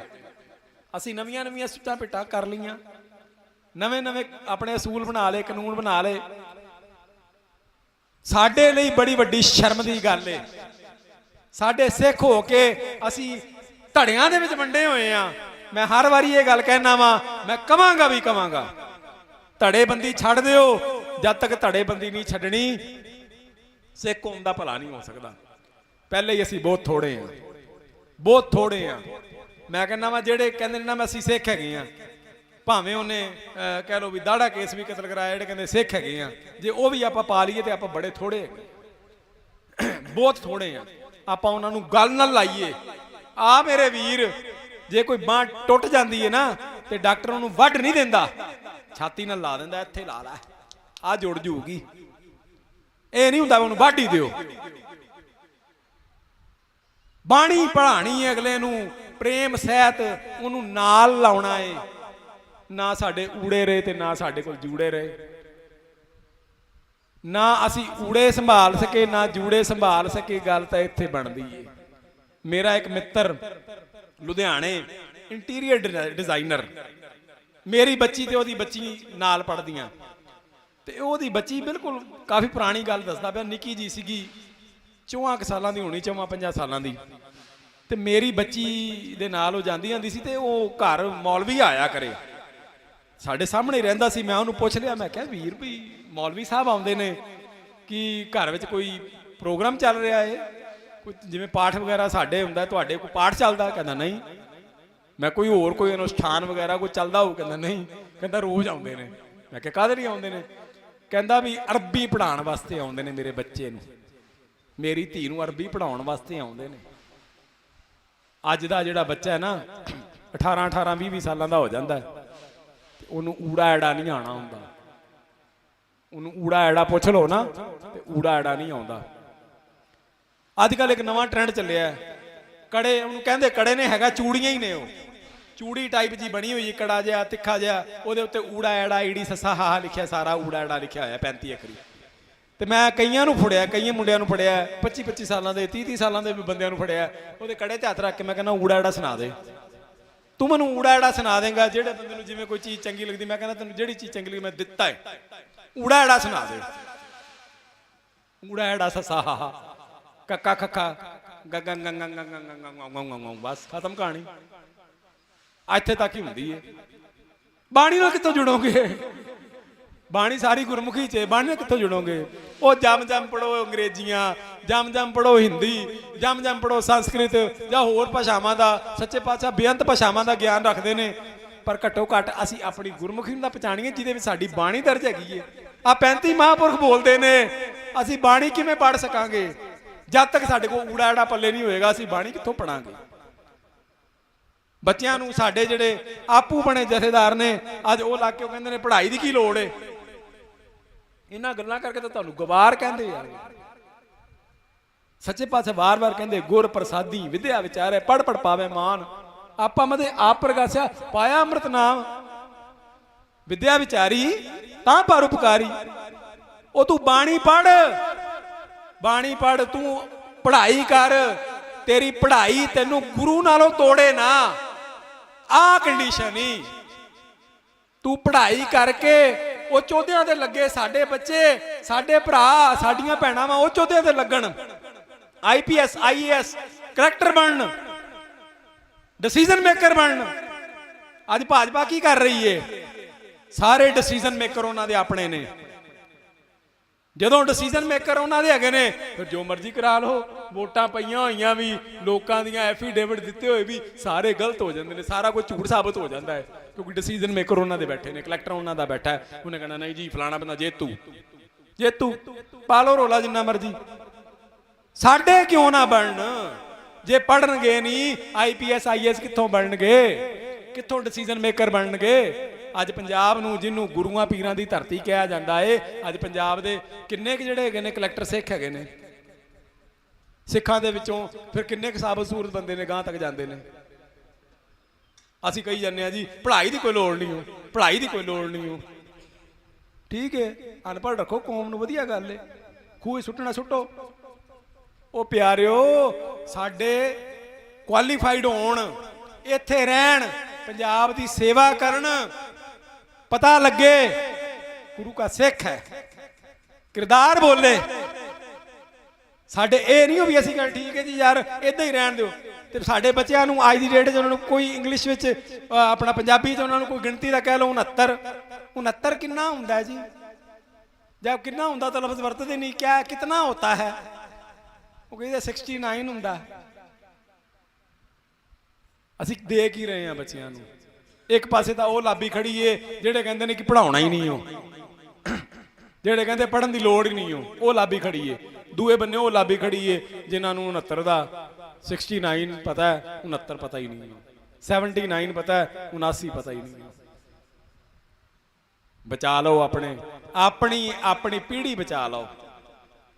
ਤੁਹਾਡੇ ਕੋਲੋਂ ਊੜੇ ਨਿਕਲ ਗਏ ਨਾ, ਜੂੜੇ ਨਿਕਲ ਗਏ ਨਾ, ਤੇ ਕੁਝ ਵੀ ਨਹੀਂ ਬਚਣਾ। ਸਾਡੇ ਪੱਲੇ ਕੁਝ ਨਹੀਂ ਬਚਣਾ। ਧੜੇਬੰਦੀ ਛੱਡ ਦਈਏ, ਜਾਤ ਪਾਤ ਛੱਡ ਦਈਏ। ਧੜੇਬੰਦੀ ਜੇ ਅਸੀਂ ਧੜੇਬੰਦੀਆਂ ਦੇ ਵਿੱਚ ਰਹਿ ਗਏ, ਨਾ ਅਸੀਂ ਕੌਮ ਦੇ ਬਣਨਾ ਤੇ ਨਾ ਗੁਰੂ ਦੇ ਬਣਨਾ, ਪੱਕੀ ਗੱਲ ਹੈ। ਅੱਜ ਕੀ ਹੁੰਦਾ ਕੀ ਏ ਕਿ ਮੇਰੇ ਨਾਲ ਇਹਦੇ ਵਿਚਾਰ ਨਹੀਂ ਮਿਲਦੇ, ਮੈਂ ਨਹੀਂ ਇਹਨੂੰ ਵੇਖਣਾ ਹੈਗਾ, ਮੈਂ ਨਹੀਂ ਉੱਥੇ ਜਾਣਾ ਹੈਗਾ, ਤੇਰਾ ਕੰਮ ਹੈ। ਅੱਜ ਆ ਪਿੱਛੇ ਯੋਧੇ ਜਿਹੜੇ ਸਾਡੇ ਮੇਰੇ ਪਿੱਛੇ ਫੋਟੋਆਂ ਲੱਗੀਆਂ ਨੇ, ਜੇ ਇਹ ਸੋਚਿਆ ਹੁੰਦਾ ਤੇ ਕੀ ਬੇਅੰਤੇ ਬੁੱਚੜ ਦੀ ਜਿਹੜੀ ਹਨੇਰੀ ਚੱਲੀ ਹੋਈ ਸੀਗੀ ਰੁਕ ਜਾਂਦੀ? ਉਹ ਵਾਰੇ ਜਾਈਏ ਭਾਈ ਜਸਵੰਤ ਸਿੰਘ ਖਾਲੜੇ ਦੇ, ਉਹ ਯਾਰ ਉਹਨੂੰ ਕੀ ਲੋੜ ਪਈ ਸੀ? 25,000 ਬੰਦਿਆਂ ਦਾ ਖਾਕਾ, ਪਤਾ ਨਹੀਂ ਕਿੰਨੀ ਮਿਹਨਤ ਮਸ਼ੱਕਤ ਕੀਤੀ, ਕੱਢ ਲਿਆਇਆ। ਉਹਨੂੰ ਪਤਾ ਸੀ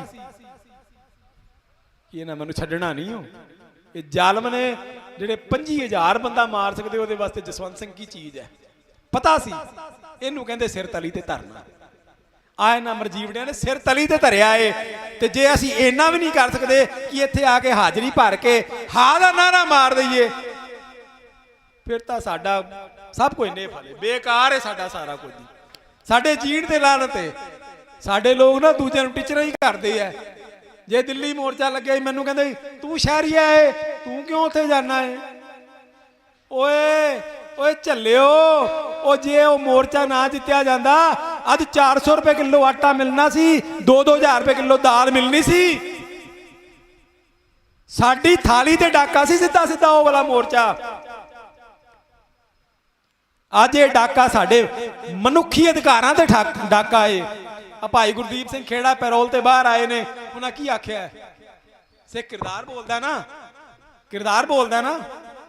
ਉਹ ਭਰਾਵਾ ਸਿੱਖਾਂ ਵਾਸਤੇ ਨਹੀਂ, ਉਹ ਸਾਰਿਆਂ ਵਾਸਤੇ ਹੀ ਕਹੋ, ਹਿੰਦੂਆਂ ਵਾਸਤੇ ਵੀ ਕਹੋ, ਈਸਾਈਆਂ ਵਾਸਤੇ ਵੀ ਕਹੋ, ਮੁਸਲਮਾਨਾਂ ਵਾਸਤੇ ਵੀ ਕਹੋ ਇਹ ਗੱਲ ਵੀ ਜਿਨ੍ਹਾਂ ਨੇ ਸਜ਼ਾਵਾਂ ਪੂਰੀਆਂ ਕਰ ਲਈਆਂ ਨੇ ਉਹਨਾਂ ਨੂੰ ਛੱਡਿਆ ਜਾਵੇ।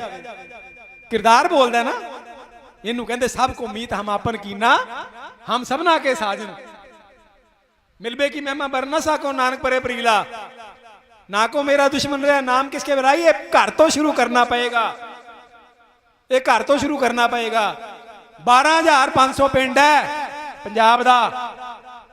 ਜੇ ਇੱਕ ਪਿੰਡ ਵਿੱਚੋਂ 10 ਬੰਦੇ ਵੀ ਇੱਥੇ 2-2 3-3 ਦਿਨ ਹਾਜ਼ਰੀਆਂ ਭਰਨ ਮਨ ਕਰਕੇ, ਇਹ ਨਹੀਂ ਆਪਾਂ ਟਰਾਲੀਆਂ 'ਚ ਬੈਠੇ ਖੜਮਸਤੀ ਕਰਕੇ ਘਰ ਵਾਪਸ ਚੱਲ ਜਾਣਾ, ਕੋਈ ਫਾਇਦਾ ਨਹੀਂ ਉਹਦਾ ਆਉਣ ਦਾ। ਮਨ ਕਰਕੇ ਇੱਥੇ ਹਾਜ਼ਰੀਆਂ ਭਰਨ 10 ਬੰਦੇ ਰੋਜ਼, 10 ਬੰਦੇ ਕੇਵਲ, ਬਹੁਤਾ ਜ਼ਿਆਦਾ ਨਹੀਂ ਹੋ, ਤੇ ਕਿੰਨਾ ਬੰਦਾ ਬਣ ਜਾਂਦਾ? 1.25 ਲੱਖ ਬੰਦਾ ਬਣ ਜਾਂਦਾ। 1.25 ਲੱਖ ਬੰਦਾ ਜੇ ਰੋਜ਼ ਆ ਜਾਵੇ ਤੇ ਸਰਕਾਰ ਨੂੰ ਭਾਜਣਾ ਪੈ ਜਾਣਗੀਆਂ। ਪਰ ਅਸੀਂ ਕਹਿੰਦੇ ਯਾਰ ਅਸੀਂ ਕੀ ਲੈਣਾ ਦੇਣਾ ਏ। ਜਿਹੜਾ ਕੋਈ ਦੂਜਾ ਮੇਰੇ ਵਰਗਾ ਜਾ ਵੀ ਹੁੰਦਾ ਰਿਹਾ ਹੁੰਦਾ, ਕਿਵੇਂ ਜਾ ਰਹੇ ਆ? ਮੈਂ ਮੋਰਚੇ 'ਤੇ ਜਾ ਰਿਹਾ, ਕੀ ਕਰਨਾ ਹੀ ਜਾ ਕੇ, ਛੱਡ ਪਰੇ। ਦੱਸ ਯਾਰ, ਜੇ ਇਹ ਨਾ ਸੋਚਿਆ ਹੁੰਦਾ ਤੇ ਫਿਰ ਤਾਂ ਨਹੀਂ ਇਹ ਪੰਜਾਬ ਇੰਨਾ ਖੁਸ਼ਹਾਲ ਤਾਂ ਨਹੀਂ ਹੋਣਾ ਸੀ। ਫਿਰ ਤਾਂ ਹੋਰ ਮਾਰ ਛੱਡਣੇ ਸੀ, ਸਾਰੇ ਸਿੱਖ ਹੀ ਮਾਰ ਛੱਡਣੇ ਸੀ। ਸਾਡੇ ਜਿਹੜੇ ਛੋਟੇ ਭੈਣ ਭਰਾ ਨੇ, ਜਿਹੜੇ ਨਿਆਣੇ ਨੇ, ਜੰਮਣੇ ਹੀ ਕੋਈ ਨਹੀਂ ਸੀਗੇ। ਤੁਸੀਂ ਸੋਚ ਕੇ ਵੇਖੋ ਨਕਸ਼ਾ ਕੀ ਹੁੰਦਾ, ਖਾਕਾ ਕੀ ਹੁੰਦਾ। ਜੇ ਬੇਅੰਤੇ ਬੁੱਚੜ ਦੀ ਹਨੇਰੀ ਨਾ ਠੱਲੀ ਜਾਂਦੀ, ਅੱਜ ਨੂੰ ਉਹਦੀ ਥਾਂ ਤੇ ਕੋਈ ਹੋਰ ਬੁੱਚੜ ਬੈਠਾ ਹੋਣਾ ਸੀਗਾ। ਇਹ ਸਤਿਗੁਰਾਂ ਨੇ ਗੁੜਤੀ ਦਿੱਤੀ ਸੀਗੀ, ਗੁਰੂ ਤੇਗ ਬਹਾਦਰ ਸਾਹਿਬ ਨੇ ਗੁੜਤੀ ਦਿੱਤੀ ਸੀਗੀ। ਜ਼ੁਲਮ ਕੀਤੇ ਸੀ ਨਾ, ਤੇ ਗੁਰੂ ਤੇਗ ਬਹਾਦਰ ਸਾਹਿਬ ਨੇ ਗੁੜਤੀ ਦਿੱਤੀ ਸੀਗੀ। ਉਹਨਾਂ ਕੀ ਕੀਤਾ? ਪਹਿਲੇ ਉਹਨਾਂ ਨੇ ਕਿਹਾ ਵੀ ਇਹ ਸਿੱਖਾਂ ਨੂੰ ਮਾਰਦੇ ਆ। ਗੁਰੂ ਤਾਂ ਫਿਰ ਐ ਮਿੰਟਾਂ 'ਚ ਹੀ ਕੰਮ ਹੋ ਜਾਣਾ, ਇਹਨੇ ਡੋਲ ਜਾਣਾ। ਗੁਰੂ ਤੇਗ ਬਹਾਦਰ ਸਾਹਿਬ ਮਿੰਟਾਂ 'ਚ ਡੋਲ ਜਾਣਾ, ਸਿੱਖਾਂ ਨੂੰ ਤਸੀਹੇ ਦੇ ਕੇ ਮਾਰਿਆ। ਭਾਈ ਮਤੀ ਦਾਸ ਤੈਨੂੰ ਫਤਵਾ ਲੱਗ ਗਿਆ, ਤੈਨੂੰ ਆਰੇ ਨਾਲ ਚੀਰਨਾ, ਤੇਰੀ ਅਖੀਰਲੀ ਖੁਆਇਸ਼ ਕੀ ਏ? ਆਂਦੇ ਮੇਰਾ ਮੂੰਹ ਮੇਰੇ ਗੁਰੂ ਵੱਲ ਹੋਵੇ। ਕਮਾਲ ਹੈ, ਕਿਉਂ ਜੀ ਖੁਆਇਸ਼ ਮੰਗ ਲਈ? ਕਿਹੜੀ ਮੰਗ ਲਈ ਇਹਨੇ? ਅਖੀਰਲੀ ਮੰਗ ਵੀ ਗੁਰੂ ਵੱਲ। ਤਾਂ ਕੰਮ ਬੜਾ ਵਧੀਆ ਹੋ ਗਿਆ, ਆਰਾ ਚੱਲੇਗਾ, ਗੁਰੂ ਵੇਖੇਗਾ ਸਿੱਖ ਤੜਫਦਾ ਪਿਆ ਏ ਤੇ ਗੁਰੂ ਨੇ ਤਾਂ ਉਸੇ ਵੇਲੇ ਡੋਲ ਜਾਣਾ ਹੈ। ਹਾਂਜੀ, ਉਹਨਾਂ ਨੂੰ ਆਰੇ ਨਾਲ ਚੀਰਤਾ, ਉਧਰ ਰੂੰ ਚ ਬੰਨ ਕੇ ਸਾੜਤਾ, ਉਧਰ ਉਬਲਦੀਆਂ ਦੇਗਾਂ ਵਿੱਚ ਉਬਾਲਤਾ। ਹਾਂਜੀ ਗੁਰੂ ਸਾਹਿਬ, ਹੁਣ ਤੁਹਾਡਾ ਤੇਗ ਬਹਾਦਰ ਜੀ, ਹੁਣ ਤੁਹਾਡਾ ਕੀ ਵਿਚਾਰ ਹੈ? ਉਹ ਚੱਲਿਓ, ਉਹ ਤੁਹਾਨੂੰ ਪਤਾ ਹੀ ਨਹੀਂ ਉਹ ਜਿਹਦੇ ਸਿੱਖ ਨੇ ਬਲੀ ਨੇ, ਮਾਂ ਬਲੀ ਨੇ, ਉਹ ਗੁਰੂ ਕਿੰਨਾ ਬਲੀ ਹੋਏਗਾ, ਉਹ ਗੁਰੂ ਕਿੰਨਾ ਤਾਕਤਵਰ ਹੋਏਗਾ। ਜਿਹਦੇ ਸਿੱਖ ਇੰਨੇ ਤਾਕਤਵਰ ਨੇ, ਇੰਨੇ ਮਾਂ ਬਲੀ ਨੇ, ਇੰਨੇ ਪ੍ਰਕਾਰ ਪਰਾਕਰਮੀ ਨੇ, ਉਹ ਗੁਰੂ ਕਿੰਨਾ ਰਹਿਮਤ ਦਾ ਮੁਜਸਮਾ ਹੋਏਗਾ, ਜਿਹਦੇ ਚਰਨਾਂ ਵਿੱਚ ਉਹਨਾਂ ਸਿੱਖੀ ਦੀ ਦਾਤ ਲਈ ਹੈ। ਸੋ ਮੇਰੀ ਦੋ ਹੱਥ ਬੰਨ ਕੇ ਸਾਰਿਆਂ ਨੂੰ ਬੇਨਤੀ ਹੈ, ਜਿਵੇਂ ਉਹਨਾਂ ਨੇ ਗੁੜਤੀ ਲਈ ਹੈ ਨਾ ਇਹਨਾਂ ਪਿਆਰਿਆਂ ਨੇ, ਆਪਾਂ ਵੀ ਗੁੜਤੀ ਲੈ ਕੇ, ਗੁੜਤੀ ਲੈਣ ਵਾਲਿਆਂ ਦੀ ਪਿੱਠ ਤੇ ਖੜੇ ਹੋ ਜਾਈਏ, ਪਿੱਠ ਤੇ ਖੜੇ ਹੋ ਜਾਈਏ, ਆਪਣਾ ਫਰਜ਼ ਨਿਭਾ ਲਈਏ। ਆਪਣਾ ਫਰਜ਼ ਇੰਨੇ ਕੁ ਨਾਲ ਹੀ ਬਹੁਤ ਕੁਝ ਹੋ ਜਾਣਾ। ਕਹਿੰਦੇ ਲੂਣ ਹਰਾਮੀ ਗੁਨਾਹਗਾਰ ਬੇਗਾਨਾ ਅਲਪ ਮਤ, ਜੀਓ ਪਿੰਡ ਜਿਨ ਸੁਖ ਦੀਏ ਤਾਹੇ ਨਾ ਜਾਣ ਤਤ, ਲਾਹਾ ਮਾਇਆ ਕਾਰਨੇ ਦੰਦ ਢੂੰਡਣ ਜਾਏ, ਦੇਵਨਹਾਰ ਦਾਤਾਰ ਪ੍ਰਭ ਨਿਮਖ ਨਾ ਮਨਾ ਬਸਾਏ। ਸਾਡਾ ਹਾਲ ਇਹ ਨਾ ਹੋਵੇ, ਆਪਾਂ ਉਹਦਾ ਲੂਣ ਖਾਦਾ ਏ ਤੇ ਆਪਾਂ ਅਦਾ ਕਰੀਏ, ਜਿਹੜੇ ਉਹਦੇ ਬੱਚਿਆਂ ਦੀ ਰਿਹਾਈਆਂ ਦੇ ਲਈ ਆਪਾਂ ਇੱਥੇ ਹਾਜ਼ਰੀ ਭਰੀਏ। ਬੋਲਦਿਆਂ ਹੋਈਆਂ ਬੇਅੰਤ ਭੁੱਲਾਂ ਬਖਸ਼ ਲੈਣੀਆਂ। ਵਾਹਿਗੁਰੂ ਜੀ ਕਾ ਖਾਲਸਾ, ਵਾਹਿਗੁਰੂ ਜੀ ਕੀ ਫਤਿਹ।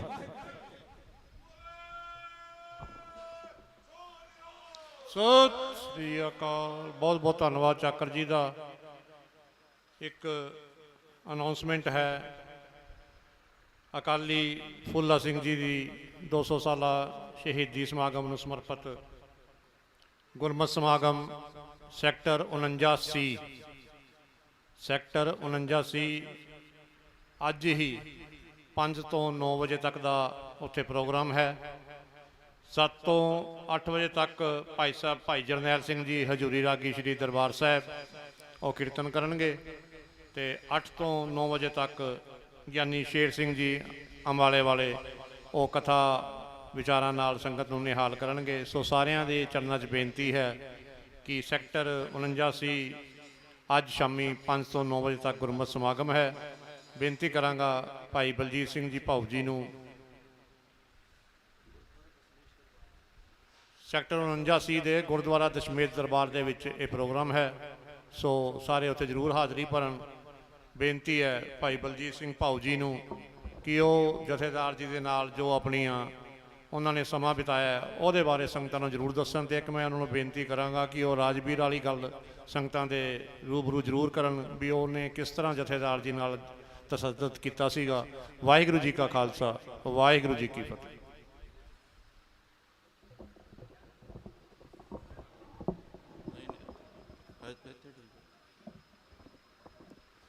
ਗੁਰੂ ਰੂ ਬੈਠੀ ਸਮੂਹ ਸਾਧ ਸੰਗਤ ਜੀਓ, ਵਾਹਿਗੁਰੂ ਜੀ ਕਾ ਖਾਲਸਾ, ਵਾਹਿਗੁਰੂ ਜੀ ਕੀ ਫਤਿਹ।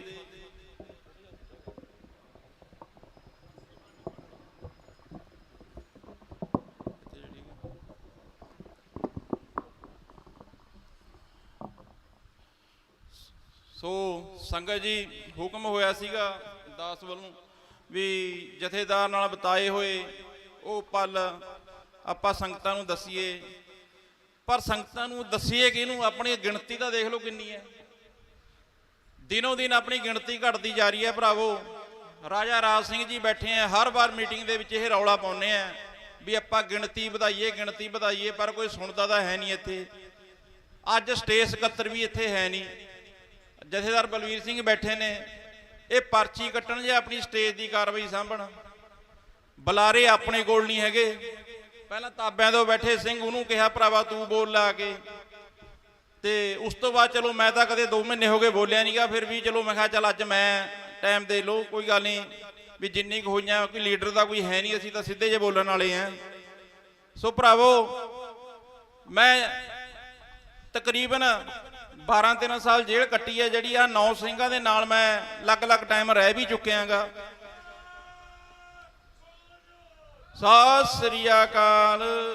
ਅਲੱਗ-ਅਲੱਗ ਟਾਈਮ ਇਹਨਾਂ ਦੇ ਨਾਲ ਹਰੇਕ ਜੇਲ੍ਹਾਂ 'ਚ ਵੀ ਰਹਾਂਗਾ, ਵਿਚਾਰ ਵੀ ਸੁਣੇ ਨੇਗੇ।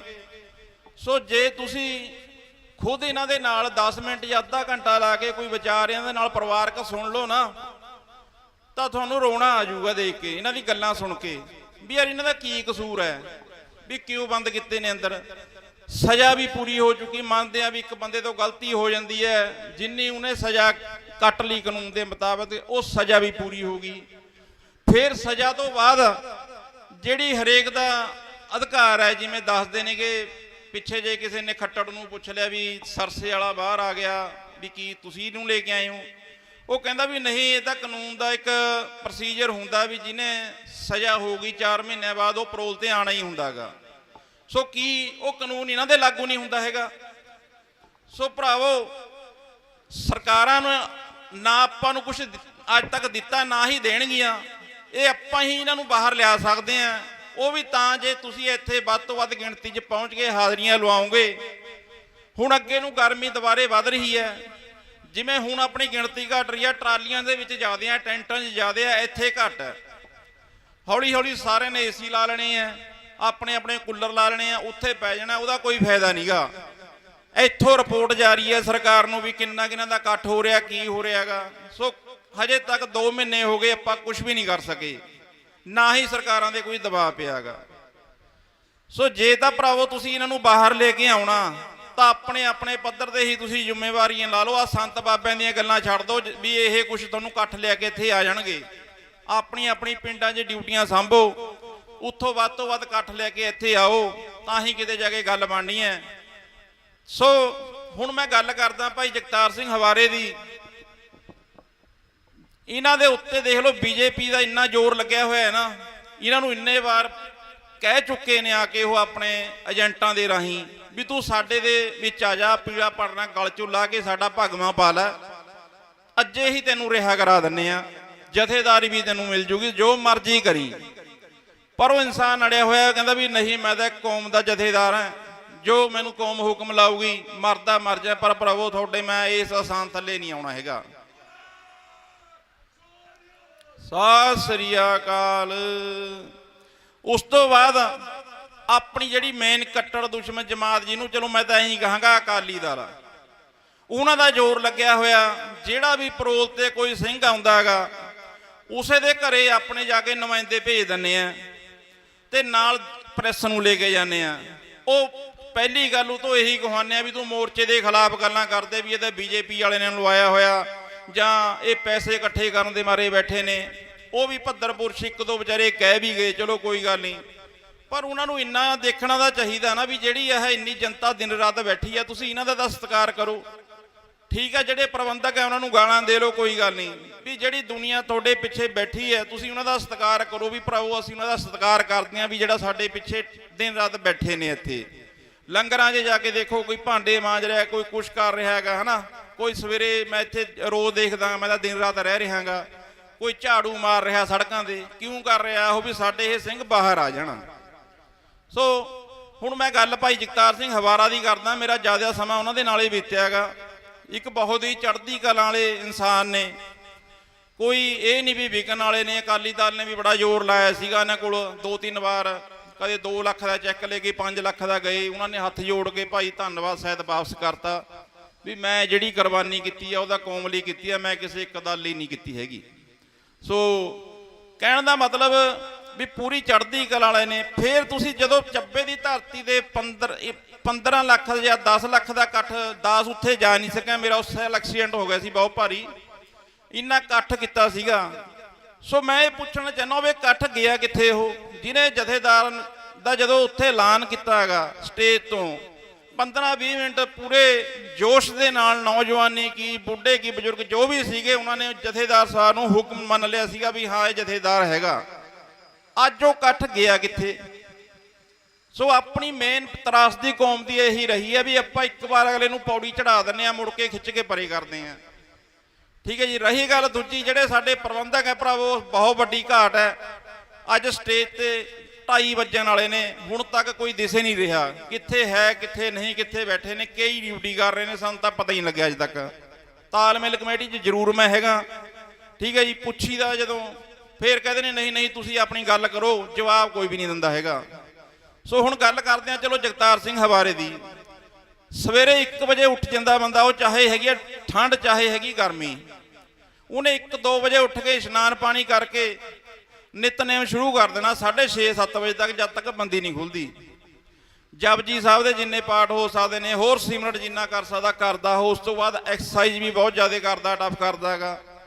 ਜਦੋਂ ਉਹਦੇ ਰੀੜ੍ਹ ਦੀ ਹੱਡੀ 'ਚ ਪ੍ਰੋਬਲਮ ਆਈ ਸੀ, ਉਸ ਸਮੇਂ ਅਸੀਂ ਇਕੱਠੇ ਸੀਗੇ। ਸਵੇਰੇ ਐਕਸਰਸਾਈਜ਼ ਕਰਕੇ ਹਟੇ, ਮੈਨੂੰ ਕਹਿੰਦਾ ਵੀ ਤੂੰ ਪਾਣੀ ਦੀ ਬਾਲਟੀ ਚੱਕ ਲਿਆ, ਵੀ ਸਾਡੇ ਇੱਕ ਛੋਟਾ ਜਿਹਾ ਵਿਹੜਾ ਜਿਹਾ ਹੁੰਦਾ ਹੈਗਾ, ਉਹਨੂੰ ਧੋਣਾ ਹੁੰਦਾ ਆਪ, ਸਫਾਈ ਦਾ ਕਰਦੇ ਨੇ, ਚਲੋ ਉਹ ਸਫਾਈ ਨਹੀਂ ਕਰਦੇ, ਆਪਾਂ ਨੂੰ ਆਦਤ ਥੋੜੀ ਜ਼ਿਆਦਾ ਹੈ ਸਫਾਈ ਕਰੀ। ਉਹ ਝਾੜੂ ਨਾਲ ਪੱਤੇ ਸਾਫ਼ ਕਰਨ ਲੱਗ ਗਿਆ, ਉੱਥੇ ਹੀ ਉਹ ਬਹਿ ਗਿਆ, ਯਾਨੀ ਕਿ ਉਹਦੇ ਤਕਲੀਫ ਰੀੜ੍ਹ ਦੀ ਹੱਡੀ 'ਚ ਇੰਨੀ ਹੋਈ। ਚਲੋ ਇਲਾਜ ਉੱਥੇ ਇੰਨੀ ਛੇਤੀ ਤਾਂ ਸ਼ੁਰੂ ਹੁੰਦੇ ਨਹੀਂ। ਮੈਂ ਫਟਾਫਟ ਰਜਿਸਟਰ ਤੇ ਲਿਖ ਕੇ ਆਪਣਾ ਜਿਹੜਾ ਹੌਲਦਾਰ ਹੁੰਦਾ ਉਹਦੇ ਕੋਲ ਭੇਜਿਆ, ਆਪਣਾ ਜਿਹੜਾ SMO ਹੁੰਦਾ ਹੈਗਾ, ਉਹਨੇ ਇੱਕ ਪੈਰਾਸੀਟਾਮੋਲ ਜਿਹੜੀ ਨਾਰਮਲ ਜੀ ਗੋਲੀ ਹੁੰਦੀ ਆ ਦੇ ਕੇ ਵੀ ਦਰਦ ਰੁਕ ਜੂਗਾ, ਪਰ ਦਰਦ ਬਹੁਤ ਜ਼ਿਆਦਾ ਸੀਗੇ, ਤੜਫਿਆ ਬਹੁਤ ਜ਼ਿਆਦਾ ਉਹ। ਸੋ ਭਰਾਵੋ 3-4 ਦਿਨ ਲੰਘ ਗਏ, ਹੱਡੀਆਂ ਵਾਲਾ ਡਾਕਟਰ ਵੀ ਆ ਗਿਆ, ਉਹਨੂੰ ਵੀ ਕਿਹਾ, ਮੈਂ ਮੋਢੇ ਤੇ ਉਹਦੇ ਐਂ ਹੱਥ ਰੱਖ ਕੇ ਉਹਨੂੰ ਲੈ ਕੇ ਜਾਂਦਾ ਹੁੰਦਾ ਸੀਗਾ, ਨੰਗੜਾ ਕੇ ਚੱਲਦਾ ਸੀਗਾ ਵੀ ਕੋਈ ਇਲਾਜ ਕਰੋ, ਪਰ ਕੋਈ ਇਲਾਜ ਨਹੀਂ ਹੋਇਆ। ਇੱਕ ਦਿਨ ਜਿਹੜਾ SMO ਹੈ ਨਾ, ਉੱਥੇ ਇੱਕ ਪਰਚੀ ਦੇ ਕੇ ਬੁਲਾਉਂਦਾ ਹੁੰਦਾ ਵੀ ਇਹਨੂੰ ਮੇਰੇ ਕੋਲ ਉੱਥੇ ਭੇਜੋ, ਮੈਂ ਤਾਂ ਟ੍ਰੀਟਮੈਂਟ ਕਰ ਦਾਂਗਾ। ਸੋ ਉਹਨੇ ਜਦੋਂ ਉੱਥੇ ਬੁਲਾਇਆ ਨਾ, ਉਹ ਬੁਲਾ ਕੇ ਵਾਪਸ ਉਹਨੂੰ ਕਹਿੰਦਾ ਵੀ ਤੁਸੀਂ ਮੇਰਾ MRI ਦਾ ਕਰਾ ਦਿਓ, ਵੀ ਘੱਟੋ ਘੱਟ ਪਤਾ ਤਾਂ ਲੱਗੇ ਵੀ ਹੈ ਪ੍ਰੋਬਲਮ ਕੀ ਹੈ ਰੀੜ੍ਹ ਦੀ ਹੱਡੀ 'ਚ, ਕਿਉਂਕਿ ਕੋਈ ਦਵਾਈ ਖਾਂਦਾ ਨਹੀਂ ਜਗਤਾਰ ਸਿੰਘ ਹਵਾਰਾ, ਨਸ਼ਾ ਤਾਂ ਕਰਦਾ ਨਹੀਂ ਕੋਈ। ਉਹਨੂੰ ਐ ਵੀ ਹਰੇਕ ਗੋਲੀ 'ਚ ਨਸ਼ਾ ਹੁੰਦਾ, ਚਾਹੇ ਜ਼ੁਕਾਮ ਦੀ ਬੁਖਾਰ ਦੀ, ਉਹ ਬਿਲਕੁਲ ਹੀ ਨਹੀਂ ਖਾਂਦਾ। ਉਹਨੂੰ ਯਾਨੀ ਕਿ ਟਰਮਾਡੋਲ ਦੇ ਦਿਆ ਕਰਨ, ਜਿਹੜੇ ਨਸ਼ੇ ਦੇ ਹੁੰਦੇ ਨੇ ਉਹਨੇ ਨਹੀਂ ਖਾਦੇ। ਉਹ ਕਹਿੰਦਾ ਵੀ ਤੁਸੀਂ ਮੇਰਾ MRI ਕਰਾਓ। ਸੋ MRI ਕਹਿੰਦੇ ਵੀ ਟਾਈਮ ਲੱਗੂਗਾ। ਉਹ ਜਦੋਂ ਬਾਹਰ ਜਾਣ ਲੱਗਾ ਨਾ, ਜਿਹੜਾ ਉਹਦੇ ਸੇਵਾਦਾਰ ਹੁੰਦਾਗਾ SMO ਦਾ ਬਾਹਰ ਖੜਿਆ, ਉਹ ਉਹਦੇ ਪਿੱਛੇ ਪਿੱਛੇ ਆ ਗਿਆ ਥੋੜੀ ਦੂਰ ਅੱਗੇ ਜਾ ਕੇ, ਉਹਨੇ ਆਵਾਜ਼ ਮਾਰੀ, ਕਹਿੰਦਾ ਜਗਤਾਰ ਸਿੰਘ ਜੀ ਤੁਸੀਂ ਕਹਿੰਦੇ ਬਹੁਤ ਪੁਰਾਣੇ ਬੰਦੇ ਹੋ, ਜੇਲ੍ਹਾਂ ਕੱਟ ਰਹੇ ਹੋ, ਤੁਹਾਨੂੰ ਪਤਾ ਹੀ ਹੈ ਵੀ ਕਿਵੇਂ ਇਲਾਜ ਸ਼ੁਰੂ ਹੋਣੇ ਆ। ਉਹ ਕਹਿੰਦਾ ਦੱਸ, ਕਹਿੰਦਾ ਵੀ SMO ਕੋ 5000 ਰੁਪਏ ਦੇ ਦਿਓ, ਤੁਹਾਡਾ ਕਹਿੰਦਾ ਜੇ ਬਾਹਰ ਇਲਾਜ ਸ਼ੁਰੂ ਹੋ ਜਾਊਗਾ, ਤੁਸੀਂ ਬਾਹਰ ਚਲੇ ਜਾਓਗੇ। ਉਹ ਕਹਿੰਦਾ ਚੱਲ ਮੈਂ ਸਲਾਹ ਕਰਕੇ ਦੱਸਦਾ। ਜਦੋਂ ਮੇਰੇ ਕੋਲ ਆਇਆ, ਮੈਨੂੰ ਕਹਿੰਦਾ ਭਾਊ ਕਿੰਨੇ ਪੈਸੇ ਤੇਰੇ ਕੋਲ, ਕਿਉਂਕਿ ਸਾਨੂੰ ਤਾਂ 2-3 ਹਜ਼ਾਰ ਮਨੀ ਆਰਡਰ ਆਉਂਦਾ ਹੁੰਦਾ ਸੀਗਾ, ਉਸੇ ਨਾਲ ਅਸੀਂ ਮਹੀਨਾ ਸਾਰਦੇ ਸੀਗੇ। ਮੈਂ ਕਿਹਾ ਯਾਰ 15-16 ਤਰੀਕ ਹੋ ਗਈ ਵੀ 800-900 ਮੇਰੇ ਕੋਲ ਹੈ, ਕਹਿੰਦਾ 1000-1200 ਮੇਰੇ ਕੋਲ ਹੈ, ਕਹਿੰਦਾ 5000 ਮੰਗ ਰਹੇ ਨੇ, ਕਹਿੰਦਾ ਦੱਸੋ। ਪਹਿਲਾਂ ਤਾਂ ਗੁੱਸੇ ਹੋ ਗਿਆ, ਕਹਿੰਦਾ ਯਾਰ ਆਪਣੇ ਕੋਲ 5000 ਰੁਪਏ ਵੀ ਨਹੀਂ ਹੈਗਾ, ਕਿਉਂਕਿ ਤਕਲੀਫ ਬਹੁਤ ਜ਼ਿਆਦਾ ਸੀਗੀ। ਫੇਰ ਕਹਿੰਦਾ ਵੀ ਤੂੰ ਬਾਹਰ ਜਾ ਕੇ ਇਹ ਗੱਲ ਕਰਨੀ ਹੈ, ਪ੍ਰੈਸ 'ਚ ਵੀ ਅਸੀਂ ਐਂ ਤੰਗ ਰਹਿੰਦੇ ਹਾਂ। ਹੌਲੀ ਫੇਰ ਥੋੜੀ ਦੇਰ ਬਾਅਦ ਆਪੇ ਕਹਿੰਦਾ ਨਹੀਂ ਯਾਰ ਗੱਲ ਨਾ ਕਰੀ, ਕੋਈ ਨਹੀਂ, ਉਹ ਵੀ ਆਪਣੀ ਭਰਾ ਨੇ ਜਿਹੜੇ ਭੇਜ ਰਹੇ ਨੇ, ਜੋ ਭੇਜ ਰਹੇ ਨੇ ਠੀਕ ਹੈ। ਸੋ ਕਹਿਣ ਦਾ ਮਤਲਬ ਵੀ ਇੰਨਾ ਬੰਦਾ ਉਹ ਨਿਮਰਤਾ ਵਾਲਾ ਇਹ ਨਹੀਂ ਹੈਗਾ ਵੀ ਕੋਈ ਕੌਮ ਤੇ ਉਹਨੂੰ ਗੁੱਸਾ ਕਿਸੇ ਤਰ੍ਹਾਂ ਦਾ ਵੀ ਮੈਂ ਅੰਦਰ ਹੋ ਗਿਆ ਵੀ ਕੌਮ ਮੇਰੀ ਕੁਝ ਨਹੀਂ ਕਰ ਰਹੀ। ਸੋ ਜਿਵੇਂ ਮੈਨੂੰ ਹੁਕਮ ਹੋਇਆ ਬਲਵੀਰ ਸਿੰਘ ਵੱਲੋਂ ਵੀ ਪੁਲਿਸ ਰਿਮਾਂਡ ਦੇ ਵਿੱਚ ਉਹਦੇ ਨਾਲ ਕੀ ਹੋਇਆ ਸੀ, ਤੁਹਾਨੂੰ ਮੈਂ ਉਹ ਦੱਸਣ ਲੱਗਿਆ। 2005 ਦੀ ਗੱਲ ਹੈ ਇਹ, ਜਦੋਂ ਅਸੀਂ ਫੜਫੜਾਈ ਸਾਡੀ ਸ਼ੁਰੂ ਹੋਈ ਹੈ। 2004 ਚ ਭਾਈ ਜਗਤਾਰ ਸਿੰਘ ਹਵਾਰਾ ਸੁਨੂੰ ਪੱਟ ਕੇ ਆਪਣੇ ਸਾਥੀ ਭਿਉਰਾ ਤੇ ਤਾਰੇ ਨਾਲ ਭੱਜੇ ਨੇ, ਤਾਂ 5 ਜੂਨ 2005 ਨੂੰ ਯੂਨੀਵਰਸਿਟੀ ਦੇ ਕੋਲ ਆ ਕੇ ਦਿੱਲੀ ਪੁਲਿਸ ਨੇ ਘੇਰਾ ਪਾ ਕੇ ਉਹਨਾਂ ਨੂੰ ਫੜ ਲਿਆ। ਜਿਹੜੀ ਟੀਮ ਨੇ ਫੜਿਆ ਉਹ ਟੀਮ ਚਲੋ ਠੀਕ ਹੈ, ਪੁਲਿਸ ਸਾਰੀ ਮਾੜੀ ਨਹੀਂ ਹੁੰਦੀ, ਬਹੁਤ ਚੰਗੇ ਇਨਸਾਨ ਵੀ ਹੁੰਦੇ ਨੇ। ਉਹਨਾਂ ਤੇ ਦਬਾਅ ਸੀਗਾ ਵੀ ਇਹਦਾ ਐਨਕਾਊਂਟਰ ਕਰਨਾ, ਵੀ ਤਾਂ ਕਿ ਇਹ ਰਾਜਵੀਰ ਉੱਥੇ ਇੱਕ ਸੈੱਲ 'ਚ ਅਫਸਰ ਸੀਗਾ DSP ਲੱਗਿਆ ਹੋਇਆ, ਵੀ ਇਹਨੂੰ ਸਪੁਰਦ ਕਰ ਦਿਓ। ਉਸ ਅਫਸਰ ਨੂੰ ਹੁਕਮ ਹੋਇਆ, ਉਹ ਕਹਿੰਦਾ ਵੀ ਮੈਂ ਵੀ ਐਂ ਤਾਂ ਨਹੀਂ ਵੀ ਸਪੁਰਦ ਕਰ ਸਕਦਾ, ਵੀ ਜ਼ਿੰਮੇਵਾਰੀ ਮੇਰੀ ਇਹ ਬਣਦੀ ਹੈ ਵੀ ਮੇਰੀ ਟੀਮ ਨੇ ਫੜਿਆ, ਉਹ ਵੀ DSP ਸੀਗਾ, ਵੀ ਮੈਂ ਤਾਂ ਇਹਨੂੰ ਅਦਾਲਤ 'ਚ ਪੇਸ਼ ਕਰਾਂਗਾ। ਉਹਨੇ ਅਗਲੇ ਦਿਨ ਫਟਾਫਟ ਕਲੰਦਰਾ ਤਿਆਰ ਕਰਾ ਕੇ ਹਵਾਰੇ ਨੂੰ, ਜਗਤਾਰ ਸਿੰਘ ਹਵਾਰੇ ਨੂੰ ਅਦਾਲਤ 'ਚ ਪੇਸ਼ ਕਰਤਾ ਤੇ ਪ੍ਰੈਸ 'ਚ ਸਾਰੀ ਗੱਲ ਆ ਗਈ। ਗੱਲ ਯਾਨੀ ਕਿ ਉੱਥੇ ਰਹਿ ਗਈ ਜਿਹੜੀ ਉਹਨਾਂ ਨੇ ਬਣਾਈ ਸੀ ਐਨਕਾਊਂਟਰ ਦੀ। ਕੁਛ ਅਫਸਰ ਗੰਦੇ ਸੀਗੇ, ਉਹਨਾਂ ਨੂੰ ਐ ਸੀਗਾ ਜਿਵੇਂ ਇੱਥੇ ਸਮੇਤ ਸਿੰਘ ਸੈਣੀ ਸੀਗਾ ਵੀ ਇਹ ਸਾਡੇ ਕੋਲ ਆ ਗਏ, ਅਸੀਂ ਗੋਲੀ ਮਾਰ ਕੇ ਪਰੇ ਕਰਾਂਗੇ। ਸੋ ਗੱਲ ਬਣੀ ਨਹੀਂ, ਬੜਾ ਗੁੱਸੇ 'ਚ ਆਇਆ ਉਹ। 15 ਦਿਨ ਦਾ ਉਹਦਾ ਰਿਮਾਂਡ ਖਤਮ ਹੋਣ ਤੋਂ ਬਾਅਦ ਜਦੋਂ ਉਸ ਅਫਸਰ ਕੋਲ ਜਗਤਾਰ ਸਿੰਘ ਹਵਾਰਾ ਆਇਆ ਨਾ, ਤਾਂ ਉਹਨੂੰ ਉਹਦੀ ਕੱਟੜਤਾ ਚੁਭੀ, ਜਦੋਂ ਕਿ ਹਰਿਆਣੇ ਦਾ ਸੀ, ਰਾਜਵੀਰ ਸਿੰਘ ਨਾਂ ਸੀ ਉਹਦਾ। ਕਹਿੰਦੇ ਵੀ ਅੱਛਾ ਤੂੰ ਇੰਨਾ 1.5 ਸਾਲ ਭਗੌੜਾ ਰਿਹਾ, ਵੀ ਤੂੰ ਇਸ ਭੇਸ 'ਚ ਕਿਵੇਂ ਰਿਹਾ, ਵੀ ਸਿੱਖ ਤਾਂ ਦੂਰੋਂ ਪਛਾਣੇ ਜਾਂਦੇ ਆ। ਤਾਂ ਹਵਾਰਾ ਸਾਹਿਬ ਨੇ ਕਹਿਤਾ ਵੀ ਮੈਂ ਤਾਂ ਜੀ ਕੱਟੜ ਬਹੁਤ ਜਾਂ, ਮੈਂ ਕਦੇ ਆਪਣੇ ਦਾੜੀ ਕੇਸ ਨੂੰ ਕਦੇ ਕੈਂਚੀ ਵੀ ਨਹੀਂ ਲਵਾਈ, ਮੈਂ ਤਾਂ ਸ਼ੁਰੂ ਤੋਂ ਹੀ ਐਂ ਆ। ਉਹਨੂੰ ਉਹਦੀ ਬਹੁਤ ਕੱਟੜਦਾ ਚੂਵੀ, ਸ਼ਰਾਬ ਦੇ ਨਸ਼ੇ 'ਚ ਫੁੱਲ ਸੀਗਾ। ਉਹਨੇ ਆਪਣੀ ਟੀਮ ਬੁਲਾ ਲਈ, ਜਿਹੜੇ ਤਫਤੀਸ਼ੀ ਹੁੰਦੇ ਨੇ ਕਿ ਜਲਾਦ ਤਾਂ ਹੁੰਦੇ ਨੇ, ਉਹ ਕਹਿੰਦੇ ਵੀ ਕੋਈ ਗੱਲ ਨਹੀਂ, ਵੀ ਕੱਟੜ ਦਾ ਕੱਢਦੇ ਆ। ਐਨ ਬਿਲਕੁਲ ਅਲਫ ਨੰਗਾ ਕਰਕੇ ਉਹਦੀ ਬਾਹਾਂ ਲੱਤਾਂ ਬੰਨ੍ਹ ਲੀਆਂ। ਤਾਂ ਕਹਿੰਦੇ ਟੇਬਲ ਦੇ ਉੱਤੇ ਉਹਨੇ ਫੋਟੋਆਂ ਰੱਖਦੀਆਂ ਗੁਰੂਆਂ ਦੀਆਂ, ਗੁਰੂ ਗੋਬਿੰਦ ਸਿੰਘ ਮਹਾਰਾਜ ਦੀਆਂ, ਗੁਰੂ ਨਾਨਕ ਸਾਹਿਬ ਦੀਆਂ, ਹਰਕ੍ਰਿਸ਼ਨ ਸਾਹਿਬ ਦੀਆਂ, ਹੋਰ ਫੋਟੋਆਂ 3-4 ਗੁਰੂਆਂ ਦੀ ਰੱਖਦੀਆਂ। ਕਹਿੰਦਾ ਇਹਨਾਂ ਦੇ ਥੁੱਕ ਉੱਪਰ, ਤੇ ਉਹ ਕਹਿੰਦਾ ਵੀ ਮਨਾ ਇਹ ਤਾਂ ਨਹੀਂ ਮੈਂ ਹੋ ਸਕਦਾ, ਥੁੱਕ ਤਾਂ ਨਹੀਂ ਹੈਗਾ, ਮੰਨਦੇ ਆ। ਕਹਿੰਦਾ ਵੀ ਸਾਡੇ ਕੌਮ 'ਚ ਇਹ ਫੋਟੋਆਂ ਕਾਲਪਨਿਕ ਨੇ, ਅਸੀਂ ਫੋਟੋਆਂ ਨੂੰ ਨਹੀਂ ਮੰਨਦੇ, ਪਰ ਫਿਰ ਵੀ ਅਸੀਂ ਇਹਨਾਂ ਨੂੰ ਆਪਣਾ ਗੁਰੂ ਐ ਮੰਨਦੇ ਵੀ ਸਾਡੇ ਗੁਰੂ ਨਾਨਕ ਸਾਹਿਬ ਨੇ, ਗੁਰੂ ਗੋਬਿੰਦ ਸਿੰਘ ਨੇ, ਵੀ ਮੈਂ ਨਹੀਂ ਇਹ ਕੰਮ ਕਰ ਸਕਦਾ। ਲੋ ਭਰਾਵੋ, ਉੱਥੇ ਉਹਦੀ ਬਹੁਤ ਜ਼ਿਆਦਾ ਕਟਾਈ ਕੀਤੀ ਉਹਨਾਂ ਨੇ, ਹੱਥ ਪੈਰ ਬੰਨ੍ਹ ਕੇ। ਪਰ ਉਹ ਮਾਂ ਦਾ ਪੁੱਤ ਕੁੱਟ ਸਹਿ ਗਿਆ, ਪਰ ਥੁੱਕਿਆ ਨਹੀਂ ਹੈਗਾ ਉਹਨੇ। ਓ ਸ੍ਰੀ ਅਕਾਲ। ਉਸ ਤੋਂ ਬਾਅਦ ਜਦੋਂ ਜਿਹੜੇ ਮੁਲਾਜ਼ਮ ਸੀ ਉਹ ਵੀ ਨਸ਼ੇ ਧੁੱਤ ਸੀਗੇ, ਪੂਰੇ ਗਰਮੀ ਹੋ ਗਏ। ਫਿਰ ਕਹਿੰਦੇ ਵੀ ਇਹਦੀਆਂ ਲੱਤਾਂ ਬਾਹਾਂ ਬੰਨ ਲਓ, ਪੂਰਾ ਸਰੀਰ ਨੂੰ ਉੜ ਲਿਆ। ਇੱਕ ਨੂੰ ਕਹਿੰਦੇ ਵੀ ਤਮਾਕੂ ਲੈ ਕੇ ਆ, ਉਹ ਤਮਾਕੂ ਦੀ ਪੂੜੀ ਆਪਣੇ ਹੱਥ 'ਚ ਲੈ ਕੇ ਆਇਆ। ਕਹਿੰਦਾ ਇਹਦੇ ਮੂੰਹ 'ਚ ਤਮਾਕੂ ਪਾਓ। ਇਹਦਾ ਕਹਿੰਦਾ ਵੱਡਾ ਕਹਿੰਦਾ ਸਰਦਾਰ ਇਹਦਾ ਉਹ ਕੱਟੜ ਦਾ, ਇਹਦੀ ਭੰਗ ਕਰਨੀ ਹੈ। ਤਾਂ 10 ਬੰਦਿਆਂ ਨੇ ਜ਼ੋਰ ਲਾ ਲਿਆ। ਭਾਈ ਸਾਹਿਬ ਨੇ ਮੂੰਹ ਬੰਦ ਕਰ ਲਿਆ ਆਪਣਾ, ਇੱਕ ਦਾਣਾ ਵੀ ਮੂੰਹ ਦੇ ਵਿੱਚ ਨਹੀਂ ਉਹਦੇ ਪਵਾ ਸਕੇ ਉਹ। ਤੇ ਡਾਂਗਾਂ ਦੇ ਨਾਲ, ਡੰਡਿਆਂ ਦੇ ਨਾਲ ਉਹਨੇ ਜ਼ੋਰ ਲਾ ਹੱਕ ਗਏ ਵੀ ਸ਼ਾਇਦ ਇਹ ਮੂੰਹ ਖੋਲੇਗਾ, ਪਰ ਉਹ ਮੂੰਹ ਨਹੀਂ ਖੋਲਿਆ ਉਹਨੇ। ਅਤੇ ਹਾਰ ਹੰਬ ਕੇ ਆਪ ਵੀ ਉਹ ਗਾਲਾਂ ਗੂਲਾਂ ਕੱਢ ਕੇ ਕੁੱਟਮਾਰ ਕਰਕੇ ਚਲੇ ਗਿਆ। ਸੋ ਇਹ ਇਸ ਤਰੀਕੇ ਦੇ ਜ਼ਾਲਮਾਨਾ ਦਿੱਲੀ ਪੁਲਿਸ ਨੇ, ਉਹ ਰਾਜਵੀਰ ਜਿਹੜਾ ਪੁਲਿਸ ਦਾ ਅਫਸਰ ਸੀਗਾ DSP, ਉਹਨੇ ਕੀਤੇ। ਪਰ ਜਥੇਦਾਰ ਚੜ੍ਹਦੀ ਕਲਾਂ 'ਚ ਰਹੇ ਨੇਗੇ। ਮਤਲਬ ਇਹ ਨਹੀਂ ਵੀ ਕਿਸੇ ਤਰ੍ਹਾਂ ਦੀ ਉਹਨਾਂ ਨੇ ਕੋਈ ਐਂ ਕਿਹਾ ਹੋਵੇ ਵੀ ਹਾਂ ਵੀ ਤੁਸੀਂ ਮੈਨੂੰ ਇੰਨਾ ਕੁੱਟਿਆ ਕਿਉਂ, ਕਿਉਂਕਿ ਚਲੋ ਕਹਿੰਦਾ ਤੁਹਾਡਾ ਫਰਜ਼ ਹੈ, ਪਰ ਮੈਂ ਕਹਿੰਦਾ ਆਪਣੇ ਸਿੱਖੀ ਸਿਧਾਂਤਾਂ ਦੇ ਉਲਟ ਨਹੀਂ ਜਾ ਸਕਦਾ। ਉਹ ਕਹਿੰਦੇ ਚੱਲ ਤੈਨੂੰ ਦੇਖਦੇ ਆ ਕਿਹੜੀ ਤੇਰੀ ਕੌਮ ਛਡਾਊਗੀ, ਹੁਣ ਤੂੰ ਦਿੱਲੀ ਆ ਗਿਆ, ਹੁਣ ਤੂੰ ਲੰਮਾ ਟਾਈਮ ਬਾਹਰ ਨਹੀਂ ਅਸੀਂ ਤੈਨੂੰ ਜਾਣ ਦਿੰਦੇ। ਉਹ ਚਲੋ ਕੋਈ ਗੱਲ ਨਹੀਂ, ਇਹਦਾ ਉਸ ਉੱਪਰ ਦੀ ਕਿਰਪਾ ਨਾਲ ਹੈ, ਬਾਹਰ ਵੀ ਆਏ ਜਾਣਾ ਉਹਨਾਂ ਨੇ, ਹਨਾ। ਸੋ ਇਹੋ ਜਿਹੀਆਂ ਗੱਲਾਂ ਉਹਨਾਂ ਦੇ ਨਾਲ ਹੋਈਆਂ ਨੇ। ਬਹੁਤ ਜ਼ਿਆਦਾ ਆਪਣੇ ਕੌਮ ਪ੍ਰਤੀ ਕੱਟੜ ਵੀ ਨੇ, ਕਦੇ ਉਹਨਾਂ ਨੇ ਗਿਲਾ ਵੀ ਨਹੀਂ ਕੀਤਾ ਆਪਣੀ ਕੌਮ ਤੇ। ਹਮੇਸ਼ਾ ਹੀ ਚੜ੍ਹਦੀ ਕਲਾ ਵਾਲੇ, ਨਾਮ ਬਾਣੀ ਵਾਲੇ ਇਨਸਾਨ ਨੇਗੇ। ਸੋ ਭਰਾਵੋ, ਗੱਲ ਆਹੀ ਚੁੱਭਦੀ ਹੈ ਕਿ ਵੀ ਜਿਹੜੀ ਯਾਰ ਆਪਾਂ ਇੱਥੇ ਇਕੱਠ ਨਹੀਂ ਕਰ ਸਕਦੇ। ਜਿੱਦਣ ਆਪਣਾ ਇਕੱਠ ਹੋਊਗਾ, ਆਪਾਂ ਫੇਰ ਕਿਤੇ ਜਾ ਕੇ ਆਪਣਾ ਸਰਕਾਰਾਂ ਦੇ ਦਬਾਅ ਪਊਗਾ। ਹੁਣ ਮੈਂ ਗੱਲ ਕਰਦਾ ਵੀ ਸਜ਼ਾ ਹੋ ਗਈ ਇੱਕ ਕੇਸ 'ਚ, ਹਾਈ ਕੋਰਟ ਚਲੇ ਗਿਆ ਬੰਦਾ। ਹਾਈ ਕੋਰਟ ਵੀ ਚਲੋ ਇੱਥੇ ਤੱਕ ਆਪਣੇ ਚੰਡੀਗੜ੍ਹ ਹੈ, ਥੋੜੇ ਵਕੀਲ ਘੱਟ ਪੈਸਾ ਲੈ ਲੈਂਦੇ ਆ, ਫਰੀ ਫਰੂ ਕੋਈ ਵਕੀਲ ਪੈਸਾ ਨਹੀਂ ਆਪਾਂ ਕੇਸ ਲੜਦਾ ਹੈਗਾ। ਮੈਂ ਖੁਦ ਦੇਖਿਆ ਹੋਇਆ ਭਰਾਵੋ ਜਾ ਕੇ, ਜਦ ਤੱਕ ਉਹਨਾਂ ਦੇ ਟੇਬਲ ਤੇ ਪੈਸੇ ਜਾਣਗੇ ਫੇਰ ਗੱਲ ਕਰਦੇ ਨੇ। ਅੱਗੇ ਸੁਪਰੀਮ ਕੋਰਟ ਫਾਈਲ ਪੜਨ ਦਾ 5-5 ਲੱਖ ਰੁਪਏ ਵਕੀਲ ਲੈ ਲੈਂਦਾ ਗਾ, ਇੱਕ ਸਿਰਫ ਫਾਈਲ ਪੜਨ ਦਾ, ਵੀ ਤੇਰੀ ਫਾਈਲ ਮੈਂ ਚੈੱਕ ਕਰਨੀ ਹੈ। ਅੱਗੇ ਜਿਹੜੀ ਪਟੀਸ਼ਨ ਪਾਉਣੀ ਹੈ ਉਹਦੇ ਲੱਖਾਂ ਰੁਪਏ ਬਣ ਜਾਂਦੇ ਨੇ, ਕੌਣ ਦਊਗਾ? ਇੱਕ ਸਿਰਫ ਜਗਤਾਰ ਸਿੰਘ ਹਵਾਰੇ ਕੋਲ ਜ਼ਰੂਰ 25 ਕਿੱਲੇ ਜੱਦੀ ਜ਼ਮੀਨ ਹੈਗੀ ਹੈ ਬਾਪ ਦਾਦਿਆਂ ਦੀ, ਬਾਕੀ ਸਾਰੇ ਕਿਸੇ ਕੋਲ ਵਿਚਾਰੇ ਕੋਲ ਜ਼ਮੀਨ ਵਾਲਾ ਨਹੀਂ ਹੈਗਾ। ਸੋ ਉੱਥੇ ਜਾ ਕੇ ਕੌਣ 25 ਲੱਖ 'ਚ ਵਕੀਲ ਕਰੂਗਾ? ਜਿਹੜੇ ਵਕੀਲ ਉਹਨਾਂ ਨੇ ਕੀਤੇ ਹੋਏ ਨੇ, ਸ਼ਾਇਦ ਲਖਵਿੰਦਰ ਸਿੰਘ ਨੇ ਕੀਤਾ ਹੋਇਆ, ਉਹ ਸਰਕਾਰੀ ਵਕੀਲ ਹੈ। ਉਹ ਸਰਕਾਰੀ ਵਕੀਲ ਕੀ ਆਪਾਂ ਨੂੰ ਉਹ ਲੈ ਕੇ ਦੇ ਦੂਗਾ ਇਨਸਾਫ? ਉਹਨੇ ਤਾਂ ਸਰਕਾਰ ਦੀਆਂ ਗੱਲਾਂ ਕਰਨੀਆਂ, ਸਰਕਾਰ ਤੋਂ ਸਿਰਫ ਇੱਕ ਪੈਸੇ ਲੈ ਲੈਣੇ ਆ ਵੀ ਹਾਂ ਜੀ ਮੈਂ ਉਹਦੇ ਹੱਕ 'ਚ ਆਪਣਾ ਇਹਦਾ ਵਕੀਲ ਹੈ, ਜਿੰਨੀ ਕੁ ਉਹਨੂੰ ਫੀਸ ਮਿਲਦੀ ਹੈ ਉਨੀ ਕੁ ਉਹਨੂੰ ਮਿਲਦੀ ਹੈ। ਸੋ ਰਹੀ ਗੱਲ ਦੂਜੀ ਭਰਾਵੋ, ਇੱਕ ਮੈਂ ਤੁਹਾਨੂੰ ਹੋਰ ਗੱਲ ਦੱਸਦਾ ਦਵਿੰਦਰਪਾਲ ਸਿੰਘ ਭੁੱਲਰ ਦੀ। ਮੈਂ ਖੁਦ ਤਿਹਾੜ ਜੇਲ੍ਹ 'ਚ ਸੀਗਾ, ਉਸ ਸਾਲ ਦੀ ਗੱਲ ਹੈ, 2013 ਜਾਂ 12 ਦੀ ਗੱਲ ਹੈ, ਅਕਾਲੀ ਸਰਕਾਰ ਸੀਗੀ। ਤਾਂ ਦਵਿੰਦਰਪਾਲ ਭੁੱਲਰ ਨੇ ਇੱਕ ਸੁਪਰੀਮ ਕੋਰਟ ਪਟੀਸ਼ਨ ਪਾਈ ਹੋਈ ਸੀ ਕਾਫੀ ਟਾਈਮ ਪਹਿਲਾਂ ਦੀ।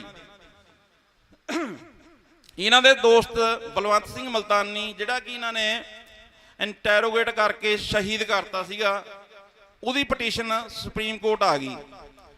ਤੇ ਸੁਪਰੀਮ ਕੋਰਟ ਪਟੀਸ਼ਨ ਆ ਗਈ ਤੇ ਅਸੀਂ ਇੱਕ 3 ਨੰਬਰ ਜੇਲ੍ਹ ਹੈ ਜਿੱਥੇ ਅਸੀਂ ਫਿਜ਼ੀਓਥੈਰੇਪੀ ਆਪਣੀ ਹੱਡੀਆਂ ਦੇ ਜਿਹੜੀ ਸੇਕ ਆਪਣਾ, ਕਿਉਂਕਿ ਪੁਲਿਸ ਰਿਮਾਂਡ 'ਚ ਹਰੇਕ ਦੀ ਪ੍ਰੋਬਲਮ ਆ ਜਾਂਦੀ ਹੈ, ਅਸੀਂ 3 ਨੰਬਰ ਇਕੱਠੇ ਹੁੰਦੇ ਸੀਗੇ।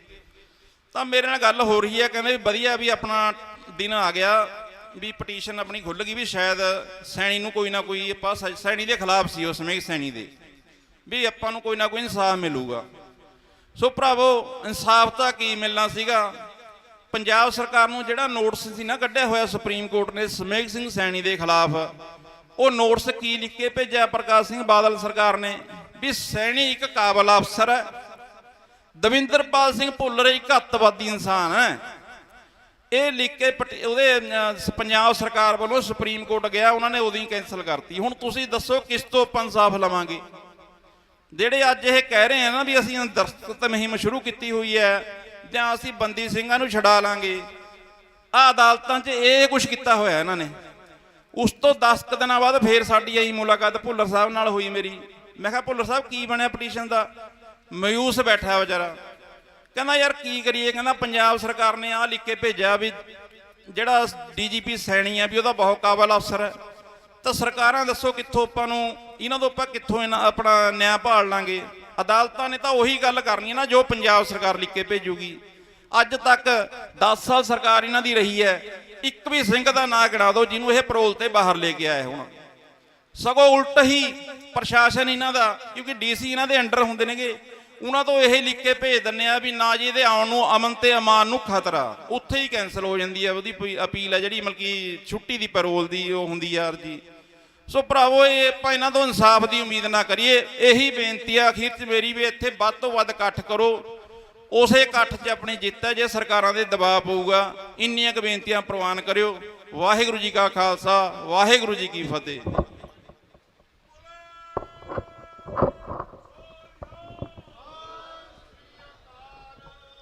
ਬਹੁਤ ਬਹੁਤ ਧੰਨਵਾਦ ਭਾਈ ਬਲਜੀਤ ਸਿੰਘ ਭਾਊ ਜੀ ਦਾ, ਜਿਹੜੇ ਰਾਜਵੀਰ ACP ਦੀ ਇਹਨਾਂ ਨੇ ਗੱਲ ਕੀਤੀ ਹੈ। ਉਹਨਾਂ ਬਾਰੇ ਮੈਂ ਇੱਕ ਗੱਲ ਹੋਰ ਐਡ ਕਰ ਦੇਵਾਂ। ਰਿਵਾੜੀ ਦਾ ਜੋ ਕਿ ਹਰਿਆਣੇ ਦਾ ਇੱਕ ਜ਼ਿਲ੍ਹਾ ਹੈ, ਉੱਥੋਂ ਦੇ SP ਦਾ ਰਿਵਾਲਵਰ ਚੋਰੀ ਹੋ ਗਿਆ ਸੀਗਾ।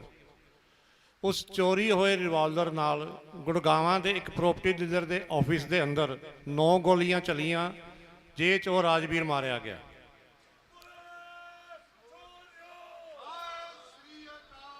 सो पापी को मारने को पाप महाबली है।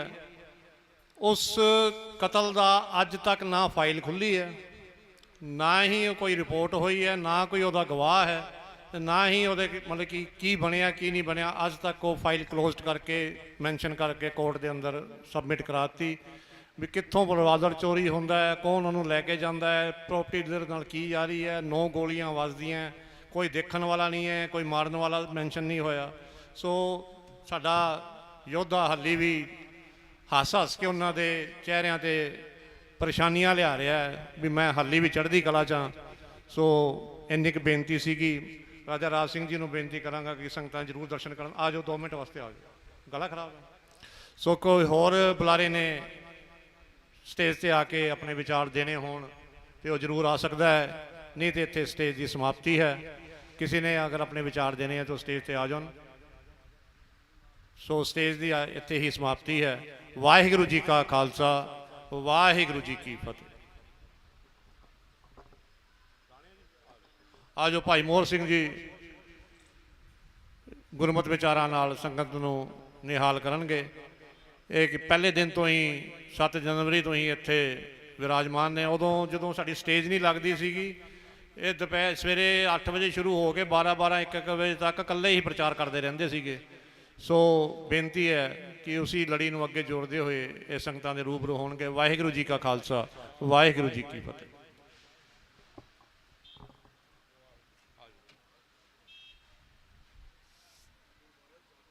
वाहिगुरू धन धन श्री गुरु ग्रंथ साहब जीओ। साध संगत जी सारे मिल के गुरु का नाम जपीए। पहला जिन्हां दी शरण विच असीं बैठे हैं प्रगटिओ गुरु गुरु ग्रंथ साहब जी नाल साडे विराजमान हैगे। सारी संगत नूं बेनती है भी नाम जपण वास्ते सारे जरूर बोलिओ। इक ओंकार सतनाम करता पुरख निरभौ निर्वैर अकाल मूरत आजुनी सैभन गुर प्रसाद। सतनाम वाहे गुरु। ਸਤਿਨਾਮ ਵਾਹਿਗੁਰੂ ਸਤਿਨਾਮ ਵਾਹਿਗੁਰੂ ਸਤਿਨਾਮ ਵਾਹਿਗੁਰੂ ਵਾਹਿਗੁਰੂ ਜੀ ਕਾ ਖਾਲਸਾ ਵਾਹਿਗੁਰੂ ਜੀ ਕੀ ਫਤਿਹ। ਸਾਰੀ ਸੰਗਤ ਨੂੰ ਜਿੰਨੇ ਵੀ ਬੈਠੀ ਹੈ ਗੁਰੂ ਦੇ ਦਰਬਾਰ ਦੇ ਵਿੱਚ, ਸਾਰੀ ਸੰਗਤ ਦੇ ਵਿੱਚ ਜਿੰਨੇ ਵੀ ਮਰ ਜੀਵੜੇ ਹੈ, ਜਿੰਨੇ ਤੁਸੀਂ ਬੈਠੇ ਹੈ ਸਾਧ ਸੰਗਤ ਜੀ, ਇਹ ਤੁਸੀਂ ਆਪਣੇ ਇਕੱਠ ਦੀ ਗੱਲ ਨਾ ਕਰੋ। ਉਹ ਇਕੱਠ ਤਾਂ ਭੇਡਾਂ ਦੇ ਹੁੰਦੇ ਆ ਸਾਧ ਸੰਗਤ ਜੀ, ਸ਼ੇਰਾਂ ਦੇ ਤਾਂ ਝੁੰਡ ਹੁੰਦੇ ਆ ਸਿਰਫ। ਉਹ ਤੁਸੀਂ ਸਾਰੀ ਜਿੰਨੀ ਸਾਧ ਸੰਗਤ ਬੈਠੀ ਆ, ਇਹ ਰਾਜਾ ਜੀ ਨੂੰ ਬੈਠੇ ਆ, ਇਹ ਤੁਸੀਂ ਮਰ ਜੀਵੜੇ ਬੈਠੇ ਆ, ਸ਼ੇਰ ਬੈਠੇ ਆ। ਅਸੀਂ ਨਹੀਂ ਇਕੱਠਾਂ ਤੇ ਬਹੁਤਾ ਵਿਸ਼ਵਾਸ ਕਰਦੇ, ਕਿਉਂਕਿ ਸਿੰਘ ਦੋ ਸੀਗੇ, ਗਰਜਾ ਸਿੰਘ ਤੇ ਬੋਤਾ ਸਿੰਘ। ਯਾਦ ਕਰ ਲਓ ਸਾਧ ਸੰਗਤ ਜੀ, ਉਹਨਾਂ ਦੀ ਕੁਰਬਾਨੀ ਯਾਦ ਕਰੋ, ਯੋਧਿਆਂ ਦੀ ਵੀ ਉੱਥੇ ਇਕੱਠ ਸੀ ਕੋਈ। ਉਹ ਜਿੰਨੀ ਉਹਨਾਂ ਵਿੱਚ ਪਾਵਰ ਗੁਰੂ ਨੇ ਉਹਨਾਂ ਨੂੰ ਬਖਸ਼ੀ ਸੀ, ਉਹਨਾਂ ਨੇ ਸਾਰਿਆਂ ਨੂੰ ਦਿਖਾਤੀ ਆਪਣੀ। ਜਿੰਨੇ ਵੀ ਮੁਗਲ ਦੇ ਰਾਜੇ ਸੀ, ਤੁਹਾਡੇ ਸਾਹਮਣੇ ਦੋ ਸਿੰਘਾਂ ਨੇ ਨਾਕਾ ਲਾ ਕੇ ਪ੍ਰੂਫ ਕਰਤਿਆ ਵੀ ਸਿੰਘ ਹਾਲੇ ਜਿਉਂਦੇ ਐ। ਇਸ ਕਰਕੇ ਪਰਵਾਹ ਨਾ ਕਰੋ, ਇੱਥੇ ਸਿੰਘ ਮਰ ਜੀਵੜੇ ਬੈਠੇ ਹੈ ਜਿੰਨੇ ਵੀ ਹੈ। ਇਹ ਮਰ ਜੀਵੜੇ ਹੁਣ ਤਾਂ ਤੁਸੀਂ ਹਜ਼ਾਰਾਂ ਵਿੱਚ ਲੱਖਾਂ ਵਿੱਚ ਬੈਠੇ ਹੈ। ਜਦ ਤੁਸੀਂ ਦੁਆ ਤੇ ਇਤਬਾਰ ਇੰਨਾ ਭਰੋਸਾ ਕਰਿਆ, ਫਿਰ ਅਸੀਂ ਇਹਨਾਂ ਤੇ ਕਿਸ ਤਰ੍ਹਾਂ ਭਰੋਸਾ ਨਹੀਂ ਕਰਾਂਗੇ? ਕਿਸ ਤਰ੍ਹਾਂ ਅਸੀਂ ਇਹਨਾਂ ਮਰ ਜੀਵੜਿਆਂ ਨੂੰ, ਜਿਹੜੇ ਆਪਣੇ ਸੀਸ ਤਲੀ ਤੇ ਰੱਖ ਕੇ, ਜਿਨ੍ਹਾਂ ਨੇ ਸਾਡੇ ਵਾਸਤੇ ਇੰਨੀਆਂ ਵੱਡੀਆਂ ਕੁਰਬਾਨੀਆਂ ਕੀਤੀਆਂ, ਅਸੀਂ ਉਹਨਾਂ ਨੂੰ ਕਿਸ ਤਰ੍ਹਾਂ ਨਹੀਂ ਜੇਲ੍ਹਾਂ ਚੋਂ ਕਢਾ ਸਕਦੇ? ਸੋ ਸਾਨੂੰ ਗੁਰੂ ਨੇ ਸਾਰਾ ਕੁਝ ਬਖਸ਼ਿਆ ਹੈ। ਪਰਵਾਹ ਨਾ ਕਰੋ, ਇੱਥੇ ਛੋਟੀਆਂ ਮੋਟੀਆਂ ਗੱਲਾਂ ਦਾ ਕੋਈ ਗੁੱਸਾ ਗਿੱਲਾ ਨਾ ਸਾਧ ਸੰਗਤ ਜੀ ਆਪਸ ਵਿੱਚ ਕਰਿਆ ਕਰੋ, ਕਿਉਂਕਿ ਜਿਹੜਾ ਇਨਸਾਨ ਹੈ ਨਾ, ਇਹ ਸਾਰੇ ਗਲਤੀ ਦੇ ਪੁਤਲੇ ਹੈ। ਦੱਸੋ, ਕੋਈ ਬਿਨਾਂ ਗਲਤੀ ਤੇ ਪਰਫੈਕਟ ਬੰਦਾ ਦੁਨੀਆ ਵਿੱਚ ਕੋਈ ਹੈ? ਕੋਈ ਹੱਥ ਖੜਾ ਕਰਕੇ ਕਹਿ ਦੇਵੇ ਵੀ ਮੈਂ ਗਲਤੀ ਨਹੀਂ ਕਰਦਾ ਜਾਂ ਮੇਰੇ ਤੋਂ ਕੋਈ ਗਲਤੀ ਨਹੀਂ ਹੁੰਦੀ? ਸਾਧ ਸੰਗਤ ਜੀ, ਇੱਕ ਸਾਡਾ ਸਿਰਫ ਗੁਰੂ ਹੈ ਜਿਹੜਾ ਕੋਈ ਗਲਤੀ ਨਹੀਂ ਕਰਦਾ। ਇਸ ਕਰਕੇ ਤੁਸੀਂ ਮਹਿਸੂਸ ਨਾ ਬਹੁਤਾ ਕਰਿਆ ਕਰੋ ਵੀ ਇੱਥੇ ਇਕੱਠ ਨਹੀਂ ਹੈ, ਇੱਥੇ ਇਹ ਨਹੀਂ ਹੈ, ਉਹ ਨਹੀਂ ਹੈ। ਨਹੀਂ, ਗੁਰੂ ਨੇ ਸਾਨੂੰ ਸਾਰਾ ਕੁਝ ਬਖਸ਼ਿਆ ਹੋਇਆ ਹੈ। ਉਹ ਗੁਰੂ ਤਾਂ ਸਾਡਾ ਜਦ ਵੀ ਕਾਇਮ ਸੀ, ਗੁਰੂ ਨਾਨਕ, ਉਹ ਜਦ ਏਤੀ ਮਾਰ ਪਈ ਕੁਰਲਾਣੇ ਤੈਂ ਕੀ ਦਰਦ ਨਾ ਆਇਆ। ਹੁਣ ਇੱਥੇ ਤਾਂ ਸਿੰਘਾਂ ਦਾ, ਇਸ ਨਿਹੰਗ ਸਿੰਘਾਂ ਦਾ, ਯੋਧਿਆਂ ਦਾ ਇੱਥੇ ਅੰਤ ਨਹੀਂ ਹੈ। ਤੁਹਾਡੇ ਨਾਲ ਡਟ ਕੇ ਖੜੇ ਹੈ। ਇਸ ਕਰਕੇ ਛੋਟੀਆਂ ਮੋਟੀਆਂ ਗੱਲਾਂ ਦਾ ਹੋ ਜਾਂਦੀਆਂ, ਆਪਸ ਵਿੱਚ ਸਿੱਖਾਂ ਦਾ ਮਨ ਮਟਾਓ ਹੋ ਜਾਂਦਾ। ਮੇਰੀ ਹੱਥ ਬੰਨ੍ਹ ਕੇ ਸਾਰੇ ਨੌਜਵਾਨਾਂ ਨੂੰ ਬੇਨਤੀ ਹੈ ਵੀ ਇਹ ਮਾੜੀ ਮੋਟੀ ਗੱਲ ਦਾ ਗੁੱਸਾ ਨਾ ਕਰਿਆ ਕਰੋ। ਜੇ ਕਿਸੇ ਤੋਂ ਗਲਤੀ ਹੋ ਵੀ ਗਈ ਤਾਂ ਵੀ ਹੱਥ ਜੋੜ ਕੇ ਅਸੀਂ ਗੁਰੂ ਦੇ ਸਾਹਮਣੇ ਖਲੋ ਕੇ ਆਪਣੀ ਗਲਤੀ ਮੰਨ ਲਵਾਂਗੇ। ਮੰਨ ਲਈ ਵੀ ਹੈ, ਫਿਰ ਵੀ ਕਿਸੇ ਨੇ ਆਪਸ ਵਿੱਚ ਆਪਣਾ ਮਨ ਮਟਾਓ ਨਹੀਂ ਰੱਖਣਾ। ਗੁਰੂ ਦੇ ਸਮਰੱਥ ਆ ਕੇ ਸਾਰਿਆਂ ਨੇ ਖੜ ਜਾਣਾ। ਇੱਥੇ ਗੁਰੂ ਸਾਨੂੰ ਸੇਧ ਦੇ ਰਿਹਾ ਹੈ, ਪਰਵਾਹ ਨਾ ਕਰੋ। ਮਹਾਰਾਜ ਦੀ ਕਿਰਪਾ ਹੋਈ ਹੈ। ਆਪਣੇ ਜਿੰਨੇ ਵੀ ਸਿੰਘ ਹੈ, ਸਾਡੀ ਕੌਮ ਦੇ ਜਿੰਨੇ ਮਸਲੇ ਹੈ, ਇਹ ਬਹੁਤ ਛੇਤੀ ਹੱਲ ਹੋਣਗੇ। ਇਹ ਤਾਂ ਸਰਕਾਰਾਂ ਆਪਣੇ ਦੋ ਪੇਚ ਮਾਰਦੀਆਂ ਹੀ ਹੁੰਦੀਆਂ, ਕੋਈ ਵੱਡੀ ਗੱਲ ਨਹੀਂ ਹੈ। ਜਿਹੜੇ ਕਹਿੰਦੇ ਵੀ ਅਸੀਂ ਤੁਹਾਡੇ ਹਥਿਆਰ ਖੋਹ ਲਵਾਂਗੇ, ਲਾਇਸੈਂਸ ਕੈਂਸਲ ਕਰ ਦੇਵਾਂਗੇ, ਉਹ ਸਾਧ ਸੰਗਤ ਜੀ, ਸਾਡੇ ਕੋਲ ਤਾਂ ਜਿੱਡਾ ਵੱਡਾ, ਸਭ ਤੋਂ ਵੱਡਾ ਹਥਿਆਰ ਹੈ, ਉਹਨੂੰ ਕਿਹੜਾ ਕੈਂਸਲ ਕਰੇਗਾ? ਉਹ ਹਥਿਆਰ ਮੈਂ ਤੁਹਾਨੂੰ ਦੱਸਣ ਲੱਗਿਆ, ਸਾਡੇ ਕੋਲ ਸਭ ਤੋਂ ਵੱਡਾ ਹਥਿਆਰ ਅਰਦਾਸ ਦਾ ਹੈ। ਉਹ ਅਸੀਂ ਅਰਦਾਸ ਗੁਰੂ ਦੇ ਮੂਹਰੇ ਕਰਦੇ ਹਾਂ। ਉਸ ਸਾਡੇ ਅਰਦਾਸ ਨੂੰ ਜਿੰਨਾ ਵੱਡਾ ਸਿੱਖ ਕੋਲ ਸਾਡੇ ਕੋਲ ਹਥਿਆਰ ਹੈ, ਦੱਸੋ ਉਹਦਾ ਕੌਣ ਕੈਂਸਲ ਕਰੇਗਾ ਲਾਇਸੈਂਸ? ਹੈ ਕੋਈ ਜੰਮਿਆ ਗੁਰੂ ਦੀ ਅਰਦਾਸ ਕਰੀ ਹੋਈ ਨੂੰ ਕੋਈ ਕਹਿ ਦਵੇ ਵੀ ਨਹੀਂ ਇਸ ਤਰ੍ਹਾਂ ਹੋ ਜਾਏਗਾ, ਇਸ ਤਰ੍ਹਾਂ ਹੋ ਜਾਏਗਾ? ਸਿੱਖ ਨੂੰ ਇਤਬਾਰ ਹੈ ਆਪਣੀ ਅਰਦਾਸ ਦੇ ਉੱਪਰ।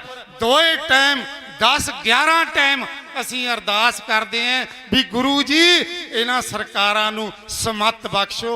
ਅਸੀਂ ਤਾਂ ਸਰਕਾਰਾਂ ਨੂੰ ਵੀ ਸਮੱਤ ਬਖਸ਼ਣ ਦੀ ਗੱਲ ਕਰੇ ਹਾਂ। ਇਸ ਕਰਕੇ ਕੋਈ ਇੱਥੇ ਕਿਸੇ ਦੇ ਗੁੱਸਾ ਗਿੱਲਾ ਨਹੀਂ ਆਪਾਂ ਨੇ ਕਰਨਾ, ਆਪਸੀ ਮਟਾਓ ਨਹੀਂ ਕਰਨਾ। ਸਾਧ ਸੰਗਤ ਜੀ ਡਟੇ ਰਹੋ।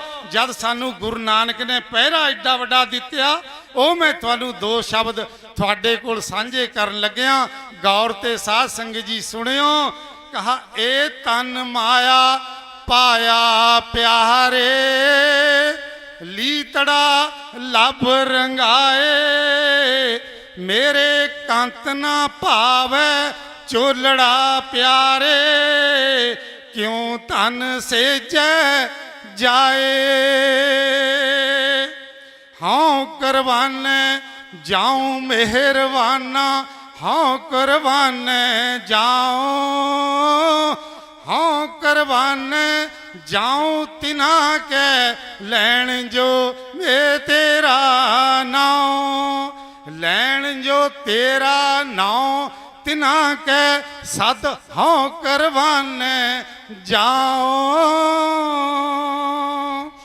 ਕਾਇਆ ਰੰਗਣ ਜੇ ਥੀਏ ਪਿਆਰੇ, ਕਾਇਆ ਰੰਗਣ ਜੇ ਥੀਏ ਪਿਆਰੇ, ਪਾਈਏ ਨਾਮ ਜੀਠ, ਰੰਗਣ ਵਾਲਾ ਜੇ ਰੰਗੈ ਸਹਿਬ ਐਸਾ ਰੰਗ ਨਾ ਡੀਠ, ਤਿਨਕੇ ਚੋਲੇ ਰਤੜੇ ਪਿਆਰੇ, ਕੰਤ ਤਿਨਾ ਕੇ ਪਾਸ, ਧੂੜ ਤਿਨਾ ਕੀ ਜੇ ਮਿਲੇ ਜੀ, ਕਹੋ ਨਾਨਕ ਕੀ ਅਰਦਾਸ। जैसी मैं आवे खसम की बाणी, तैसड़ा करी ज्ञान वे लालो, पाप की जंज ले काबलों ताया, जोरी मंगे दान वे लालो। शर्म धर्म दोए छप खलोए, कूड़ फिरे प्रधान वे लालो। काजियां बामणा की गल थकी, काजियां बामणा की गल थकी, काजियां बामणा की गल थकी, अगद पड़े शैतान वे लालो। मुसलमानियां पढ़े कतेबां, कष्ट में करे खुदाए वे लालो। जात सनाती होर हिंदवाणियां, ए पी लेखे लाए वे लालो। खून के सोहले गाविया है नानक, रत का कुंगू पाए वे लालो। वाहिगुरु कबीर मरता मरता जग मुआ, मर भी जानिया कोए, ऐसे मरने जो मरे बाहर न मरना होए। कबीर गर्भ ना कीजिए, उच्चा देख आवास, अज कल पोए लेटना, ऊपर जमे कास। कबीर लूटना है तो लूट ले, राम नाम है लूट, फिर पाछे पछताओगे, प्राण जाएंगे छूट। काले मेंढे कपड़े, काला मेंढा वेश, गुण ही भरिया मैं फिरा, लोक कहें दरवेश। जन्म जन्म की इस मन को मल लागी, ਕਾਲਾ ਹੋਆ ਸਿਆਹੋ, ਖਨਲੀ ਧੋਤੀ ਨਾ ਉਜਲੀ ਹੋਵਈ, ਜੇ 100 ਧੋਵਣ ਪਾਹੋ। ਹੁਣ ਸਰਕਾਰ ਨੂੰ ਵੀ ਥੋੜਾ ਜਿਹਾ ਮੈਂ ਗੁਰੂ ਵੱਲੋਂ ਥੋੜੀ ਜਿਹੀ ਮੱਤ ਦੇ ਦੇਵਾਂ। ਉਹ ਜੇ ਤੂੰ ਅਕਲ ਲਤੀਫ ਤਾਂ ਕਾਲੇ ਲਿਖ ਨਾ ਲੇਖ, ਆਪਣੜੇ ਗਿਰਵਾਨ ਮੈਂ ਸਿਰ ਨੀਮਾ ਕਰ ਦੇਖ। जब लग मेरी मेरी करे, तब लग काज एक नहीं सरे। जब मेरी मेरी मिट जाए, तब प्रभ काज सवारे आए।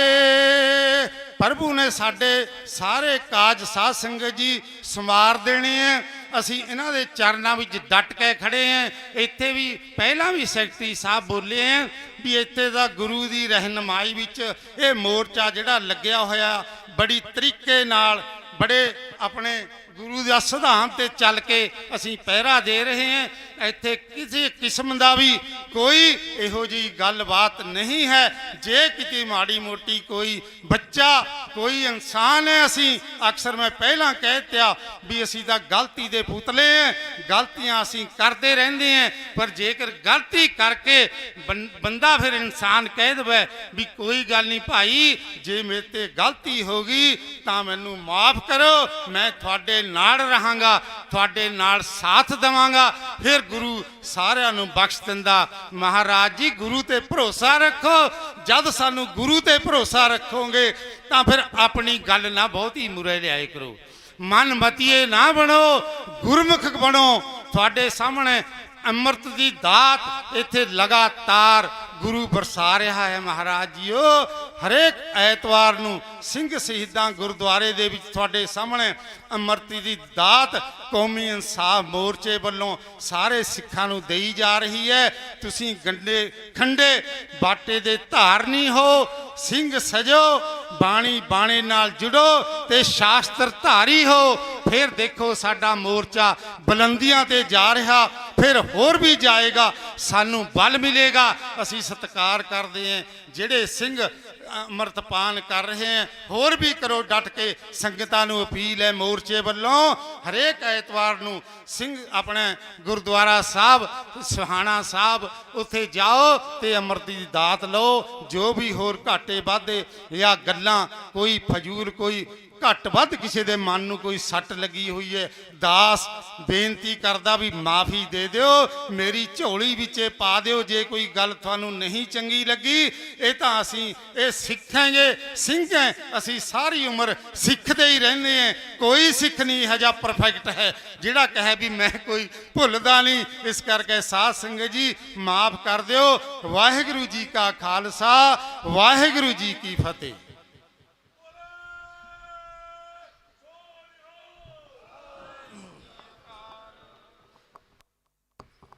ਧੰਨ ਧੰਨ ਸਾਹਿਬ ਸ਼੍ਰੀ ਗੁਰੂ ਗ੍ਰੰਥ ਸਾਹਿਬ ਜੀ ਹਜ਼ੂਰੀ 'ਚ ਬੈਠੀ ਸਾਧ ਸੰਗਤ ਜੀਓ, ਆਓ ਫਤਿਹ ਦੀ ਸਾਂਝ ਪਾਈਏ। ਵਾਹਿਗੁਰੂ ਜੀ ਕਾ ਖਾਲਸਾ, ਵਾਹਿਗੁਰੂ ਜੀ ਕੀ ਫਤਿਹ। ਕੱਲ ਬੜਾ ਪਵਿੱਤਰ ਦਿਹਾੜਾ ਅਸੀਂ ਮਨਾ ਕੇ ਹਟੇ ਹਾਂ। ਜਥੇਦਾਰ ਸ਼੍ਰੀ ਅਕਾਲ ਤਖਤ ਸਾਹਿਬ ਜਥੇਦਾਰ ਅਕਾਲੀ ਫੁੱਲਾ ਸਿੰਘ ਜੀ ਦਾ, ਉਹਨਾਂ ਦਾ ਜਿਹੜਾ ਜੀਵਨ ਹੈ ਇਹ ਲਾਮਿਸਾਲ ਜੀਵਨ ਹੈ। ਮੈਂ ਸਮਝਦਾ ਵਿਰਲੇ ਹੀ ਇਹੋ ਜਿਹੇ ਗੁਰਸਿੱਖਾਂ ਤੇ ਗੁਰੂ ਕਿਰਪਾ ਕਰਦਾ ਜਿਨ੍ਹਾਂ ਦਾ ਇਹੋ ਜਿਹਾ ਜੀਵਨ ਬਣਦਾ। ਕੱਲ ਵੀ ਇੱਥੇ ਸਟੇਜ ਤੋਂ ਗੱਲ ਹੋ ਰਹੀ ਸੀ ਉਹਨਾਂ ਦੇ ਬਾਬਤ।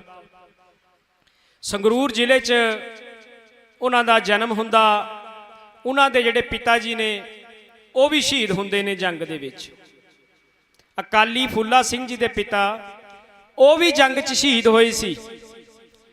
ਤੇ ਮੈਂ ਛੋਟੇ ਕਰ ਦੇਣੀ ਇਹ ਗੱਲ ਬਸ 1 ਮਿੰਟ ਦੇ ਵਿੱਚ ਕਿ ਜਦੋਂ ਮੁਲਤਾਨ ਦੀ ਜੰਗ ਮੁਲਤਾਨ ਦੇ ਕਿਲੇ ਨੂੰ ਸਿੱਖ ਫੌਜਾਂ ਨੇ ਮਹਾਰਾਜਾ ਰਣਜੀਤ ਸਿੰਘ ਦੀ ਅਗਵਾਈ 'ਚ ਘੇਰਾ ਪਾਇਆ ਨੂੰ 6 ਮਹੀਨੇ ਹੋ ਗਏ ਸੀਗੇ, ਉਹ ਕਿਲਾ ਫਤਿਹ ਨਹੀਂ ਹੋ ਰਿਹਾ ਸੀ।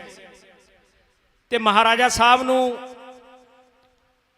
ਸਿੰਘਾਂ ਨੇ ਬੇਨਤੀ ਕੀਤੀ ਕਿ ਤੁਸੀਂ ਜਥੇਦਾਰ ਫੁੱਲਾ ਸਿੰਘ ਕੋਲ ਜਾਓ, ਉਹ ਇਸ ਕਿਲੇ ਦੀ ਦੀਵਾਰਾਂ ਦੇ ਚੀਥੜੇ ਚਿਥੜੇ ਕਰ ਦੇਣਗੇ, ਕਿਉਂਕਿ ਸਿੱਖ ਰਾਜ ਦੇ ਸਮੇਂ ਅਕਾਲ ਰੈਜੀਮੈਂਟ ਦਾ ਮੁਖੀ ਹੈ ਉਹ ਜਥੇਦਾਰ ਫੁੱਲਾ ਸਿੰਘ ਨੂੰ ਬਣਾਇਆ ਹੋਇਆ ਸੀਗਾ। ਤੇ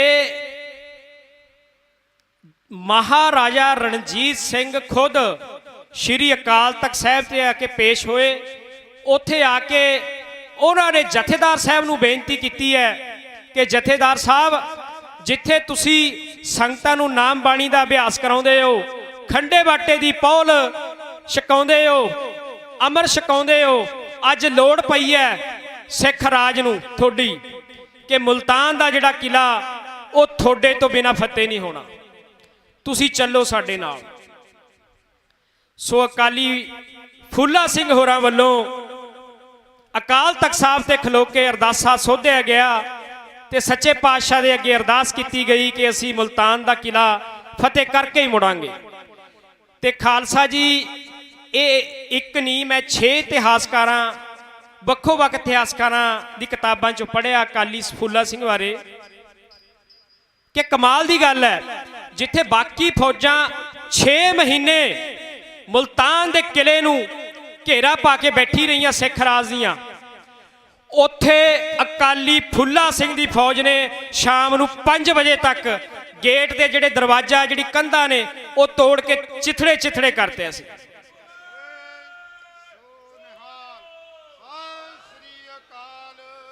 ਸੋ ਉਹ ਕਿਹੜੀ ਪਾਵਰ ਸੀ?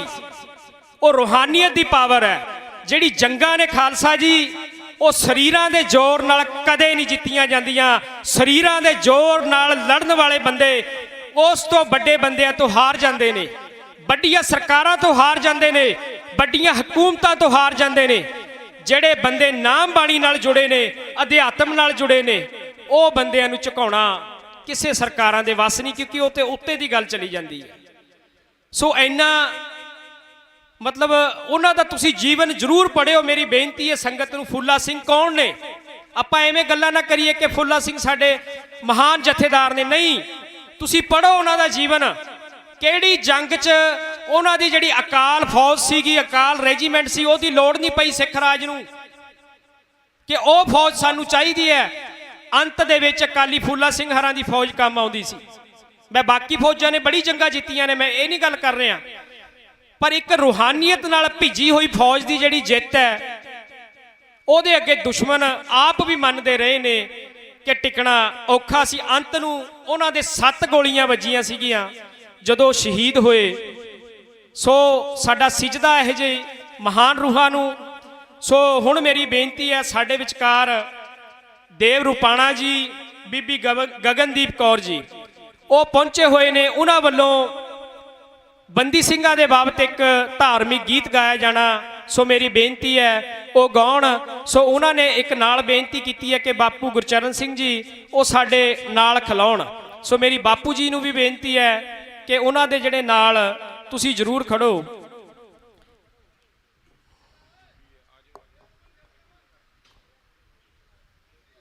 ਸੋ ਹੁਣ ਦੇਵ ਰੂਪਾਣਾ ਜੀ ਵੱਲੋਂ ਜਥੇਦਾਰ ਅਰਬਾਂ ਖਰਬਾਂ ਦਲ, ਉਹਨਾਂ ਨੂੰ ਵੀ ਮੇਰੀ ਬੇਨਤੀ ਹੈ, ਰਾਜਾ ਰਾਜ ਸਿੰਘ ਜੀ ਨੂੰ, ਵਕੀਲ ਦਲਸ਼ੇਰ ਸਿੰਘ ਜੀ ਨੂੰ, ਉਹ ਵੀ ਸਟੇਜ ਤੇ ਆਉਣ। ਸੋ ਦੇਵ ਰੂਪਾਣਾ ਜੀ ਉਹ ਵੀ ਸਟੇਜ ਤੇ ਆਉਣ। ਵਾਹਿਗੁਰੂ ਜੀ ਕਾ ਖਾਲਸਾ, ਵਾਹਿਗੁਰੂ ਜੀ ਕੀ ਫਤਿਹ।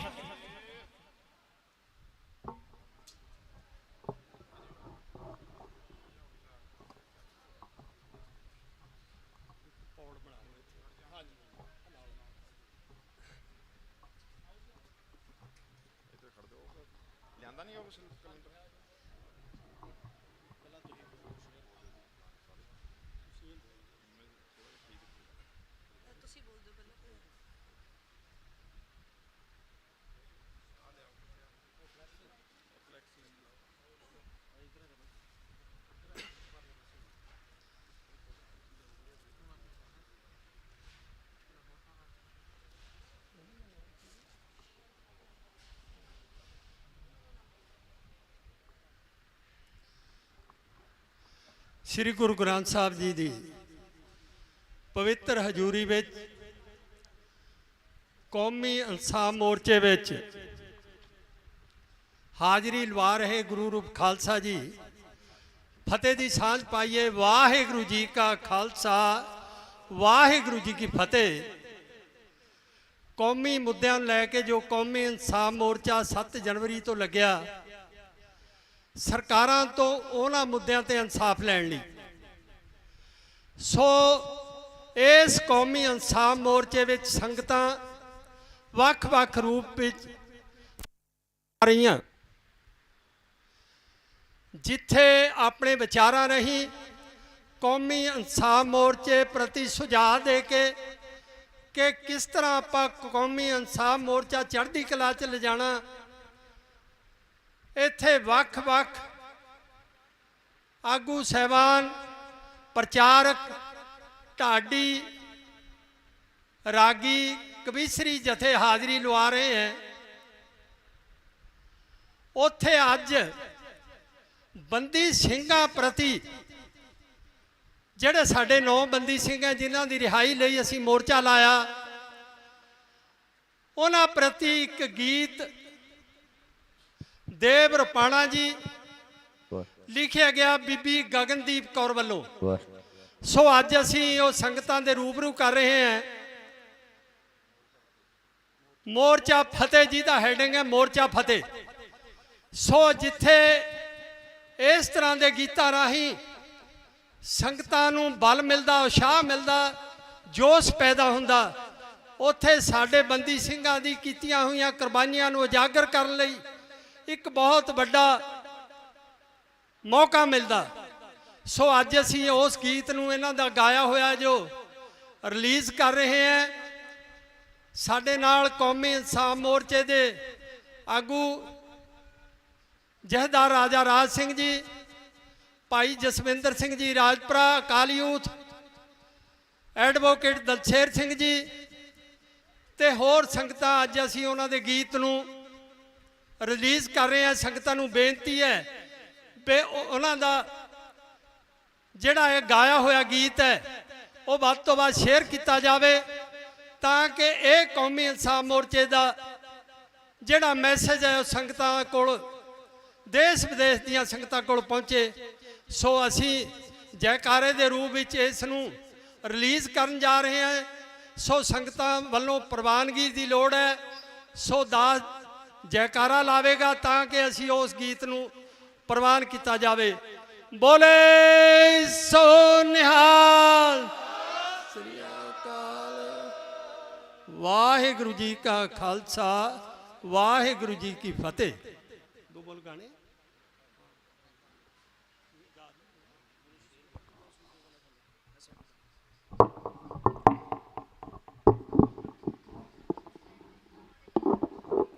ਹੈਲੋ ਹਾਂਜੀ।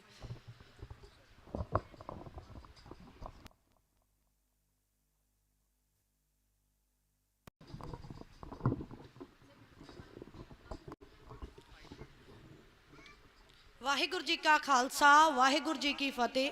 ਸਭ ਤੋਂ ਪਹਿਲਾਂ ਮੈਂ ਇੱਥੇ ਬੈਠੀ ਸਾਰੀ ਸੰਗਤ ਦਾ ਸਵਾਗਤ ਕਰਦੀ ਹਾਂ ਔਰ ਧੰਨਵਾਦ ਵੀ ਕਰਦੀ ਹਾਂ ਸਾਰੇ ਆਗੂ ਸਾਹਿਬਾਨਾਂ ਦਾ, ਸੰਗਤ ਦਾ ਔਰ ਸਮੁੱਚੇ ਮੀਡੀਆ ਦਾ, ਜਿਨ੍ਹਾਂ ਦੇ ਵੱਲੋਂ ਮੈਨੂੰ ਇੰਨਾ ਸਪੋਰਟ ਕੀਤਾ ਗਿਆ ਆ। ਔਰ ਮੈਂ ਜਦੋਂ ਕਿਸੇ ਮਾਹੌਲ ਦੇ ਵਿੱਚ ਵਿਚਰਦੀ ਹਾਂ ਤਾਂ ਬੜਾ ਦਿਲ ਤੋਂ ਉਹਨੂੰ ਸੋਚਦੀ ਹੁੰਦੀ ਹਾਂ ਤੇ ਉਹਦੇ ਬਾਰੇ ਜੋ ਵੀ ਮੇਰੀ ਭਾਵਨਾ ਹੁੰਦੀ ਆ ਮੈਂ ਲਿਖਦੀ ਹਾਂ। ਤਾਂ ਇਹ ਗਾਣੇ ਦੇ ਵਿੱਚ ਵੀ ਇਸੇ ਪ੍ਰਕਾਰ ਭਾਵਨਾ ਲਿਖੀ ਸੀ ਤੇ ਉਹ ਭਾਵਨਾ ਨੂੰ ਚਲੋ ਦੇਵ ਰੁਪਾਣਾ ਜੀ ਨੇ ਗਾਇਆ। ਇਹ ਗਾਉਣਗੇ, ਮੈਂ ਗਾਣੇ ਦੀ ਸ਼ੁਰੂਆਤ ਦਾ ਸ਼ੇਅਰ ਤੁਹਾਡੇ ਸਾਹਮਣੇ ਰੂਬਰੂ ਕਰ ਦਿੰਦੀ ਹਾਂ, ਕਿਉਂਕਿ ਜਿਹੜੀ ਮੇਰੀ ਸਮਾਜਿਕ ਡਿਊਟੀ ਆ ਉਹਦੇ ਨਾਲ ਨਾਲ ਮੈਂ ਧਾਰਮਿਕ ਡਿਊਟੀ ਵੀ ਅਦਾ ਕੀਤੀ ਹੈ ਤੇ ਮੈਂ ਇੰਨੀ ਕੁ ਸੇਵਾ ਜਿਹੜੀ ਨਿਭਾ ਸਕਦੀ ਸੀ। ਤਾਂ ਉਹ ਸ਼ੇਅਰ ਤੁਹਾਡੇ ਅਰਜ਼ ਕਰ ਦਿੰਦੀ ਹਾਂ। ਕਹਿੰਦੀ, ਹਰ ਚੀਜ਼ ਦੀ ਹੋਂਦ ਨੂੰ ਮੰਨਣਾ ਪਊ, ਫਿਰ ਸੂਈ ਤੇ ਭਲਾ ਉਹ ਸਿੱਖ ਹੋਵੇ। ਇਹ ਸੋਚ ਤੇ ਮੰਗ ਬੜੀ ਗਲਤ ਤੁਹਾਡੀ ਕਿ ਇੱਕ ਦੇਸ਼ 'ਚ ਕੌਮ ਭਾਸ਼ਾ ਇੱਕ ਹੋਵੇ। ਹੁਣ ਬਦਲਾ ਗੁਰੂ ਗੋਬਿੰਦ ਸਿੰਘ ਦਾ ਲਿਆ ਸਾਹਿਬਜ਼ਾਦਿਆਂ ਤੋਂ, ਪਰ ਪਾਪੀ ਅੱਜ ਵੀ ਵੱਜਦਾ ਖਾਨ ਹਾਂ ਮੈਂ।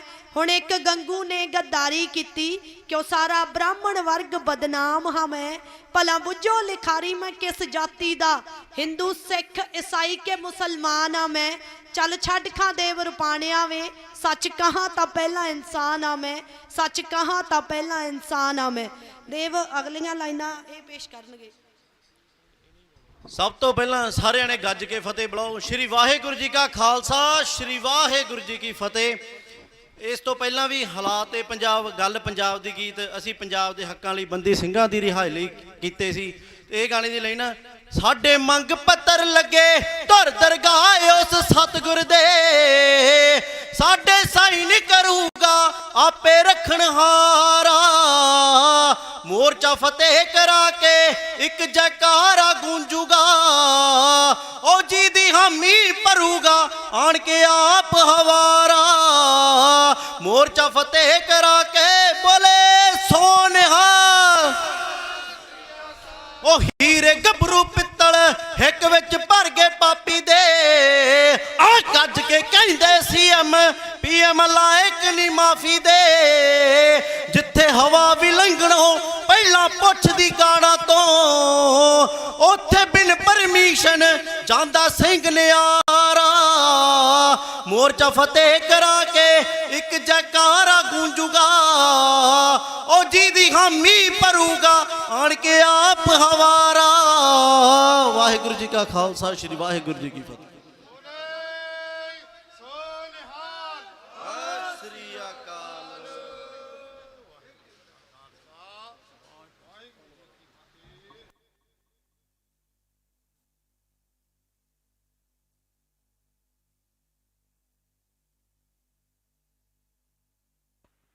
ਵਾਹਿਗੁਰੂ ਵਾਹਿਗੁਰੂ ਜੀ ਕਾ ਖਾਲਸਾ, ਵਾਹਿਗੁਰੂ ਜੀ ਕੀ ਫਤਿਹ। ਸੋ ਅਸੀਂ ਧੰਨਵਾਦੀ ਹਾਂ ਦੇਵ ਰੁਪਾਣਾ ਤੇ ਬੀਬੀ ਗਗਨਦੀਪ ਕੌਰ ਜੀ ਦਾ।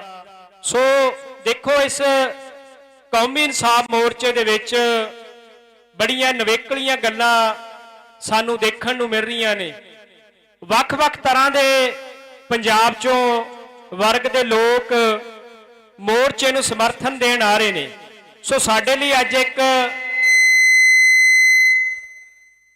ਮਾਣ ਦੀ ਗੱਲ ਤੇ ਹੈਰਾਨੀ ਦੀ ਗੱਲ ਹੈ ਕਿ ਇੱਕ ਸੂਰਮਾ ਸਿੰਘ ਹੈ, ਉਹ ਮੋਰਚੇ 'ਚ ਪਹੁੰਚੇ ਨੇ ਤੇ ਉਹ ਪੰਜਾਬ ਦੇ ਲੋਕਾਂ ਨੂੰ ਅਪੀਲ ਕਰਨ ਆਏ ਨੇ ਕਿ ਜੇ ਮੈਂ ਇਸ ਮੋਰਚੇ ਤੇ ਆ ਸਕਦਾ, ਤੁਸੀਂ ਕਿਉਂ ਘਰੇ ਬੈਠੇ ਹੋ। ਸੋ ਹੁਣ ਉਹ ਭਾਈ ਸਾਹਿਬ ਹਰੀ ਆਪ ਸਿੱਖ ਸੰਗਤਾਂ ਦੇ ਨਾਲ ਆਪਣੇ ਵਿਚਾਰਾਂ ਦੀ ਸਾਂਝ ਪਾਉਣਗੇ। ਵਾਹਿਗੁਰੂ ਜੀ ਕਾ ਖਾਲਸਾ, ਵਾਹਿਗੁਰੂ ਜੀ ਕੀ ਫਤਿਹ। ਸੋ ਮੇਰੀ ਕੈਮਰੇ ਵਾਲੇ ਵੀਰਾਂ ਨੂੰ ਬੇਨਤੀ ਹੈ, ਇਹ ਆਪਣੇ ਕੋਲੇ ਸੂਰਮੇ ਸਿੰਘ ਨੇ, ਉਹ ਬੈਠੇ ਨੇ, ਕੈਮਰੇ ਥੋੜੇ ਜਿਹਾ ਡਾਊਨ ਕਰ ਦਿਓ, ਖੜਨ 'ਚ ਥੋੜਾ ਜਿਹਾ ਉਹਨਾਂ ਨੂੰ ਕੋਈ ਦਿੱਕਤ ਨਾ ਆਵੇ, ਇਸ ਕਰਕੇ ਉਹ ਬੈਠ ਕੇ ਹੀ ਆਪਣੀ ਗੱਲਬਾਤ ਹੈ ਉਹ ਸਿੱਖ ਸੰਗਤਾਂ ਦੇ ਸਾਹਮਣੇ ਰੱਖਣਗੇ। ਵਾਹਿਗੁਰੂ ਜੀ ਕਾ ਖਾਲਸਾ, ਵਾਹਿਗੁਰੂ ਜੀ ਕੀ ਫਤਿਹ। ਵਾਹਿਗੁਰੂ ਜੀ ਕਾ ਖਾਲਸਾ, ਸ੍ਰੀ ਵਾਹਿਗੁਰੂ ਜੀ ਕੀ ਫਤਿਹ। ਗੁਰੂ ਨਾਨਕ ਦੇਵ ਸਿੱਖੋ, ਧੰਨੇ ਭਗਤ ਦੇਵ ਵਾਰਸੋ। ਵਾਹਿਗੁਰੂ ਜੀ ਕਾ ਖਾਲਸਾ, ਵਾਹਿਗੁਰੂ ਜੀ ਕੀ ਫਤਿਹ। ਚਾਰ ਮੰਗਾਂ ਨੂੰ ਲੈ ਕੇ ਕੌਮੀ ਇਨਸਾਫ ਮੋਰਚਾ ਲੱਗਿਆ ਹੋਇਆ ਮਾਲੀ ਵਿਖੇ। ਚਾਰੇ ਮੰਗਾਂ ਕਿਹੜੀਆਂ ਹੈ? 328 ਸਰੂਪ ਗੁਰੂ ਗ੍ਰੰਥ ਸਾਹਿਬ ਜੀ ਦੇ, ਜੋ ਕਿ ਸ਼੍ਰੋਮਣੀ ਕਮੇਟੀ ਦੇ ਮੁਲਾਜ਼ਮਾਂ ਨੇ ਤੇ ਸਾਰਿਆਂ ਨੇ ਚੋਰੀ ਕਰਕੇ ਦਿੱਤੇ ਆ।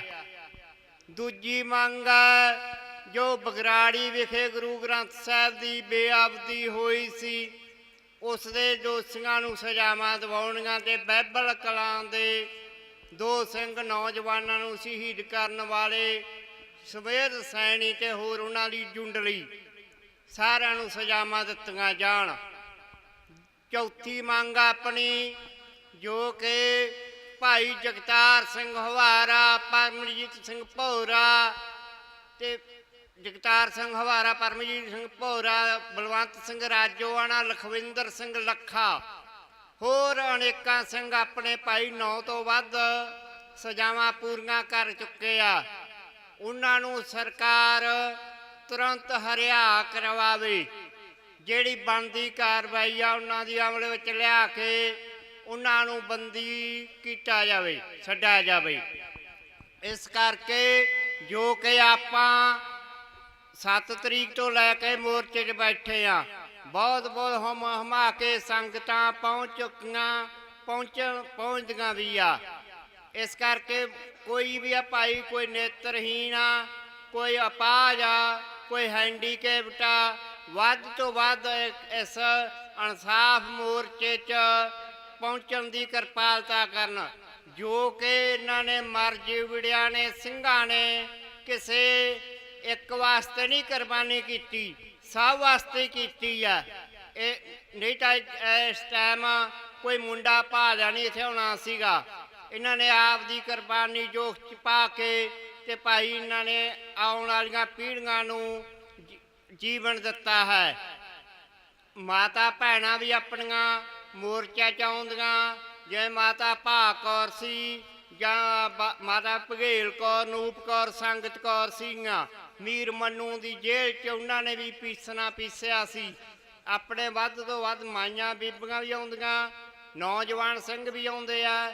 ਵੀ ਹਰੇਕ ਪਿੰਡ 'ਚੋਂ ਜਿਹੜੀ ਲੋਕਲ ਕਮੇਟੀਆਂ ਜਾਂ ਪਿੰਡ ਵਾਲੇ ਆ, ਉਹਨਾਂ ਨੂੰ ਚਾਹੀਦਾ ਵੱਧ ਤੋਂ ਵੱਧ ਕੌਮੀ ਇਨਸਾਫ ਮੋਰਚੇ 'ਚ ਭਾਈ ਪਹੁੰਚਣ। ਇੰਨਾ ਹੀ ਕਹਿੰਦਾ ਹੋਇਆ ਖਿਮਾ ਦਾ ਜਾਜਕਾਂ। ਬਹੁਤ ਬਹੁਤ ਧੰਨਵਾਦ ਪ੍ਰਬੰਧਕਾਂ ਦਾ। ਵਾਹਿਗੁਰੂ ਜੀ ਕਾ ਖਾਲਸਾ, ਵਾਹਿਗੁਰੂ ਜੀ ਕੀ ਫਤਿਹ।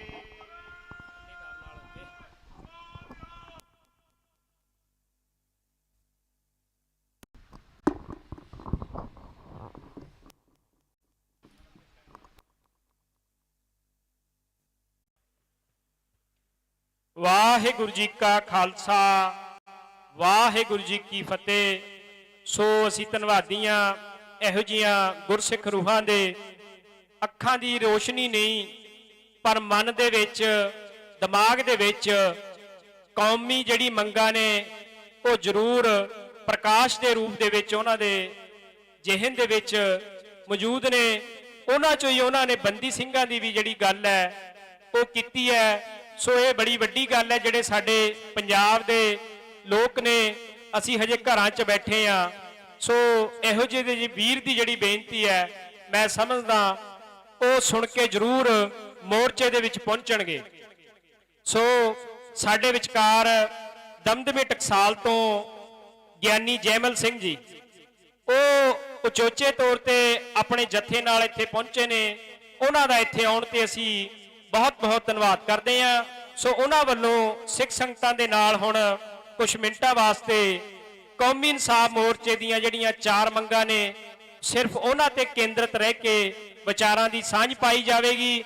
ਉਹਨਾਂ ਦੇ ਜਥੇ ਵੱਲੋਂ ਤੇ ਖਰੜ ਦੀ ਸਿੱਖ ਸੰਗਤਾਂ ਵੱਲੋਂ ਰਸਤਾ ਵਸਤਾਂ ਵੀ ਇੱਥੇ ਲੰਗਰ ਵਾਸਤੇ ਲੈ ਕੇ ਆਏ ਨੇ। ਸੋ ਉਹਨਾਂ ਦਾ ਅਸੀਂ ਬਹੁਤ ਬਹੁਤ ਧੰਨਵਾਦ ਕਰਦੇ ਹਾਂ। ਵਾਹਿਗੁਰੂ ਜੀ ਕਾ ਖਾਲਸਾ, ਵਾਹਿਗੁਰੂ ਜੀ ਕੀ ਫਤਿਹ। ਵਾਹਿਗੁਰੂ ਜੀ ਕਾ ਖਾਲਸਾ, ਵਾਹਿਗੁਰੂ ਜੀ ਕੀ ਫਤਿਹ। ਪਰਮ ਸਨਮਾਨਯੋਗ ਗੁਰੂ ਕੀ ਸਾਜੀ ਨਿਵਾਜੀ, ਗੁਰੂ ਕਾ ਖਾਸ ਸਰੂਪ ਸਾਧ ਸੰਗਤ ਜੀ, ਚਵਰ ਛਤਰ ਤਖਤ ਦੇ ਮਾਲਕ, ਰਾਜਾਨ ਰਾਜ, ਪਾਨਾਨ ਪਾਨ,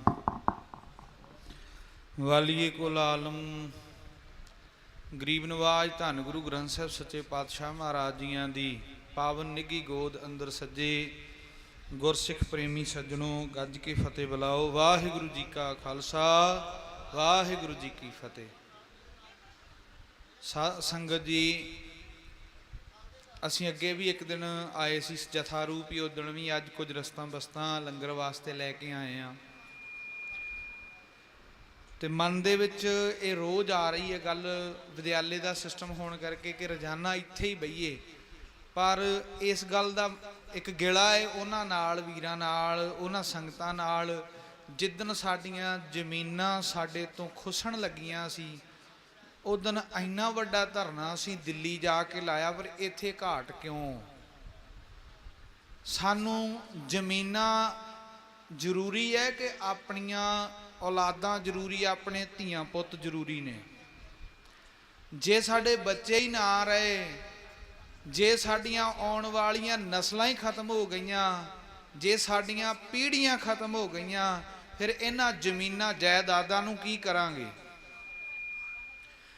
ਸਾਡੀ ਸਾਰੀ ਦੀ ਸਾਰੀ ਜਵਾਨੀ ਨੂੰ ਖਤਮ ਕਰਨ ਤੇ ਇਹਨਾਂ ਸਰਕਾਰਾਂ ਨੇ ਉਸ ਸਮੇਂ ਜ਼ੋਰ ਲਾਇਆ। ਈਵਨ ਕਿ ਮੈਂ ਆਪਣੇ ਬਾਪ ਦਾਦੇ ਤੋਂ ਸੁਣਦਾ ਸੀ, ਕਹਿੰਦੇ 13-14 ਸਾਲ ਤੱਕ ਦੇ ਬੱਚੇ ਵੀ ਜਿਹੜੇ ਉਹ ਬੈਂਤੇ ਦੀ ਸਰਕਾਰ ਦੇ ਵਿੱਚ ਚੁੱਕ ਲਏ ਜਾਂਦੇ ਸਨ ਤੇ ਉਹਨਾਂ ਨੂੰ ਚੁੱਕ ਕੇ ਬਿਨਾਂ ਵਜ੍ਹਾ ਤੋਂ ਮੁਕਾਬਲੇ ਬਣਾ ਕੇ ਤੇ ਸ਼ਹੀਦ ਕਰ ਦਿੱਤਾ ਜਾਂਦਾ ਸੀ। 14 ਸਾਲ ਦੇ ਬੱਚੇ ਦੀ, ਬਹੁਤ ਸਾਰੇ ਬੱਚੇ ਐਕਟਿਵ ਵੀ ਹੋ ਜਾਂਦੇ ਨੇ, ਉਹ ਗੱਲ ਨੂੰ ਚੰਗੀ ਤਰ੍ਹਾਂ ਸਮਝ ਕੇ ਕਰਨ ਦੀ ਸਮਰੱਥਾ ਰੱਖਦੇ ਨੇ, ਪਰ ਜ਼ਿਆਦਾਤਰ ਬੱਚੇ ਐਸੇ ਹੁੰਦੇ ਜਿਹੜੇ ਅਜੇ ਖੇਡਾਂ 'ਚ ਹੀ ਹੁੰਦੇ। ਐਸੇ ਬਹੁਤ ਸਾਰੇ, ਮੈਂ ਮਾਝੇ ਦੀ ਧਰਤੀ ਤੋਂ ਬਿਲੋਂਗ ਕਰਦਾ, ਮਾਝੇ ਦੇ ਸਾਡੇ ਪਿੰਡਾਂ ਦੇ ਪਿੰਡ ਖਾਲੀ ਹੋ ਗਏ। ਈਵਨ ਕਿ ਕਈਆਂ ਪਿੰਡਾਂ 'ਚ ਕਈ ਸਾਲ ਬਰਾਤਾਂ ਤੱਕ ਨਹੀਂ ਚੜੀਆਂ, ਨਵੇਂ ਵਿਆਹ ਨਹੀਂ ਹੋਏ। ਜੇ ਐਸੇ ਭਿਆਨਕ ਸਮੇਂ ਦੇ ਉੱਪਰੋਂ ਆਪਣੀਆਂ ਜਵਾਨੀਆਂ ਨੂੰ ਕੁਰਬਾਨ ਕਰਕੇ ਕਰਦਿਆਂ ਹੋਇਆਂ ਸੂਰਮਿਆਂ ਨੇ ਕੁਰਬਾਨੀ ਕੀਤੀ ਹੈ ਪੰਥ ਦੇ ਵਾਸਤੇ, ਉਹਨਾਂ ਨੂੰ ਅੱਜ ਕਈ ਸਾਲ ਹੋ ਗਏ ਨੇ, ਉਹ ਜੇਲ੍ਹਾਂ ਦੇ ਵਿੱਚ ਹੀ ਆਪਣੀਆਂ ਜ਼ਿੰਦਗੀਆਂ ਬਤੀਤ ਕਰ ਰਹੇ ਨੇ। ਨਵੰਬਰ ਦੇ ਵਿੱਚ ਦਾਸ ਦੇ ਨਾਲ ਹੀ ਸਾਡੇ ਜਥੇ 'ਚ ਹੀ ਭਾਈ ਸ਼ਬੇਗ ਸਿੰਘ ਜੀ ਰਹਿੰਦੇ ਹੁੰਦੇ ਸੀ, ਸੂਰੋਂ ਪਿੰਡ ਤੋਂ। 27 ਸਾਲ ਭਾਈ ਸਾਹਿਬ ਨੇ ਜੇਲ੍ਹ ਕੱਟੀ ਸੀ। ਮੇਰੇ ਹੱਥਾਂ 'ਚ ਹੀ ਭਾਈ ਸਾਹਿਬ ਨੇ ਸਰੀਰ ਛੱਡਿਆ 19 ਨਵੰਬਰ ਨੂੰ, ਤੇ ਅਸੀਂ, ਉਹ ਸਾਡੇ ਕੋਲ ਪੱਕੇ ਤੌਰ ਤੇ ਰਹਿੰਦੇ ਸੀ। 4-5 ਮਹੀਨੇ ਰਹੇ। ਸਰੀਰ ਬਹੁਤ ਐਕਟਿਵ ਸੀ, ਡੇਲੀ ਫੁੱਟਬਾਲ ਖੇਡਦੇ ਸੀ, ਪਰ ਮਹਾਰਾਜ ਦਾ ਹੁਕਮ ਸੀ, ਉਹ ਸਰੀਰ ਛੱਡ ਗਏ। ਇੱਕਦਮ ਹਾਰਟ ਅਟੈਕ ਆਇਆ। ਭਾਈ ਸਾਹਿਬ ਨਾਲ ਰੋਜ਼ ਹੀ ਭਾਈ ਜਗਤਾਰ ਸਿੰਘ ਹਵਾਰਾ ਜੀ ਬਾਰੇ ਗੱਲ ਜਾਂ ਹੋਰਨਾਂ ਸਿੰਘਾਂ ਬਾਰੇ ਅਕਸਰ ਗੱਲ ਹੁੰਦੀ ਸੀ। 27 ਸਾਲ ਉਹਨਾਂ ਨੇ ਖੁਦ ਜੇਲ੍ਹ 'ਚ ਕੱਟੇ ਸੀ। ਜੇਲ੍ਹ ਦਾ ਐਸਾ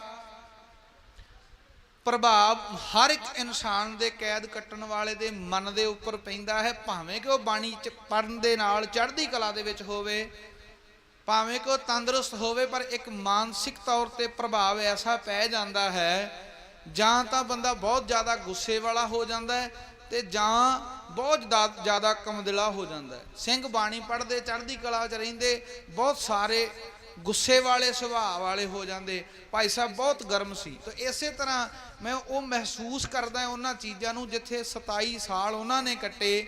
ਉਹਨਾਂ ਦੇ ਨਾਲ ਦੇ ਹੋਰ ਸਿੰਘਾਂ ਨਾਲ ਮੇਰਾ ਤਕਰੀਬਨ ਮੇਲ ਹੁੰਦਾ ਹੈ। ਸਾਰੇ ਸਿੰਘਾਂ ਦੇ ਨਾ ਪਰਿਵਾਰਾਂ ਦੇ ਵਿੱਚ ਰਿਲੇਸ਼ਨ ਬਾਅਦ 'ਚ ਗਰਮ ਜੇ ਚੱਲਦੇ ਨੇ। ਕਿਉਂਕਿ ਇੰਨਾ ਲੰਮਾ ਸਮਾਂ ਹੋ ਗਿਆ ਸੰਸਾਰ ਤੋਂ ਟੁੱਟਿਆਂ ਨੂੰ।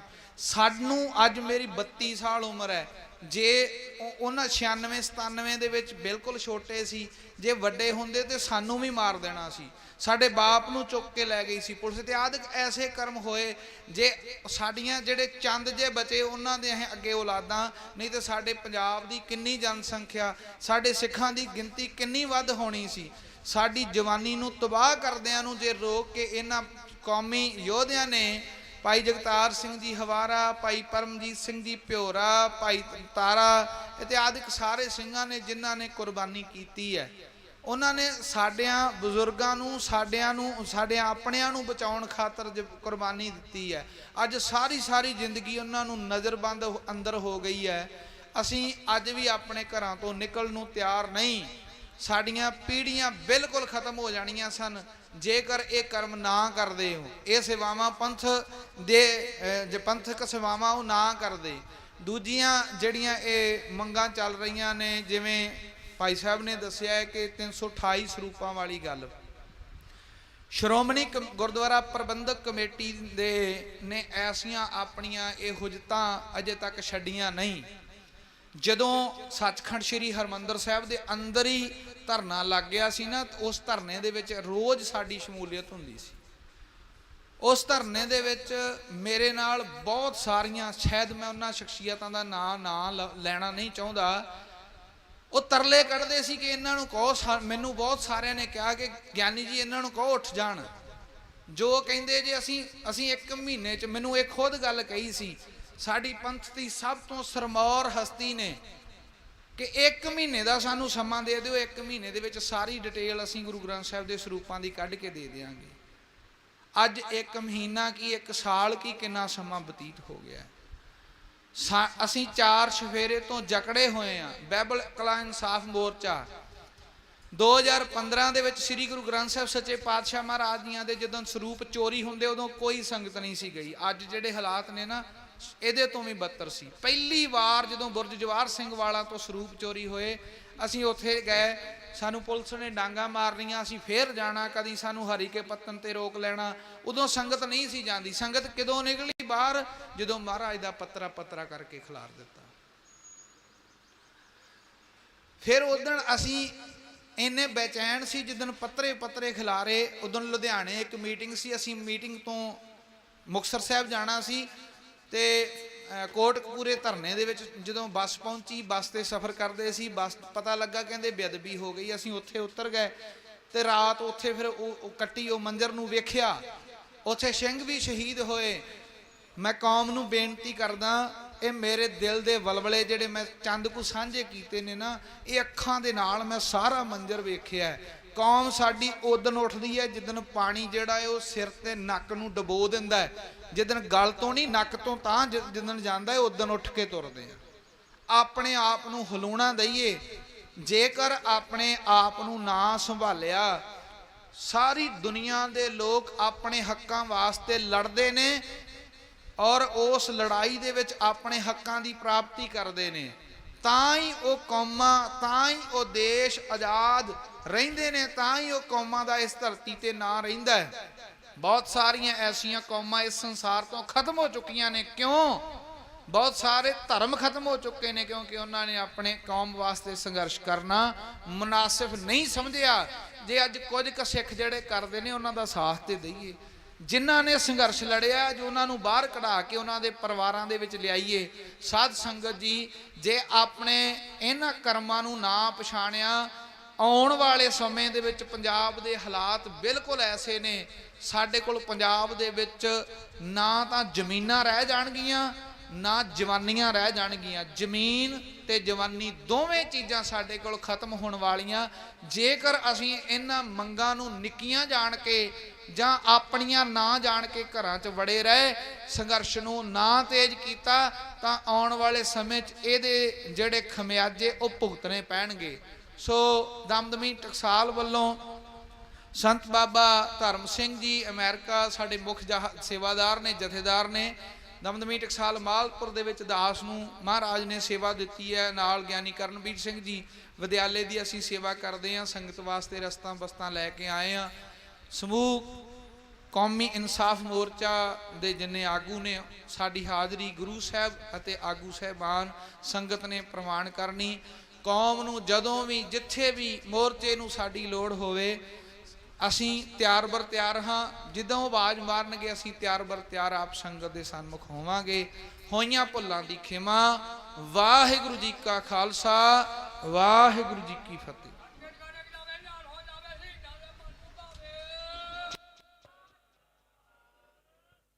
ਵਾਹਿਗੁਰੂ ਜੀ ਕਾ ਖਾਲਸਾ, ਵਾਹਿਗੁਰੂ ਜੀ ਕੀ ਫਤਿਹ।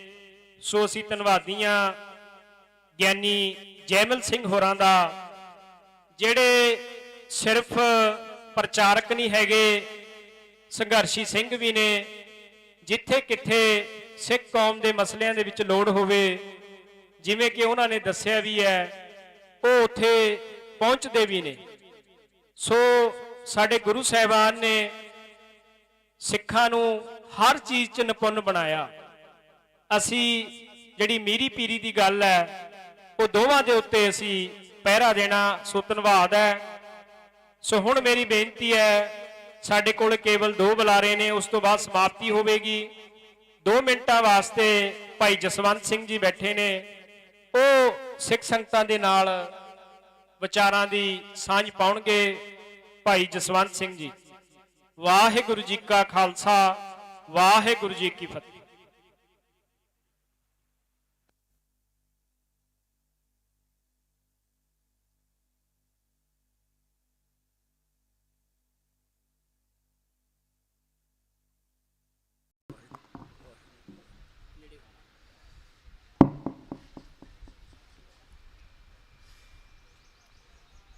ਧੰਨ ਧੰਨ ਸਾਹਿਬ ਸ੍ਰੀ ਗੁਰੂ ਗ੍ਰੰਥ ਸਾਹਿਬ ਜੀ ਜਗਤ ਗੁਰੂ,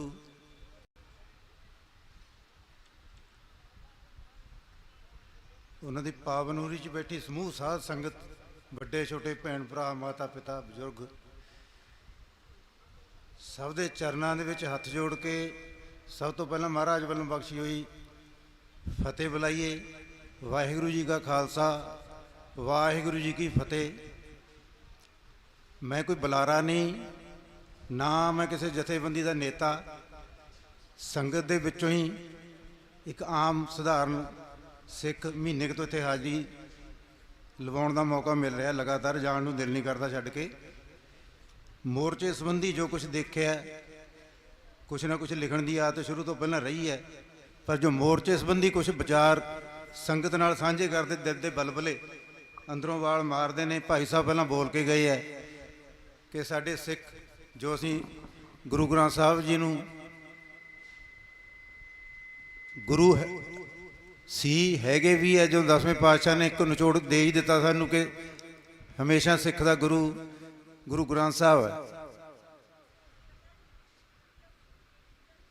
ਇਹਨਾਂ ਦੀ ਹਾਜ਼ਰੀ 'ਚ ਅਸੀਂ ਸਮੂਹ ਜੋ ਸਾਡੇ ਹੈਗੇ ਆ ਬੰਦੀ ਸਿੰਘ, ਇਹਨਾਂ ਲਈ ਜਾਂ ਸਮੂਹ ਸ਼ਹੀਦ ਸਿੰਘ ਜੋ ਕੌਮ ਲਈ ਕੁਰਬਾਨੀਆਂ ਕਰ ਗਏ ਹੈ, ਧਰਮ ਦੀ ਕੌਮ ਦੀ ਇੱਜ਼ਤ ਅਣਖ ਲਈ ਅਸੀਂ ਇਹ ਮੋਰਚਾ ਜੋ ਲਗਾਇਆ ਹੋਇਆ ਹੈ, ਉਹਦੇ ਪ੍ਰਤੀ ਜੋ ਕੁਛ ਭਾਈ ਹਵਾਰਾ ਜੀ ਹੋਰੀ ਉਹ ਤਕਰੀਬਨ ਹਮ ਉਮਰ ਹੀ ਰਹੇ ਨੇ, ਉਹਨਾਂ ਦੀ ਬਰਾਬਰ ਉਮਰ ਦੇ ਹੀ ਹਾਂ ਮੈਂ ਵੀ। ਉਦੋਂ ਇਹਨਾਂ ਦਾ ਠੀਕ ਹੈ, ਸੰਤਾਂ ਦੇ ਨਾਲ ਅਸੀਂ ਉਸ ਲਹਿਰ ਤੋਂ ਸੁਣਦੇ ਪੜ੍ਹਦੇ ਬਰਾਬਰ ਰਹੇ ਹਾਂ।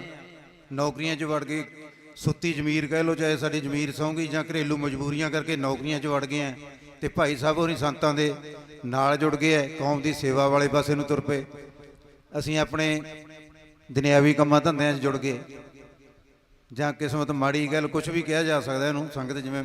ਉਹਦੇ ਵਾਸਤੇ ਦੋ ਕੁ ਸ਼ਬਦ ਚੰਦ ਲੈਣਾ ਜੋ ਮੈਨੂੰ ਦਿਲ ਦੇ ਵਾਲ ਨੇ ਉਹ ਚੰਗੇ ਲੱਗਣ, ਸੰਗਤ ਜਕਾਰਾ ਲਾ ਦਿਓ, ਹੌਸਲਾ ਹੋ ਜਾਊਗਾ। ਮੈਂ ਇੱਥੇ ਹੀ ਹਾਂ, ਹੋਰ ਵੀ ਲਿਖਿਆ।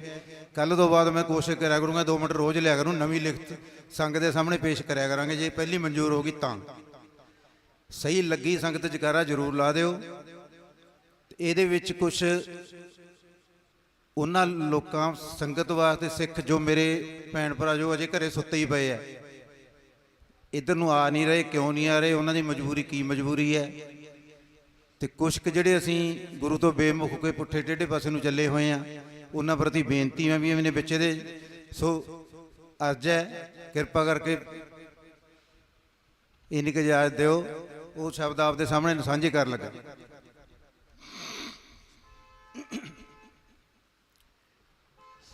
ਸਿੰਘੋ ਸੂਰਮਿਓ ਪੰਥ ਦਿਓ ਦਰਦੀਓ ਏ, ਲੰਮੀ ਤਾਣ ਸੌਂਗੇ ਕਿਉਂ ਸੁੱਤੀ ਜ਼ਮੀਰ ਸਾਡੀ, ਬਨ ਕਾਫਲੇ ਕਦ ਆਉਂਗੇ ਮੋਰਚੇ ਵੱਲ, ਬਨ ਕਾਫਲੇ ਕਦ ਆਉਂਗੇ ਮੋਰਚੇ ਵੱਲ, ਉਹ ਕਰਦੇ ਪਏ ਉਡੀਕ ਇਹ ਵੀਰ ਸਾਡੀ, ਧਰਤੀ ਹੱਲੇ ਤੇ ਕੰਬ ਸਰਕਾਰ ਜਾਵੇ, ਐਨੀ ਲੰਮੀ ਕਿਤੇ ਹੋ ਜਾਏ ਬਹੀਰ ਸਾਡੀ, ਕੌਮ ਸਾਡੀ ਹੈ ਤੇ ਕੌਮ ਦੇ ਅਸੀਂ ਵਾਰਸ, ਲਿਖਣੀ ਕਿਸੇ ਨੇ ਨਹੀਂ ਤਕਦੀਰ ਸਾਡੀ। ਖਾਲਸਾ ਜੀ, ਅਸੀਂ ਆਪਣੀ ਤਕਦੀਰ ਦੇ ਗੁਰੂ ਸਾਹਿਬ ਨੇ ਆਪ ਮਾਲਕ ਬਣਾਇਆ, ਮਤ ਕਿਆ ਕਰੀਏ, ਰੱਬ ਨੇ ਕਰਤਾ ਜੀ ਫਲਾਨਾ ਕਰਤਾ, ਬਿਲਕੁਲ ਨਹੀਂ। ਗੁਰੂ ਸਾਹਿਬ ਨੇ ਸਾਨੂੰ ਉਹ ਪਾਵਰਾਂ ਖੁਦ ਦੇ ਦਿੱਤੀਆਂ ਕਿ ਅਸੀਂ ਆਪਣੀ ਤਕਦੀਰ ਲਿਖਣ ਜੋਗੇ ਗੁਰੂ ਸਾਹਿਬ ਨੇ ਕੀਤੇ ਆ। ਸੋ ਚੰਗੀ ਨਾ ਲੱਗੀ ਹੋਈ ਉਹਦੀ ਮਾਫੀ ਪਹਿਲੀ ਸੰਗਤ ਤੋਂ ਮੰਗ ਲੈਂਦੇ ਹਾਂ। ਅੱਗੇ ਪੇਸ਼ ਹੈ, ਮੇਰੇ ਵਰਗੇ ਵੀ ਵਿੱਚ ਹੀ ਨੇ, ਇਹਦਾ ਇੱਕ ਤਾਨਾ ਵੀ ਹੈ ਸੰਗਤ ਨੂੰ ਜਾਂ ਉਹਨਾਂ ਵਾਸਤੇ ਜਿਹੜੇ ਅਸੀਂ ਗੁਰੂ ਦੀ ਕਹਿਣੀ 'ਚ ਨਹੀਂ। ਓਏ ਅਸੀਂ ਗੁਰੂ ਦੇ ਹੁਕਮ ਤੋਂ ਹੋਏ ਬੇਮੁਖ, ਹਾਮੀ ਕਿਵੇਂ ਦੱਸੋ ਭਰਨ ਗੁਰੂ ਪੀਰ ਸਾਡੀ।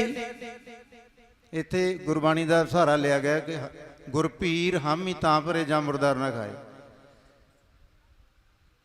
ਅਸੀਂ ਗੁਰੂ ਦੇ ਹੁਕਮ ਤੋਂ ਹੋਏ ਬੇਮੁਖ, ਹਾਮੀ ਕਿਵੇਂ ਦੱਸੋ ਭਰਨ ਗੁਰੂ ਪੀਰ ਸਾਡੀ। ਓਏ ਆਪਾਂ ਧਾਪੀ ਦੇ ਵਿੱਚ ਹੀ ਗੁਲਤਾਨ ਹੋ ਗਏ, ਤਾਈਓ ਸੁਣੇ ਨਾ ਕੋਈ ਰਾਜਾ ਵਜ਼ੀਰ ਸਾਡੀ। ਜਿਹੜੇ ਖੱਖੜੇ ਕਰੇਲੀਆਂ ਹੋਏ ਫਿਰਦੇ ਆ ਅਸੀਂ, ਸੰਗਤ ਜੀ ਚੰਗਾ ਲੱਗੇ ਜਕਾਰਾ ਲਾ ਦਿਓ। ਅਸੀਂ ਇੱਕ ਹੋ ਜਾਈਏ ਤਾਂ ਇਹੀ ਸਾਡੇ ਗੋਡਿਆਂ ਥੱਲੇ ਹੋਣਗੇ। ਅਸੀਂ ਗੁਰੂ ਦੇ ਹੁਕਮ ਤੋਂ ਹੋਏ ਬੇਮੁਖ, ਹਾਮੀ ਕਿਵੇਂ ਦੱਸੋ ਭਰਨ ਗੁਰੂ ਪੀਰ ਸਾਡੀ। ਓਏ ਆਪਾਂ ਧਾਪੀ ਦੇ ਵਿੱਚ ਗੁਲਤਾਨ ਹੋ ਗਏ, ਤਾਈਓ ਸੁਣੇ ਨਾ ਕੋਈ ਰਾਜਾ ਵਜ਼ੀਰ ਸਾਡੀ। ਦਸ਼ਮੇਸ਼ ਪਿਤਾ ਜੋ ਬਖਸ਼ ਕੇ ਗਏ ਸਾਨੂੰ, 10ਵੇਂ ਪਾਤਸ਼ਾਹ ਜੋ ਬਖਸ਼ ਕੇ ਗਏ ਸਾਨੂੰ। ਹੋਏ ਕਿੱਥੇ ਗਈ ਉਹ ਸ਼ਮਸ਼ੀਰ ਸਾਡੀ। ਦਾੜੀ ਮੁੱਛ ਨਹੀਂ ਕੇਸ ਦਸਤਾਰ ਸਿਰ ਤੇ, ਹੋਏ ਦਾੜੀ ਮੁੱਛ ਨਹੀਂ ਕੇਸ ਦਸਤਾਰ ਸਿਰ ਤੇ। ਬਦਲ ਗਈ ਕਿਉਂ ਅੱਜ ਤਸਵੀਰ ਸਾਡੀ। ਜੁੱਧਾਂ ਜੰਗਾਂ ਵਿੱਚ ਕੋਈ ਮੁਕਾਬਲਾ ਨਹੀਂ, ਹੋਏ ਜੁੱਧਾਂ ਜੰਗਾਂ ਵਿੱਚ ਕੋਈ ਮੁਕਾਬਲਾ ਨਹੀਂ। ਰੀਸ ਕਰ ਨਹੀਂ ਸਕੇ ਜੋਧੇ ਬਲਵੀਰ ਸਾਡੀ। 10ਵੇਂ ਪਿਤਾ ਦੇ ਹੁਕਮ ਵਿੱਚ ਆ ਜਾਈਏ, ਹੋਏ 10ਵੇਂ ਪਿਤਾ ਦੇ ਹੁਕਮ ਵਿੱਚ ਆ ਜਾਈਏ। ਜਿੱਤ ਹੋਣੀ ਹੈ ਸਿੰਘੋ ਅਖੀਰ ਸਾਡੀ। ਦੁਨੀਆ ਜਾਣੇ ਸੱਚ ਧਰਮ ਦੇ ਅਸੀਂ ਆਸ਼ਿਕ, ਓਏ ਦੁਨੀਆ ਜਾਣੇ ਸੱਚ ਧਰਮ ਦੇ ਅਸੀਂ ਆਸ਼ਿਕ। ਇੱਕੋ ਇੱਕ ਬਸ ਮੌਤ ਹੈ ਹੀਰ ਸਾਡੀ। ਹੋਏ ਦਾਤੇ ਬਾਸਿਆ ਸਿਦਕ ਤੋਂ ਡੋਲਣਾ ਨਹੀਂ, ਦਾਤੇ ਬਾਸਿਆ ਸਿਦਕ ਤੋਂ ਡੋਲਣਾ ਨਹੀਂ। ਬੋਟੀ ਬੋਟੀ ਭਾਵੇਂ ਦੇਣ ਇਹ ਚੀਰ ਸਾਡੀ, ਬੋਟੀ ਬੋਟੀ ਭਾਵੇਂ ਦੇਣ ਇਹ ਚੀਰ ਸਾਡੀ। ਸੰਗਤ ਜੀ ਬੋਟੀ ਬੋਟੀ ਭਾਵੇਂ ਦੇਣ ਇਹ ਚੀਰ ਸਾਡੀ।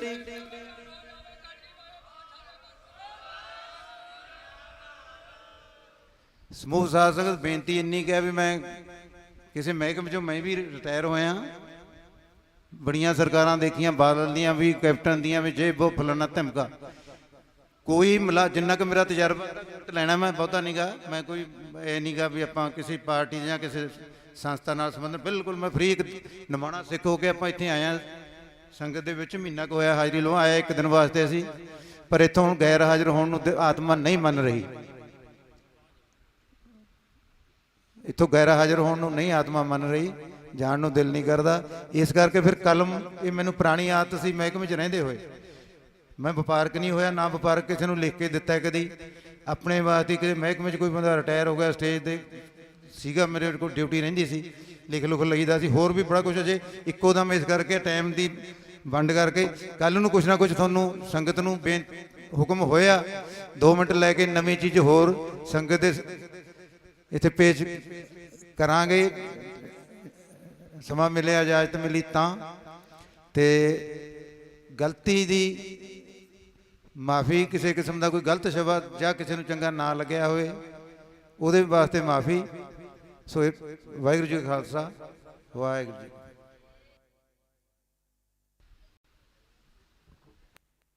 ਵਾਹਿਗੁਰੂ ਜੀ ਕਾ ਖਾਲਸਾ, ਵਾਹਿਗੁਰੂ ਜੀ ਕੀ ਫਤਿਹ। ਸੋ ਧੰਨਵਾਦੀਆਂ ਭਾਈ ਜਸਵੰਤ ਸਿੰਘ ਹੋਰਾਂ ਦੇ, ਜ਼ਰੂਰ ਇਹਨਾਂ ਦੀ ਮੋਰਚੇ ਦੇ ਵਿੱਚ ਆਪਾਂ ਸੇਵਾਵਾਂ ਲੈਂਦੇ ਰਵਾਂਗੇ।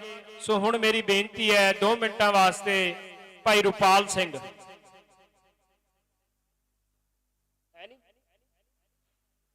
ਸੋ ਲੱਗਦਾ ਉਹ ਚਲੇ ਗਏ। ਸੋ ਅੱਜ ਦੀ ਜਿਹੜੀ ਸਟੇਜ ਦੀ ਹੈ ਉਹ ਸਮਾਪਤੀ ਕੀਤੀ ਜਾਂਦੀ ਹੈ। ਬੁਲਾਰਿਆਂ ਕੋਲੋਂ ਬੋਲਦਿਆਂ, ਸਾਡੇ ਕੋਲੋਂ ਬੋਲਦਿਆਂ ਅਨੇਕਾਂ ਭੁੱਲਾਂ ਹੋ ਗਈਆਂ ਹੋਣੀਆਂ। ਗੁਰੂ ਸਾਹਿਬ ਤੇ ਸੰਗਤ ਬਖਸ਼ ਲੈਣਾ ਜੀ। ਸੋ ਕੱਲ ਫੇਰ ਆਪਾਂ ਇਸੇ ਤਰੀਕੇ ਦੇ ਨਾਲ ਸਟੇਜ ਸ਼ੁਰੂ ਕਰਾਂਗੇ ਤੇ ਪਿੰਡਾਂ ਦੀਆਂ, ਸ਼ਹਿਰਾਂ ਦੀਆਂ, ਕਸਬੇ ਦੀਆਂ ਸਮੂਹ ਸੰਗਤਾਂ ਨੂੰ ਆਓ ਆਪਾਂ ਬੇਨਤੀ ਕਰੀਏ ਕਿ ਕੌਮੀ ਇਨਸਾਫ ਮੋਰਚੇ 'ਚ ਪਹੁੰਚ ਕੇ ਆਪਾਂ ਏਕੇ ਦਾ ਜਿਹੜਾ ਨਾਰਾ ਬੁਲੰਦ ਕਰੀਏ ਤੇ ਜਿਹੜੇ 9 ਸਾਡੇ ਕੌਮੀ ਹੀਰੇ ਨੇ, ਬੰਦੀ ਸਿੰਘ ਨੇ, ਉਹਨਾਂ ਨੂੰ ਜੇਲ੍ਹਾਂ ਤੋਂ ਰਿਹਾ ਕਰਵਾਈਏ। ਵਾਹਿਗੁਰੂ ਜੀ ਕਾ ਖਾਲਸਾ, ਵਾਹਿਗੁਰੂ ਜੀ ਕੀ ਫਤਿਹ।